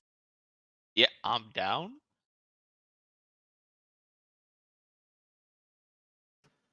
This one is above Terran and Jarek.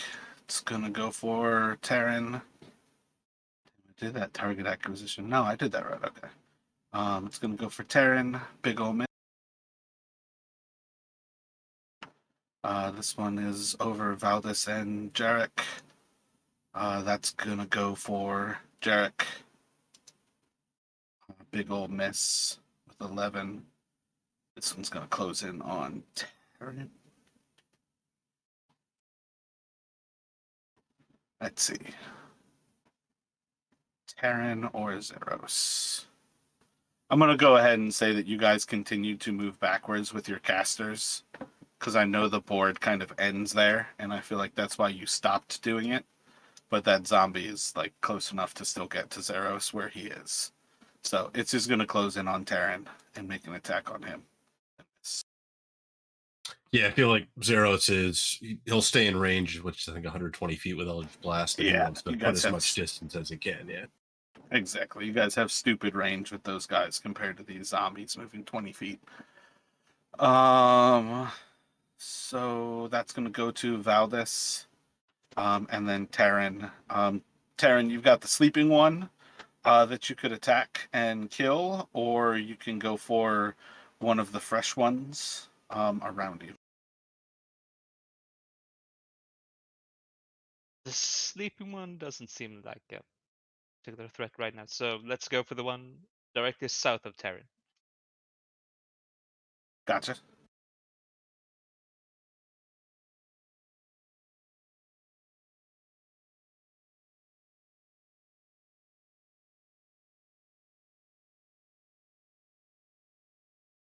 Solid hit for 9 damage.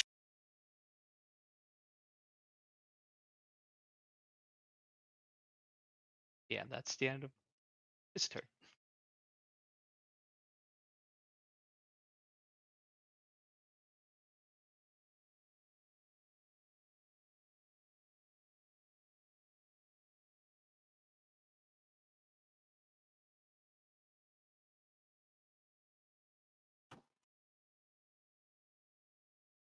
All right, that one's on Terran. 16 hit Terran. I think that's a hit. So just a DC 5 save for him. This one is all 3. It's going to go for Jarek. That should hit with a 19. And we'll do 5 bludgeoning to Jarek. So we'll go to Dirk.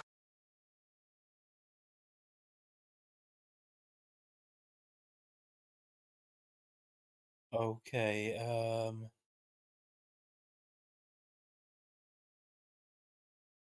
And this one, give me a wisdom save, please. No effect. Cool. I'm done. Let's see. That one's on Terran alone. That should hit DC 5 from you, Terran. That one's on Terran and Jarek. Gonna go for Jarek. All right, Terran's gonna. Oh wait, roll the bless. Yep, Terran's gonna fall on that one.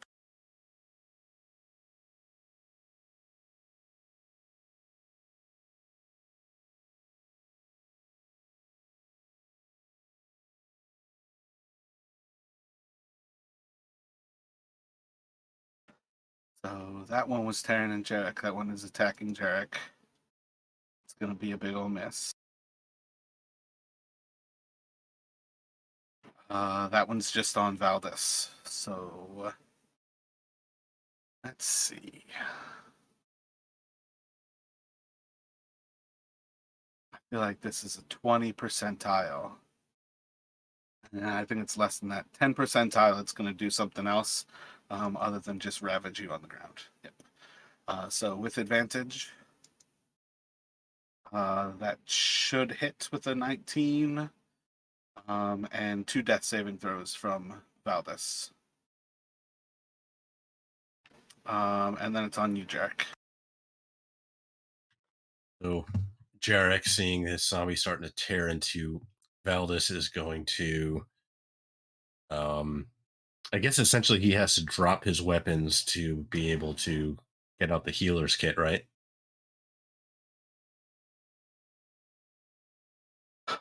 Yeah, it's gonna be something like that. I think at least one of them to, I don't know exactly. Yeah, I think that falls into one of those things that's kind of where thieves have a lot of advantage on how they do stuff with bonus actions as well. So I think, yeah, I think you're gonna end up having to drop them, and you can pull your healer's kit. As far as things go, I don't think it's absurd for you to recognize that you are right in line with how fast Echo is moving here. And realistically, you can get up Terran, and he's essentially at full health. And I think your role is vaguely the same as what hers might be. So you know that both of these people are going to get up if you do that. I don't think there's really an advantage one way or the other of how you choose to do it, though. Yeah, I mean, I guess. So so Jarek will kind of shout out like, Eku, tend to, essentially save Valdis, and Jarek will use his healer's kit on Terran as his action for that turn. Gotcha. So that will just get Terran up. And then effectively Eku just has to fly overhead.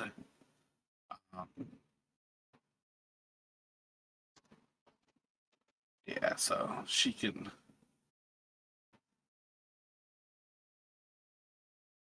And I guess the Zeros would also just Eldritch Blast at, I guess, the one south of Terran.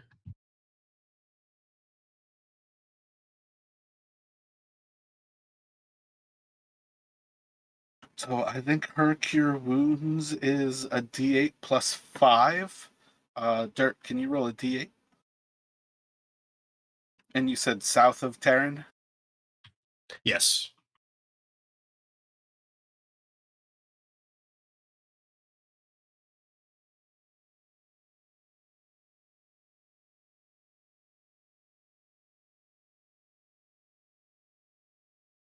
And I guess Jarek is looking bloodied at this point. All bloodied. Was it a huge mistake to remove Island from this? I feel like y'all do not have control spells. I guess really, do you all have spells left right now? Yeah, no. Valdez has no spells left. I'm not trying to TPBK you guys on it like a memorial service.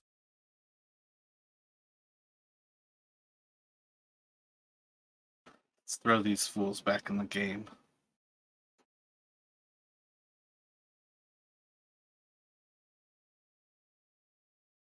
Let's have your back row of casters and all of these support characters.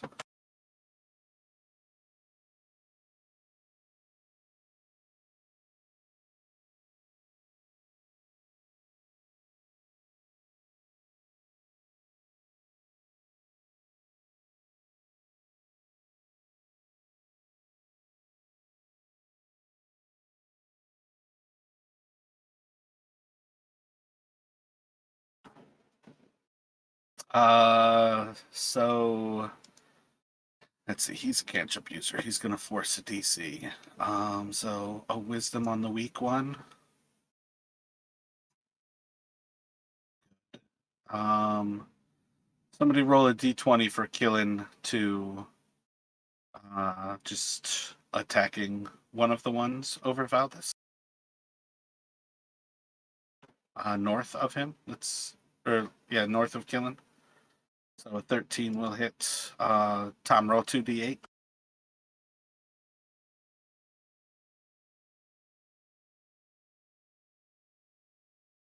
So 16 damage.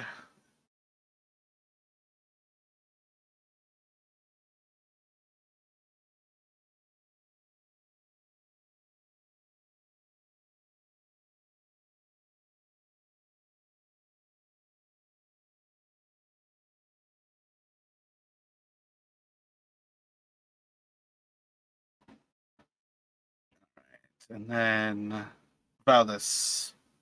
Take 12 points of heal. I'm going to try to knock you down again because the zombie's on the northeast of you.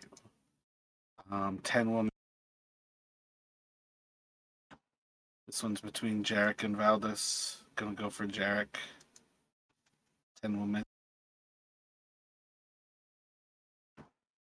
That one's sleeping. Let's see. Between Jarek, Valdez, and Killen. Going for Killen. He's got a stupid high DC. But I think that missed. He has Yeah, 8. 18. Holy crap. That's part of why I say like it's absurd for these characters to be used at level 1. They're meant to be used like once you have like a castle to yourselves. So they're never meant to really be probably less than level 5-ish. And then the last one is just on Terran. That will hit another DC 5 for you. You're still blessed. Yeah, so blessed will make that a success. And it's on Valdez. Yeah, first things first, gonna stand up. Yeah, Oh. you gotta stand up, pick your weapon up. Yeah. By the way, did the one try to hit me? Did he have advantage when he hit me? Oh no. 14 would still miss, right? Yeah, it would. Good call. Much appreciated. Yeah, so let's see. Standing up and picking up my weapons. Do I still have an action after that, or? Yeah, that's free action. Movement and free action right there. Okay, then I'm gonna stab the one. Right, because you only use one weapon, or do you use 2 weapons? You're a duelist, aren't you? Yeah, I only have one weapon, the rapier. Okay, yep. As long as you're only using one weapon, you are good to go for an attack. Let's see. I'm gonna stab out at the one east of me, of Valdez. See?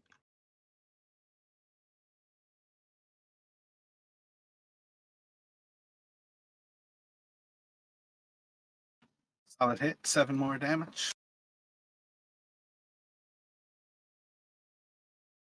That one is under half. Yeah, and then for Terran, stab at the one south of him. Excellent.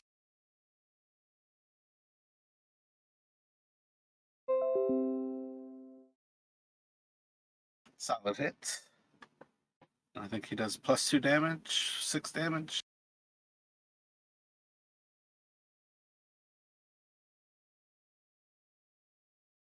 All right, so one of these is just on Terran. Will hit DC 5 for you. This one is on Terran, Jarek, and Valdis. Going for Valdis.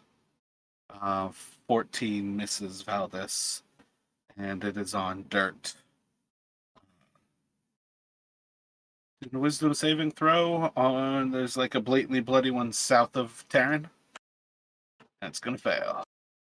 Let's see that damage.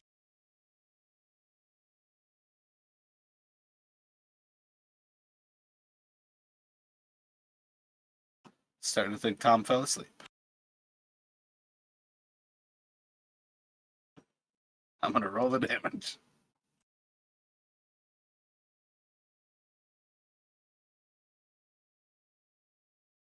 Is he overseas? Is that their time difference? Yeah, for him? he's in Britain. Yep. Oh yeah, Oh, that yeah. is So it's helpful. midnight for him. Yeah. Yeah. I mean, realistically, it's no more than we asked of Chris, but I feel like Chris is used to it at this point. Yeah, sorry. Did I miss my turn? Yeah, you're good. I had a zombie fail and I rolled the damage, but if you can top a 2, you can definitely cast it. I thought you were asleep. No, I was looking at the turn order, but I didn't think it was me. Yeah, go for it. Oh, was he damaged? Yeah. Yeah. Yeah, there's one blatantly bloodied right beneath Terran. That one is definitely severely wounded at that point. And then there's 2 more. One is just on Terran, and the other one's between Terran and Jarek. So Terran, Jarek is going to be Jarek. So another DC 5 for Terran. The other's going to fail against Jarek, and then this one is between Valdis and Killen. Going to go for Valdis. That will hit. The wrong attack die. Am I going too quick here? Nope. They've got a highly damaged die. 6 damage to Valdis. And I'm back to being bloodied. Back to bloodied. Let's see. Have Island attack the one that is beneath Terran. It's going to fail the saving throw. Tom, roll another d12.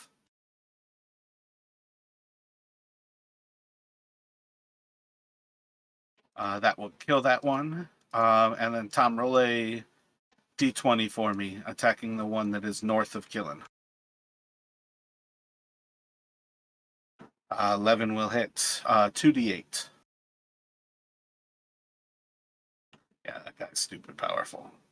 I feel like Burke is never going to actually play him, but he's just like, he's stupid strong. So 8 damage. I think that was pretty evidently bloodied at this point. And then it's going to go to Jarek. So Jarek, seeing they're still surrounded, he's got the healer's kit out still. He's going to go ahead and use that on himself. Gotcha. Once you roll those dice, you can roll Zeros. And Zeros is going. He's got the target above Killen that is bloodied, and then the one that's basically asleep above Terran. The other one's like without doing a perception check, he can't really tell. Yeah, so he'll go for the bloodied awake one.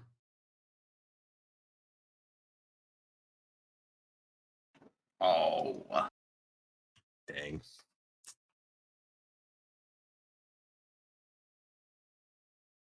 And then that's going to go to Eku.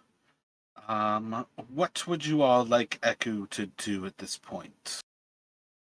Go back to biting? I feel like it's back to biting. Yeah, maybe the one to her, the one above. Yeah. Make that attack for us, Justin. Roll a d20. Need a not one. That is indeed a not one. Roll a. I think she does a d8, d6. My bad. Psych, even better. 11 damage. Let's see how many hit points he has. Holy shit. A fucking 7 from 3 of those. So 11, 18, 25, 33.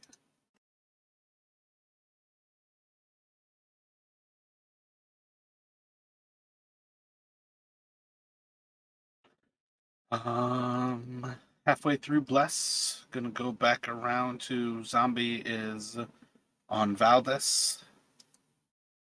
Big ol' miss. Zombie on Eku, Jarek Valdez. I feel like just having her in the middle of it's gonna help things too. That'll go on Jarek. Big ol' miss. That one's sleeping. That one is Jarek Valdez killing. Going for Valdez. Got some pheromones on Valdez for sure. 17 should hit you. And gonna do 2 bludgeoning damage to. And then this one is on.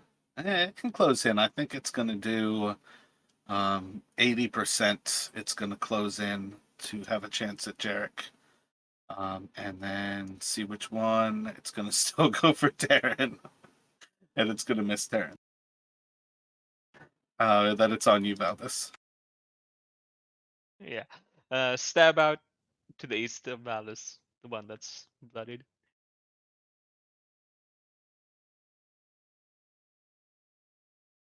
Solid hit for 4. It's kind of the same thing. You like stab into the creature and you pull out like part of its innards.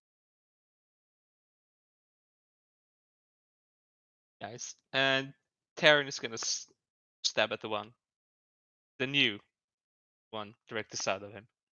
Gotcha.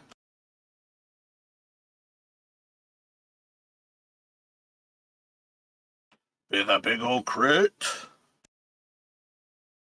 I don't think you can single kill these, but you could certainly try.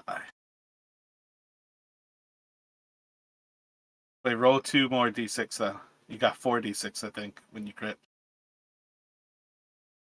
Oh, okay. Do I still roll with the +2 on them, or is it No, just no, no. The plus doesn't get multiplied. That's why you Okay. double the dice.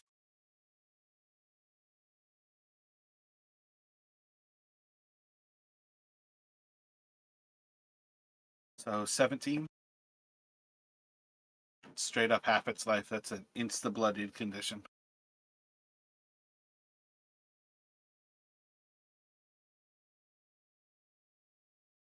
And then that is on to some zombie edge. One of those is just on Terran. Big ol' miss. The next one is between 3. Terran, Jarek, Valdez. Going for Terran. Big ol' miss. And it's on dirt. I think visually you've got 1 bloodied south of Terran, 1 bloodied north of Valdez, and 1 severely bloodied north of Killen. Let's go for the one north of Killen. Go for it. Fuck, that's twice. Of I've course. rolled nat 20s on those resists. This one's on Terran. I don't think I've critted you guys though. That's at least a bonus. 5 damage. Oh, it doesn't matter with Terran. DC 5. And then that one's dead. And then the last one is between Valdez and Killen. So on Valdez. And big ol' miss. And it's going to be back to Island. So you can roll a d12 from Island. He'll do the same thing. Toll the dead on that same one above Killen. I think the 11's a fail. I don't think they have any wisdom. Yeah. And Tom, can you roll a d12?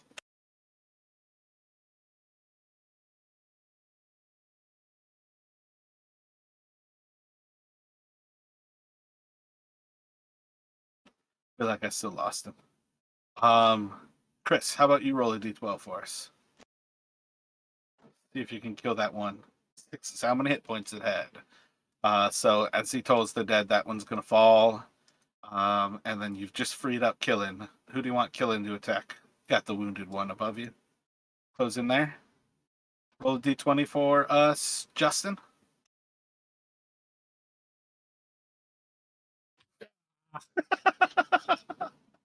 A big ol' miss.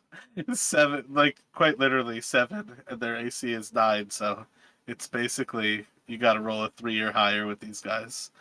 Oh wait, why did I think it was different there? That seems weird. It's gonna go to you with Jarek. Okay, so now Jarek's he's going to drop the healer's kit. I think with his free action, he can pick up one of his dropped weapons on the ground. So pick up his scimitar, and he will attack the one north of Valdis, east of Eku. Yeah, each of your northeast and your southwest are the wounded ones for you, so that will hit do 9. And Zeros will, targeting the same one, cast an Eldritch Blast. Solid hit for 5.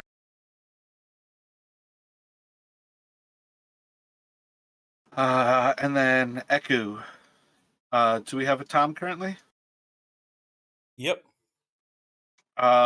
Who do you want Eku to bite? You got a zombie to her right that she could possibly kill, or you could go for a freshie. What do you want to do with her? Yeah, we'll go to the one on her right. Roll a d20. Oh, she was the one who's the not one because she's got +8. And then roll a d6. Think you need a 3. Let's see a con save to see if this passes out. It's gonna pass out. That one has next to no hit points and it is passed out. I think for the case of this, we're just gonna call it dead because eventually you guys are just gonna have some sleeping zombies to finish off at your leisure. Gonna go back around to a zombie between Valdis and Killin. If it had a brain, it would not be confident looking down Killin right now. Big ol' miss. That's the sleeping zombie. Sleeping zombie. I should just delete the other sleeping zombie too.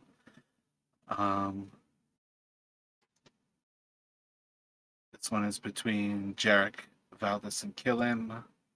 Going for Killin. It's no bueno. No bueno. And then this is the one south of Terran and Jarek. Going for Jarek. I think 18 hits. Yep. And they are trains, 8 damage. And then it's on Valdis. And Jarek is back to bloodied at that point. So right now, Jarek and Valdis are bloodied again. Yeah, I think I can even count as severely blooded. Gotcha. I feel like there's a weird level of, at least while you're outnumbered, it might be viable for Echo just to heal one of you instead of biting. I don't even know if that's true as far as strategy goes. This is one of those unique occasions where with so many creatures in between the potential, it can be really dangerous to go down. But it's on you, Valdis. What would you like to do? Stab the one north of Killer.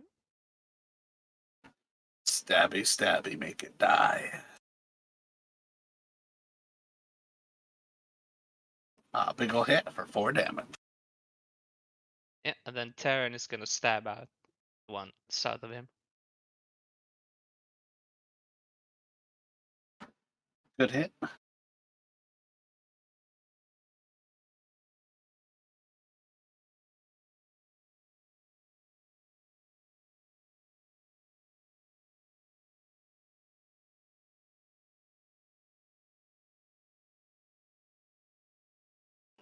Totally been forgetting about their ability to just not die when you stab them. So 9 damage from Terran. Was that like the relentless fortitude or whatever? Yeah, because they're zombies. So it's a 5 DC plus how much damage you kill them with to see if they can stay up. This one is just on Terran. Big ol' miss.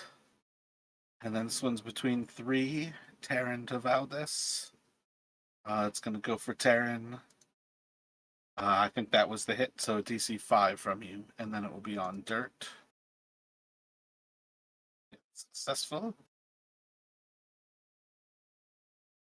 That's going to fail for your Toll the Dead. Roll that damage. Is he damaged? Yeah, oh yeah. At this point, as long as you can see one is under half, you can definitely go for that. So that will leave him in severely bloodied.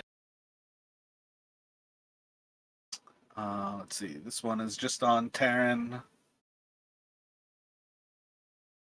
15, so DC 5 from you, Terran. That one is Island. I think he's going to do the same thing to the same one. So if you're still there, Tom, roll the D12. I think that's actually going to pass his DC. Yep, DC 13 as well. It's got a 14. And then Killing. What do y'all want Killing to do? We want killing to kill it. Part of why I say it like that is Killing is the perfect person to move around this battlefield and provoke attacks because they can't really hit him, and always also attack the big stuff. But it also depends if you guys want to risk it regardless. But, you know, that one is fresh that is north of him. Whereas, again, I always feel like there's a level of actually killing shit is huge. Yeah, so the one to the south of Terran is bloodied, right? Yep. And then he's kind of like, he sees Terran surrounded. I feel like he might go and try to finish that one off. You take, I guess, what, one opportunity attack from the one to his north? Yeah, on some level, like his minimum movement would do that, basically. I think he's also the person who would want to be next to as many things as possible so they have a chance to attack him, because it's a chance that they won't attack you. Yeah, so maybe go to like the south of Jarek and attack the one to his northwest at that point, the one below Terran. Gotcha. So one will swing out at him. Big ol' miss. And then somebody roll a d20 to attack that weak one. That success. Yeah, there's not even a possibility that one couldn't die with a crit. That just makes my advice bad if you know that the crit was going to happen beforehand. Because that's the type of shit you want to do to a fresh zombie. Well, given my roll so far, I was not expecting a crit. Right. So yeah, this zombie is west of Terran. That's a hit. So DC 5 from Terran. And bam, he's good. And then it's going to go to Island here. So he's doing Toll the Dead. What do you guys want him to toll? I think at this point you guys have to do a perception to really see. So, or he can just kill the sleeper. But I feel like, you know, fuck it. Maybe For he'd the go fact that to he's already the... NPC'd. The one either south, basically southwest of Valdis or northeast of Valdis are the wounded ones. So pick one of those and roll a d20 or a d12 once you pick it. I feel like he would go for the one that's just on Valdis. Gotcha. So roll a d12 for me there, Justin.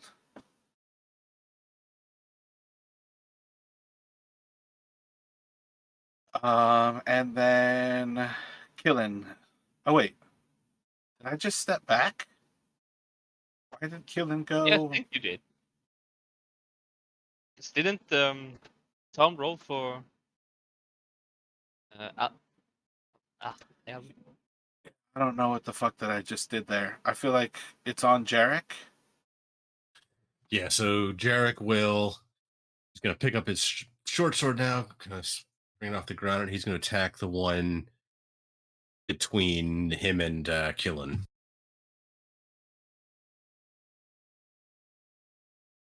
Solid hit with both.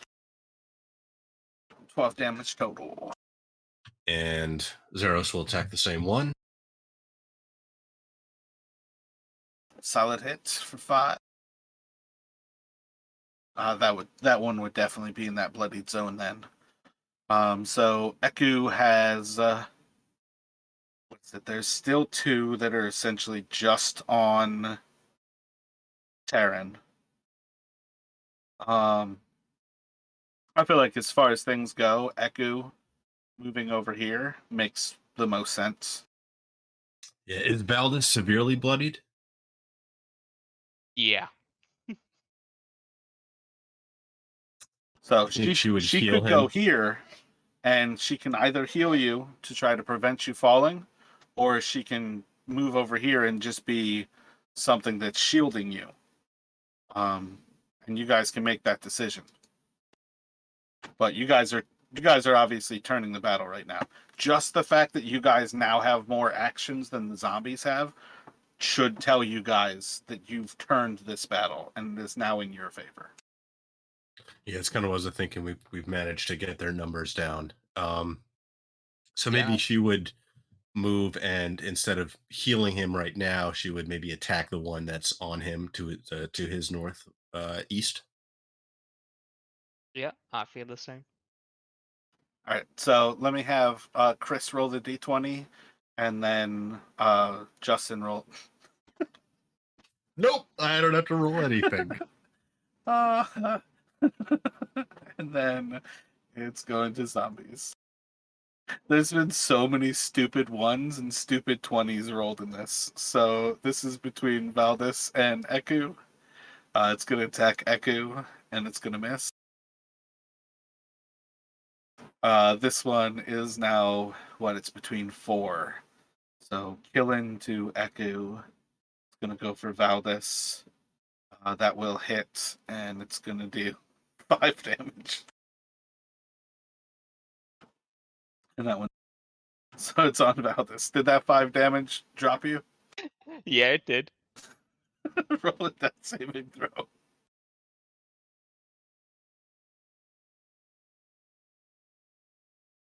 And a fail.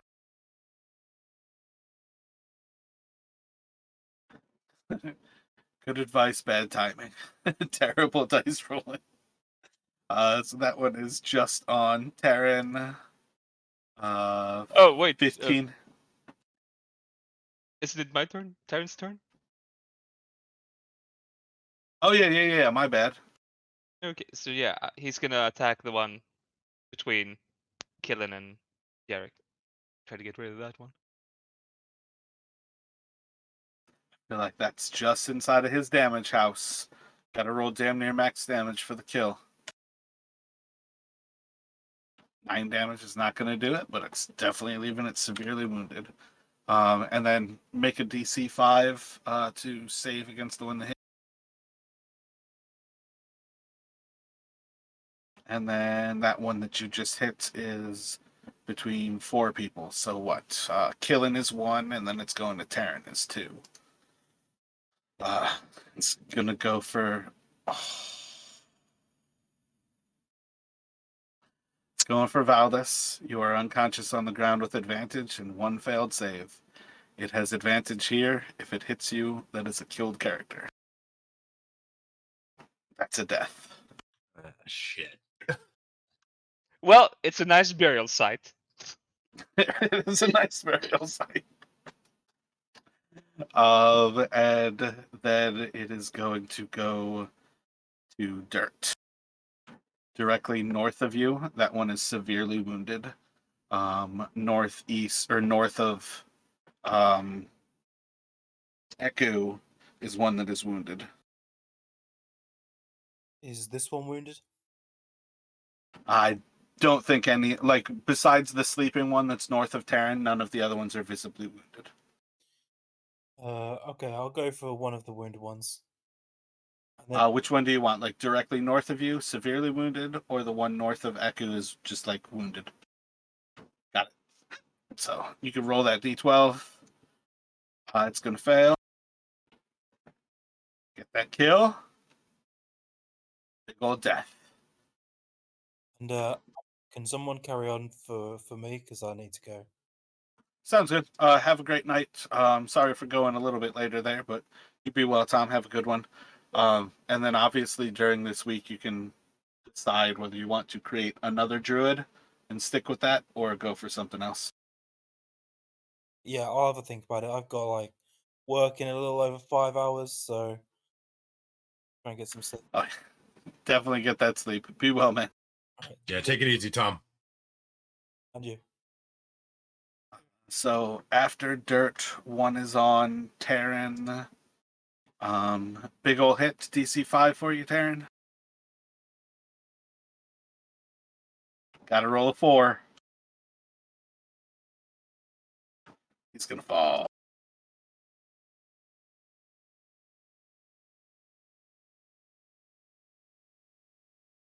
Alrighty, so it's on Island here. He's got healer's kits. Feel like he can run up and get Terran up. Otherwise, he can continue to try to kill. What are you guys thinking? I think he'd go for Terran. Yes, please. So running up, and again, I mean, realistically, at this point, if you roll the character sheet, you could have the full character on Terran. But for what it's worth, I think using him as the retinue guy is still the best way. But you will be back to consciousness with him. And that will be Island. I'll mark down the healer's kit. And then you guys can have Killin. What would you like Killin to do? Killin could potentially kill the guy that is north of Eku, or simply start to tear into the two that are northwest of Terran, or just tear into the one that is north of, like, northeast of him now. I think tearing to the one northwest of Terran. Like, get more people up there. Gotcha. So as he breaks combat, nothing happens.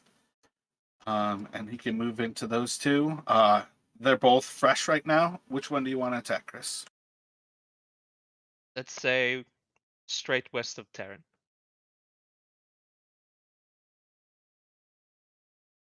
Straight west of Terran? Yes, it Shit. doesn't matter. 2 in a row. And then, yeah, that was killing. So it's going to go to Jarek here. All right, and the one to my southeast is fresh. He's fresh. Yep. It's really hard to describe zombies as even having a bloodied condition for what it's worth. Like, do a perception check to see how it looks. It looks dead and rotted. Yeah, like I don't know, maybe it's got like more pieces of it missing if it's quote unquote bloodied.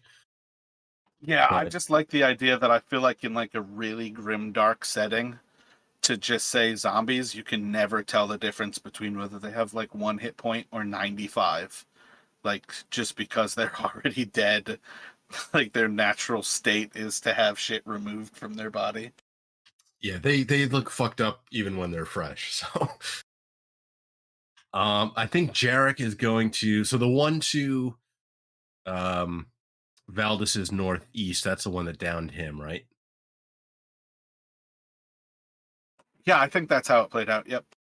So I think Jarek is going to kind of, seeing another comrade fall, he's going to kind of go enraged, and he's going to move to attack that one. So he'll take an That one already attack. opportunity attacked killing, so you can step out of that without any problem.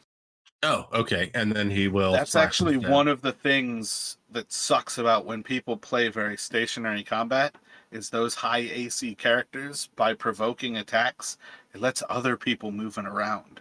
That's part of why sometimes having a character who provokes them for no reason really helps the squad. Right. And I feel like zombies wouldn't be smart enough to reserve their reactions. They would just No, not at all. Lash It's out. always the first person. Yep. That's part of why I really like to play zombies, is like they have no thought between attacks. They're always random as fuck because they're just attacking. Both of those will hit for 13. That's going to put that one severely bloody. all right. And Zeros is going to try and finish it off with an Eldritch Blast. Nope. Big ol' miss. So I feel like Eku going for the bite on that guy, or you can have Eku go for a bite on a fresh one. I think that's kind of the thought that you guys should be on there. Yeah, I mean, there's nothing she can do for Valdez, so I think she would just try and finish off the one north of her. So roll a d20 there, and then Chris, let me have you roll a d6. You just got those ones locked in. 6 damage. It's still alive, but it is very much killable in the next hit. So let's see. Let's do some zombies. It is that zombie. So between the two of you, Jarek and then Eku, it's gonna go for Jarek. 15. Is that your AC? Yep, that hits. 3 more bludgeoning. And then this one is just on Eku. Big ol' miss. And then it's on Terran. Yeah, Turn is gonna stab the one to his west. All right, since he's pretty much a real character. Oh, he's a rogue. You won't even really have. Let's give you 2 attacks, anyways, because I think you guys have this combat at this point. And killing Valdez is probably the most substantial thing that could have happened. So roll another attack, too. Another d20. Oh, does his say he has a sneak attack built into that, though? No, not as a cut purse. He doesn't have. All right. I feel like they kind of have it in there as the d6, like 2d6, but roll 2d6, and then your second one will just be 2d6, no plus. Like 2d6 plus 2, and then 2d6. So 4, and then 9.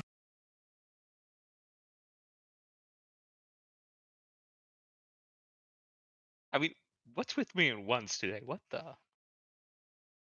That's how you know characters were meant to die, when so many ones are getting rolled. So 16, 25, 31, 39. And you did 13.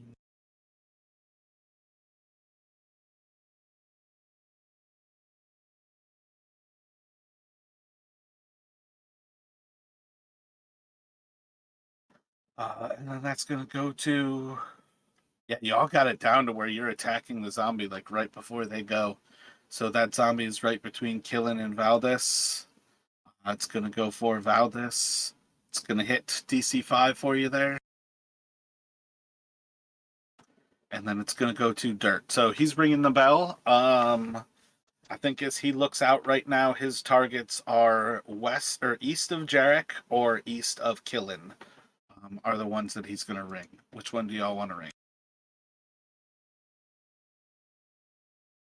I think east of Yarrick actually. Try to get that one. Gotcha. Roll a d12. Another 20. I've resisted his bell with 3 20s this combat. I think 4 20s all day today. And then the one that is west of Terran is on Terran. And it's going to miss. And then we're on Island. Island's attacks are essentially he's doing the same thing. He's ringing the bell, or he's doing a dexterity one. These things are definitely not wise, so he's not changed by being in combat here. Y'all want him to try to kill the one that is more or less right in front of where he is, or go for the one that Jarek is on?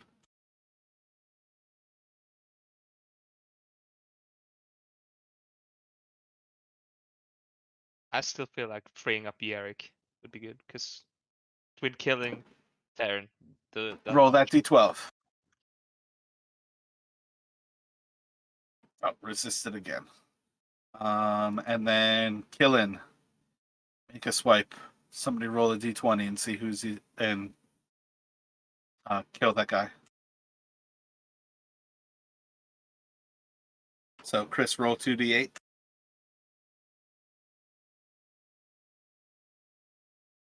So 10 damage. That one's going to be severely wounded. And whoops, my bad. Now it's on Jarek. All right, Jarek's going to keep slashing and stabbing away at the one to his right. Just do one at a time right now. Roll the damage. No crit, obviously. So Yeah, so my bad. Do one more. You're basically one hit away at this point. I think if you hit, you're gonna kill. do we still have bless, or is that? You do indeed. I think you've got 2 more turns. Yep, that's just Yeah, enough just to hit. Oh yeah, I think that was a hit once you actually had the bless. And that's gonna be the KO for that guy. All right, and Zeros is going to go for the one. I mean, since they're going at the same time, he probably would have gone for the one that Jarek was attacking, but maybe he'll go for the one to the west of. Technically, all of this happens at the same time, so letting anybody make strategic moves kind of fails. And realistically, they do go after you in the initiative. So if people are reacting to the initiative, as if it's a different time frame, there's no reason to like make yourself suffer for that. All right, so he'll go for the one to. I think Killen got the one to his right, or the one to. Yeah, He'll go for the the one to the east of Killen is the next one that actually looks wounded. Yeah, so he'll go for that one. I think that just misses with an 8. Yep, 8's going to be a miss. On to Eku. I mean, I think realistically, for how late it is, we can kind of call it at this point. But Eku can attack one of the fresh ones, or she can probably go finish off the one that is east of this. And I guess Jarek would have also moved to present another you're target. Good. Or my bad, east of Killen. What do you all want Eku to do? Maybe come over and attack the same one to Killen's east. Gotcha. So roll a d20. And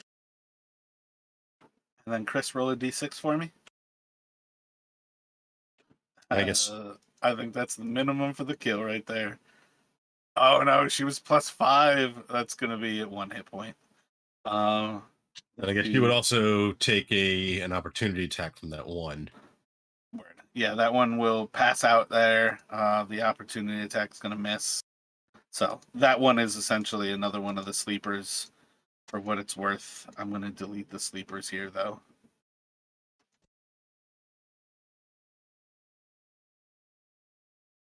Because again, you guys are very much cleaning this up at this point. So that one is fresh. Nobody is there. It's got the whole field of targets. What is that? 5 of you over there. I think of what a 1 was. So next in initiative order, Valdez is not in initiative order, which is Terran. So just gonna move over to Terran. And it's gonna attack him too. And that is a hit. DC 5 to save with that Terran. You need a 3. Oh yeah. And then it's on Terran. So right now, both of those essentially look fresh to you. Yeah, so he's just gonna stab back at the one he just attacked him. Stabby stabby die, motherfucker. So that'll be for 8 damage, and then roll another set of attacks, another d20 and another 2d6, but no plus.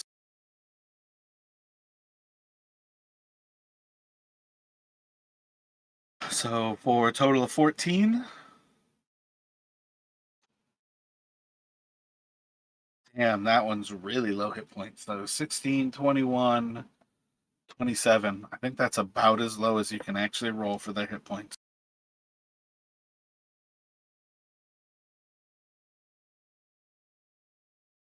And you did 14, so it's at 13. Yeah, it's already blood. Then it's on that one sleeping on dirt. So dirt would follow suit on that one. One of you roll a d12 for me. -2, so that's going to be a fail. So it's going to take 4.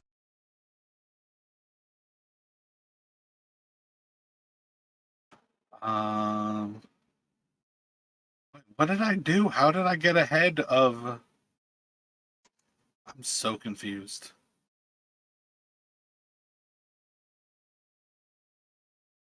Oh, it's because I wasn't moving the initiative. I was just looking at it at this point. So that one is between Killins 1, Island 6. It's going to be for Island 16. I feel like his AC is 14. It's going to do 6 damage to him.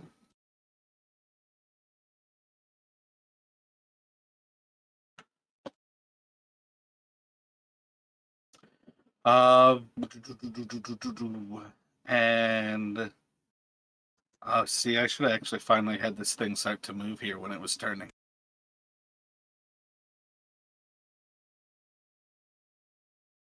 Let's say for the last 3 turns, that thing's just been slowly creeping forward towards you all. And Island. So I feel like you guys can have him light up the one that is to the east of Terran. Somebody roll a d12. It's going to suffer from it. So for 5 damage. And then let me have Chris roll a d20 and 2d8.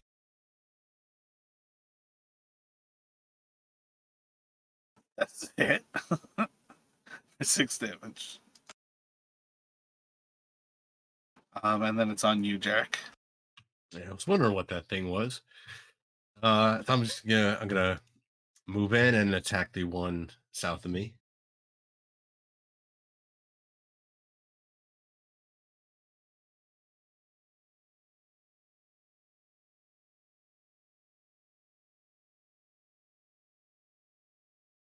Yeah, I meant to never even reveal it, and then I revealed it on accident before I thought about it, because it looks like a plant until you actually start to do anything. So you have Bless. The 9 is what it takes to hit. So those will both be hits. And you said south of yourself? Yes.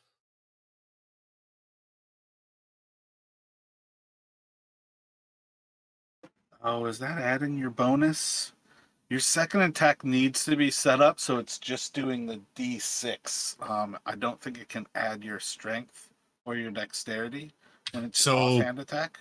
Because it's I am actually a the dual short sword. wielder, I am able to use the Oh, modifier. your fighting style is dual wielder, eh?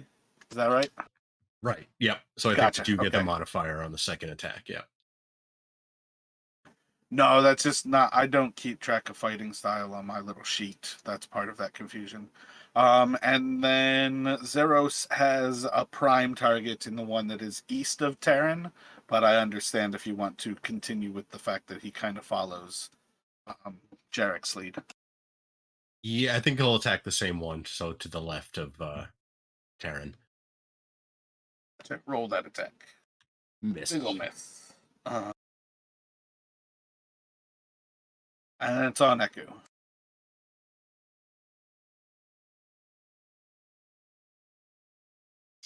So maybe she'll go and attack the one to Terran to the east. Roll a d20 and then Chris roll a d6.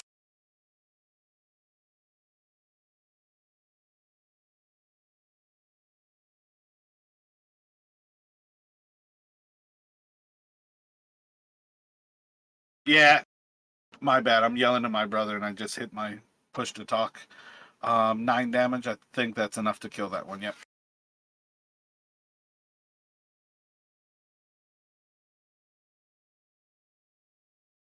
So it'll be on you, Valdez. This is the last turn with Bless. My bad, Terran. Yeah, Terran is gonna stab the zombie that's left. So Let's give Terran the victory here. Solid hit for 8. Second one will hit for 6 more. It was actually kind of beyond his ability to kill. Roll a d12 for me, Chris. Never mind, it's going to resist it. And then it's going to have a chance to attack. There's 4 of you there. Go and kill into Aelin. It's going to go for killing. It's like auto crit or nothing.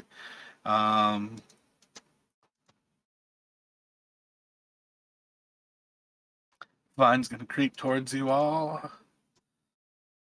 Oh man, I should have moved it way sooner. And then it's going to go to Island and Killin basically to finish that guy. I don't think there's any chance for it to survive that. Let me have one of you roll a d12. It's going to fail it for 4. And then, Chris, let me have you roll a d20 and a 2d8. Oh, wait a second. My bad. I should have said Justin. But 2d8.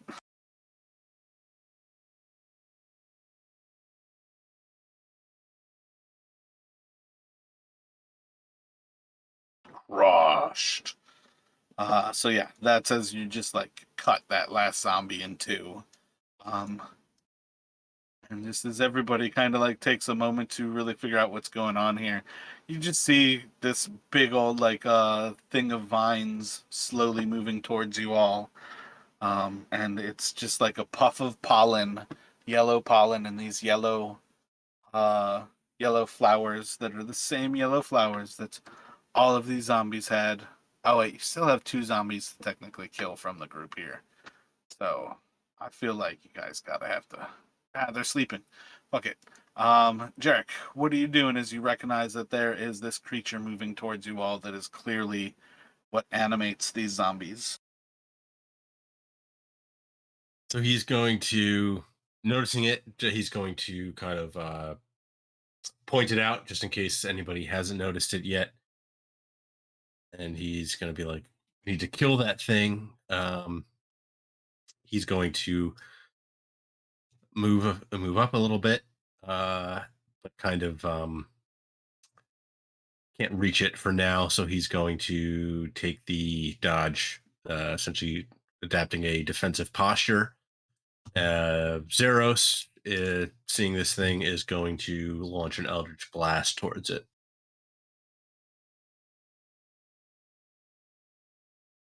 Solid hit, doing 8 damage. And it's gonna go to Echo. Y'all want her flying up and biting it? Yeah. Yep. Seems very much so. Oh, I guess actually Jarek would have, after pointing it out, maybe instead of taking the dodge, he would have used his attacks to finish off the sleeping zombies. Alright, that's legitimate enough.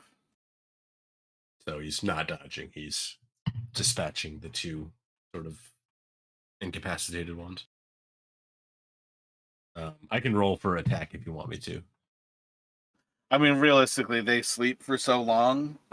It's really not even functional regardless. It's good enough flavor for whatever reason, but if you miss them, they would still be sleeping for you guys to kill them later. So you all want Eku to fly up here. One of you can roll a d20. If you hit, roll a d6. Oh wait, she's still auto hit, just not roll a 1.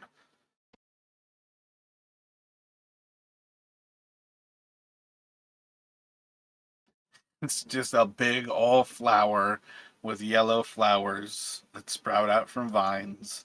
It has no armor. So that's bless. And it is on Terran.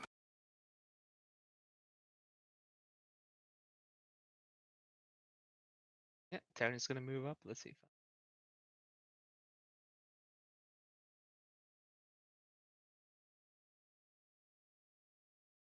See, that's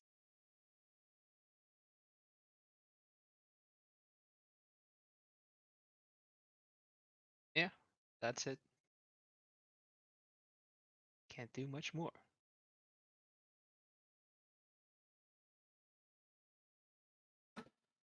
Toll the Dead, the first of the power creep spells, is 60 feet. I think he's within range that he can do his classic Toll the Dead. Oh, he's got to move a little bit closer. When you roll a d12?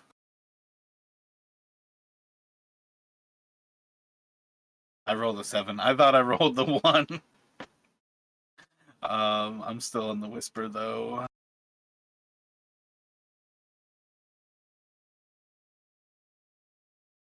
That zombie is dead. It is the creep. So it's just going to move a little bit closer. And then there's just going to be a gigantic puff of spores.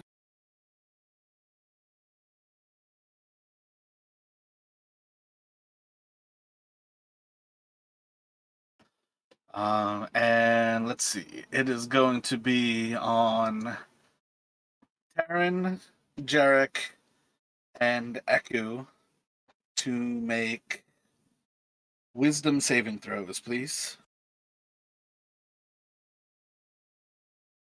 And I might use my inspiration for Jarek for this one.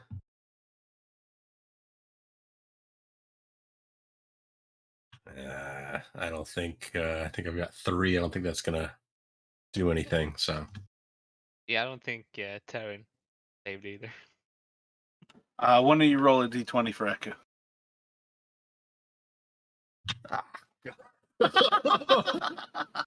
Finally. I think all 3 of you are now my zombies. I was not prepared for any of that. Yep, the 3 of you are now charmed. Holy shit, that's fucking amazing. Is she immune to charm? She might be immune to charm. She is not immune to charm. She's got a +7, so that was an 8. It was close for her. Oh shit.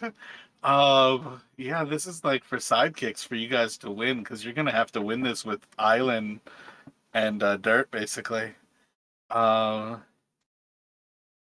yeah, I feel like at this point we're gonna have to have it. Justin, you'll be Dirt and Zeros, and Chris, you'll be Island.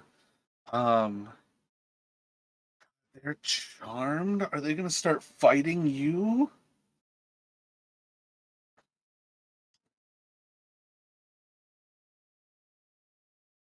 All right. so like people now. You're basically turning into those zombies. You're gonna quickly recognize that those zombies were probably never dead when they met this creature, but they just like walk up to it and they don't eat, so they slowly start to rot away. But yeah, it's gonna go to Island. You're gonna see as uh, basically as Jarek and Taryn run towards this thing, and Eku flies in, that it just kind of like puffs out like the big bulb where all these flowers are coming from, and this small puff of pollen becomes a larger like circle, and it just kind of keeps kind of puffing every moment where it moves, and the circle just kind of expands out into this radius. But as the 3 of them enter, recognizing this threat, they all just calmly stop moving forward, like with purpose. They're still moving forward towards it. You can still see that they are going to close that distance, but there's a moment where the purpose in them moving forward kind of leaves their person, and all of a sudden they're almost like kind of sensing of a catatonic state. Um, and yeah, you'll have to kind of make that decision whether that means Killen is going to or is not going to try to charge in there.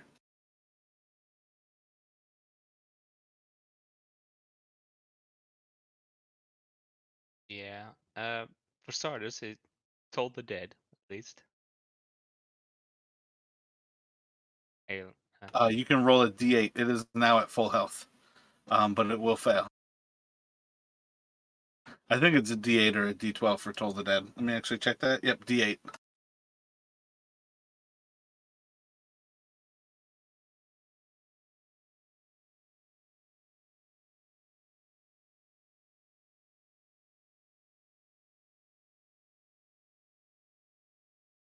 So I think as far as things go, I think you guys are in kind of an all or nothing point where you have to hope that Killin passes that save that you guys have failed. But Killin might be one of those things where he is going to make or break this fight. Yeah, so Killen is gonna charge in. So I think you're right outside of 30 feet. So I think if you move 30 feet, you're going to be able to attack it. But 1, 2, 3, 4, 5, 6. Yep, that looks like it. So close that distance, roll a d20. Yeah, Literally had to shocking. not roll a 1. It has, I think, 7 DC or 8 DC. Yep, it's 6 armor class. You have to not roll a 1. And then that's going to go to Jarek. Let's get, I think it's the end of your turn. Yep. So you can do Zeros real quick. No, so Zaros is going with Eldritch Blast at this thing. I guess realistically, Jarek's turn ends before Zeros's, but a crit will be nice. Do 2d20 or 2d10. Oh, sorry. Yeah, Right, Eldritch Blast is a d10 though, right? you're right. Yep, yeah, it's D10. All right, let's do the 9 anyways.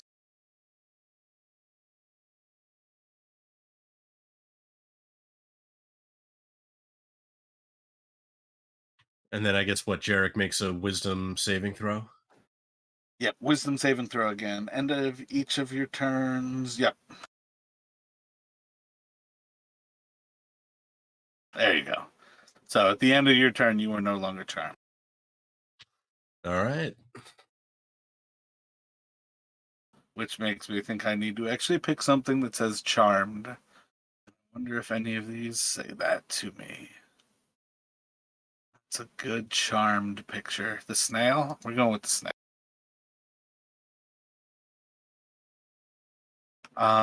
So that's gonna go to Eku. Well, we just had Justin roll one. Chris, roll a d20. She's got a +8. She needs to roll a 4 or higher, I think. Or a +7. She needs a 4 or higher. Okay, I rolled an 11. If it doesn't show. Oh, okay, my bad. I didn't see that right away. So Eku will cease to be charmed at the end of that. And then it will go to Taryn. End of your turn. Roll the Wisdom saving throw. I guess he kind of has it the hardest now because without a full stat block, I think it says there's like specific ones that you have proficiency on, but other than that, like it leaves it pretty blank. So he'll still be charmed unless you have. What does it say his proficiencies are for saves? It's dexterity and intelligence. Gotcha. Oh yeah, intelligence makes sense with a rogue. So then I think Dirt was Justin's. Yeah. So I think he'll cast Toll the Dead. Yep, Same and thing. it is wounded, so a D12 now. It's got a straight wisdom though, so that actually passes. So psych. Let's see.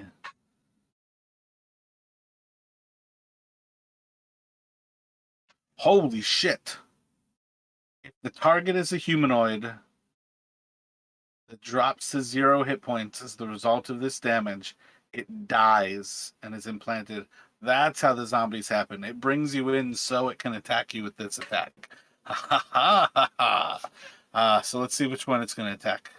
I don't think I can kill Larry's character, but that'll be real bad. I shouldn't name that. So 1 is going to be Eku, is what I was thinking. 2 is okay. Good. I don't think I can kill Eku on accident, but 18. I think her AC is 19. Yep. And it's gonna go to Island, which is Chris, and Killin. Yeah, so another Toll the Dead. Oh wait, give me 1 second. It healed up to 63, but I think that is still injured. So roll a d12. Yep, that is still injured. So 3, it's save. It's gonna fail to save. So down to 6. And then killing. D20 and 2D8. Solid hits.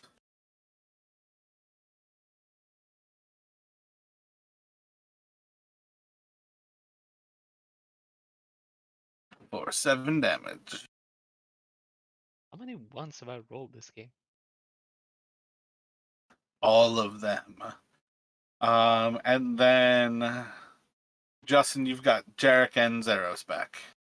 All right, so Jarek is going to sort of like shaking his head, like not sure what just happened. He's heedlessly is going to charge in and slash and stab at this thing.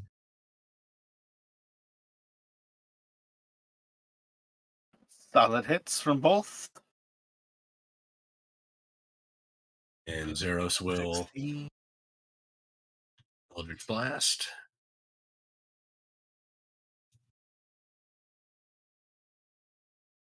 Yeah, that's a hit. Straight not ones, 8 more damage. 29. That's definitely a sappy condition. It's bleeding pollen. I don't know. And then Eku. Chris, roll a d20. Need a not 1 and then roll a d6. So 8 damage. Let's see if this thing passes out. That would be so bad if that thing passed out.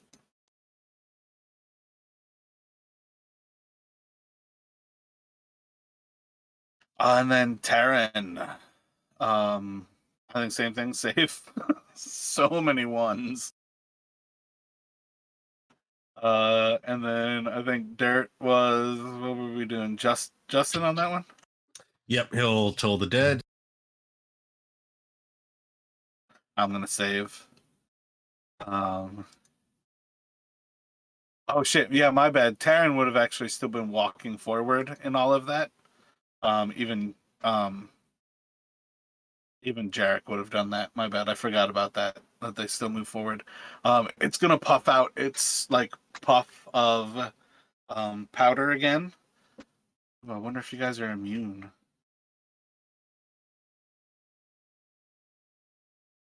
All right, nope. So make another round of wisdom saving throws for me. DC 11 for the 4 of you, basically. Well, Terran's already lost. So Eku, Jarek, and then do one for Killen. Eku actually passes with that 4. It is wisdom. I have Killen's here. Nope, that was just what he needed to fail, was a 10. So Killen and Jarek, I think, will become charmed by it that turn. And then it's going to, then it replenishes, so it's going to be, it's going to go to Island. You can toll the dead again. It's going to pass, my bad. It feels weird to say that you can do it, and then I have to roll the save and make it not matter. So Jarek, end of your turn, you can save again. Oh You wait, can't kill move- it right too. Should also make a save, right? Oh yeah, my bad. At the end of Island's turn, yeah. Killing does it. Yeah. And then Jarek, end of your turn, you can make the wisdom save and then roll Zeros. So Jarek will be good. Or Zeros will hit for 3 more. Yep. And I think Eku's not charmed anymore, right? So she would bite out at it. Yep, she can bite it. D20 and then a D6. For 8 again. And it's still going to pass.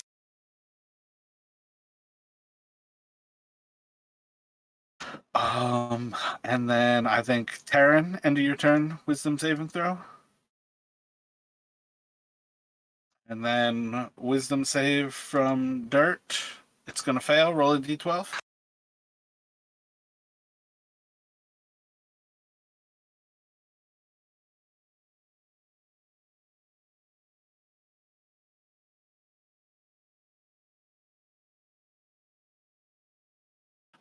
I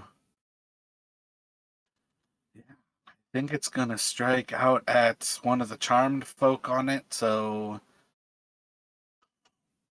odds is gonna be 10. So it's gonna go for killing.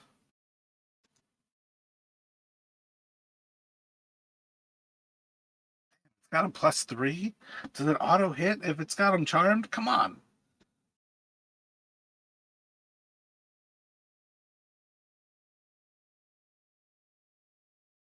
Can't believe I can't auto hit if somebody's charmed by it. It's gonna miss him with a fucking 17 at fucking AC. And it's gonna go to Island. So wisdom saving throw. It's gonna fail. Roll a d12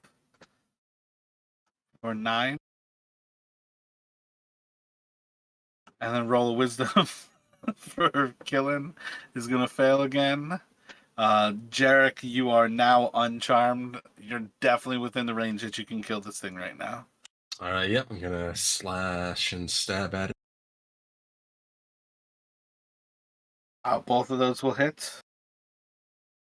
And you basically left it wide open for Zeros to get the kill. Crit? Oh, you need a 7. Oh shit! Oh, all right. Straight up 1 hit point. Next kill gets it. So, Chris, roll for Eku. You need a not 1. There's the crit. Just super dead. So yeah, you will destroy the little spore creature. And I guess what we're gonna do next session is we're gonna start with a funeral ceremony. And then we'll have you all early in the day approaching Camp Righteous.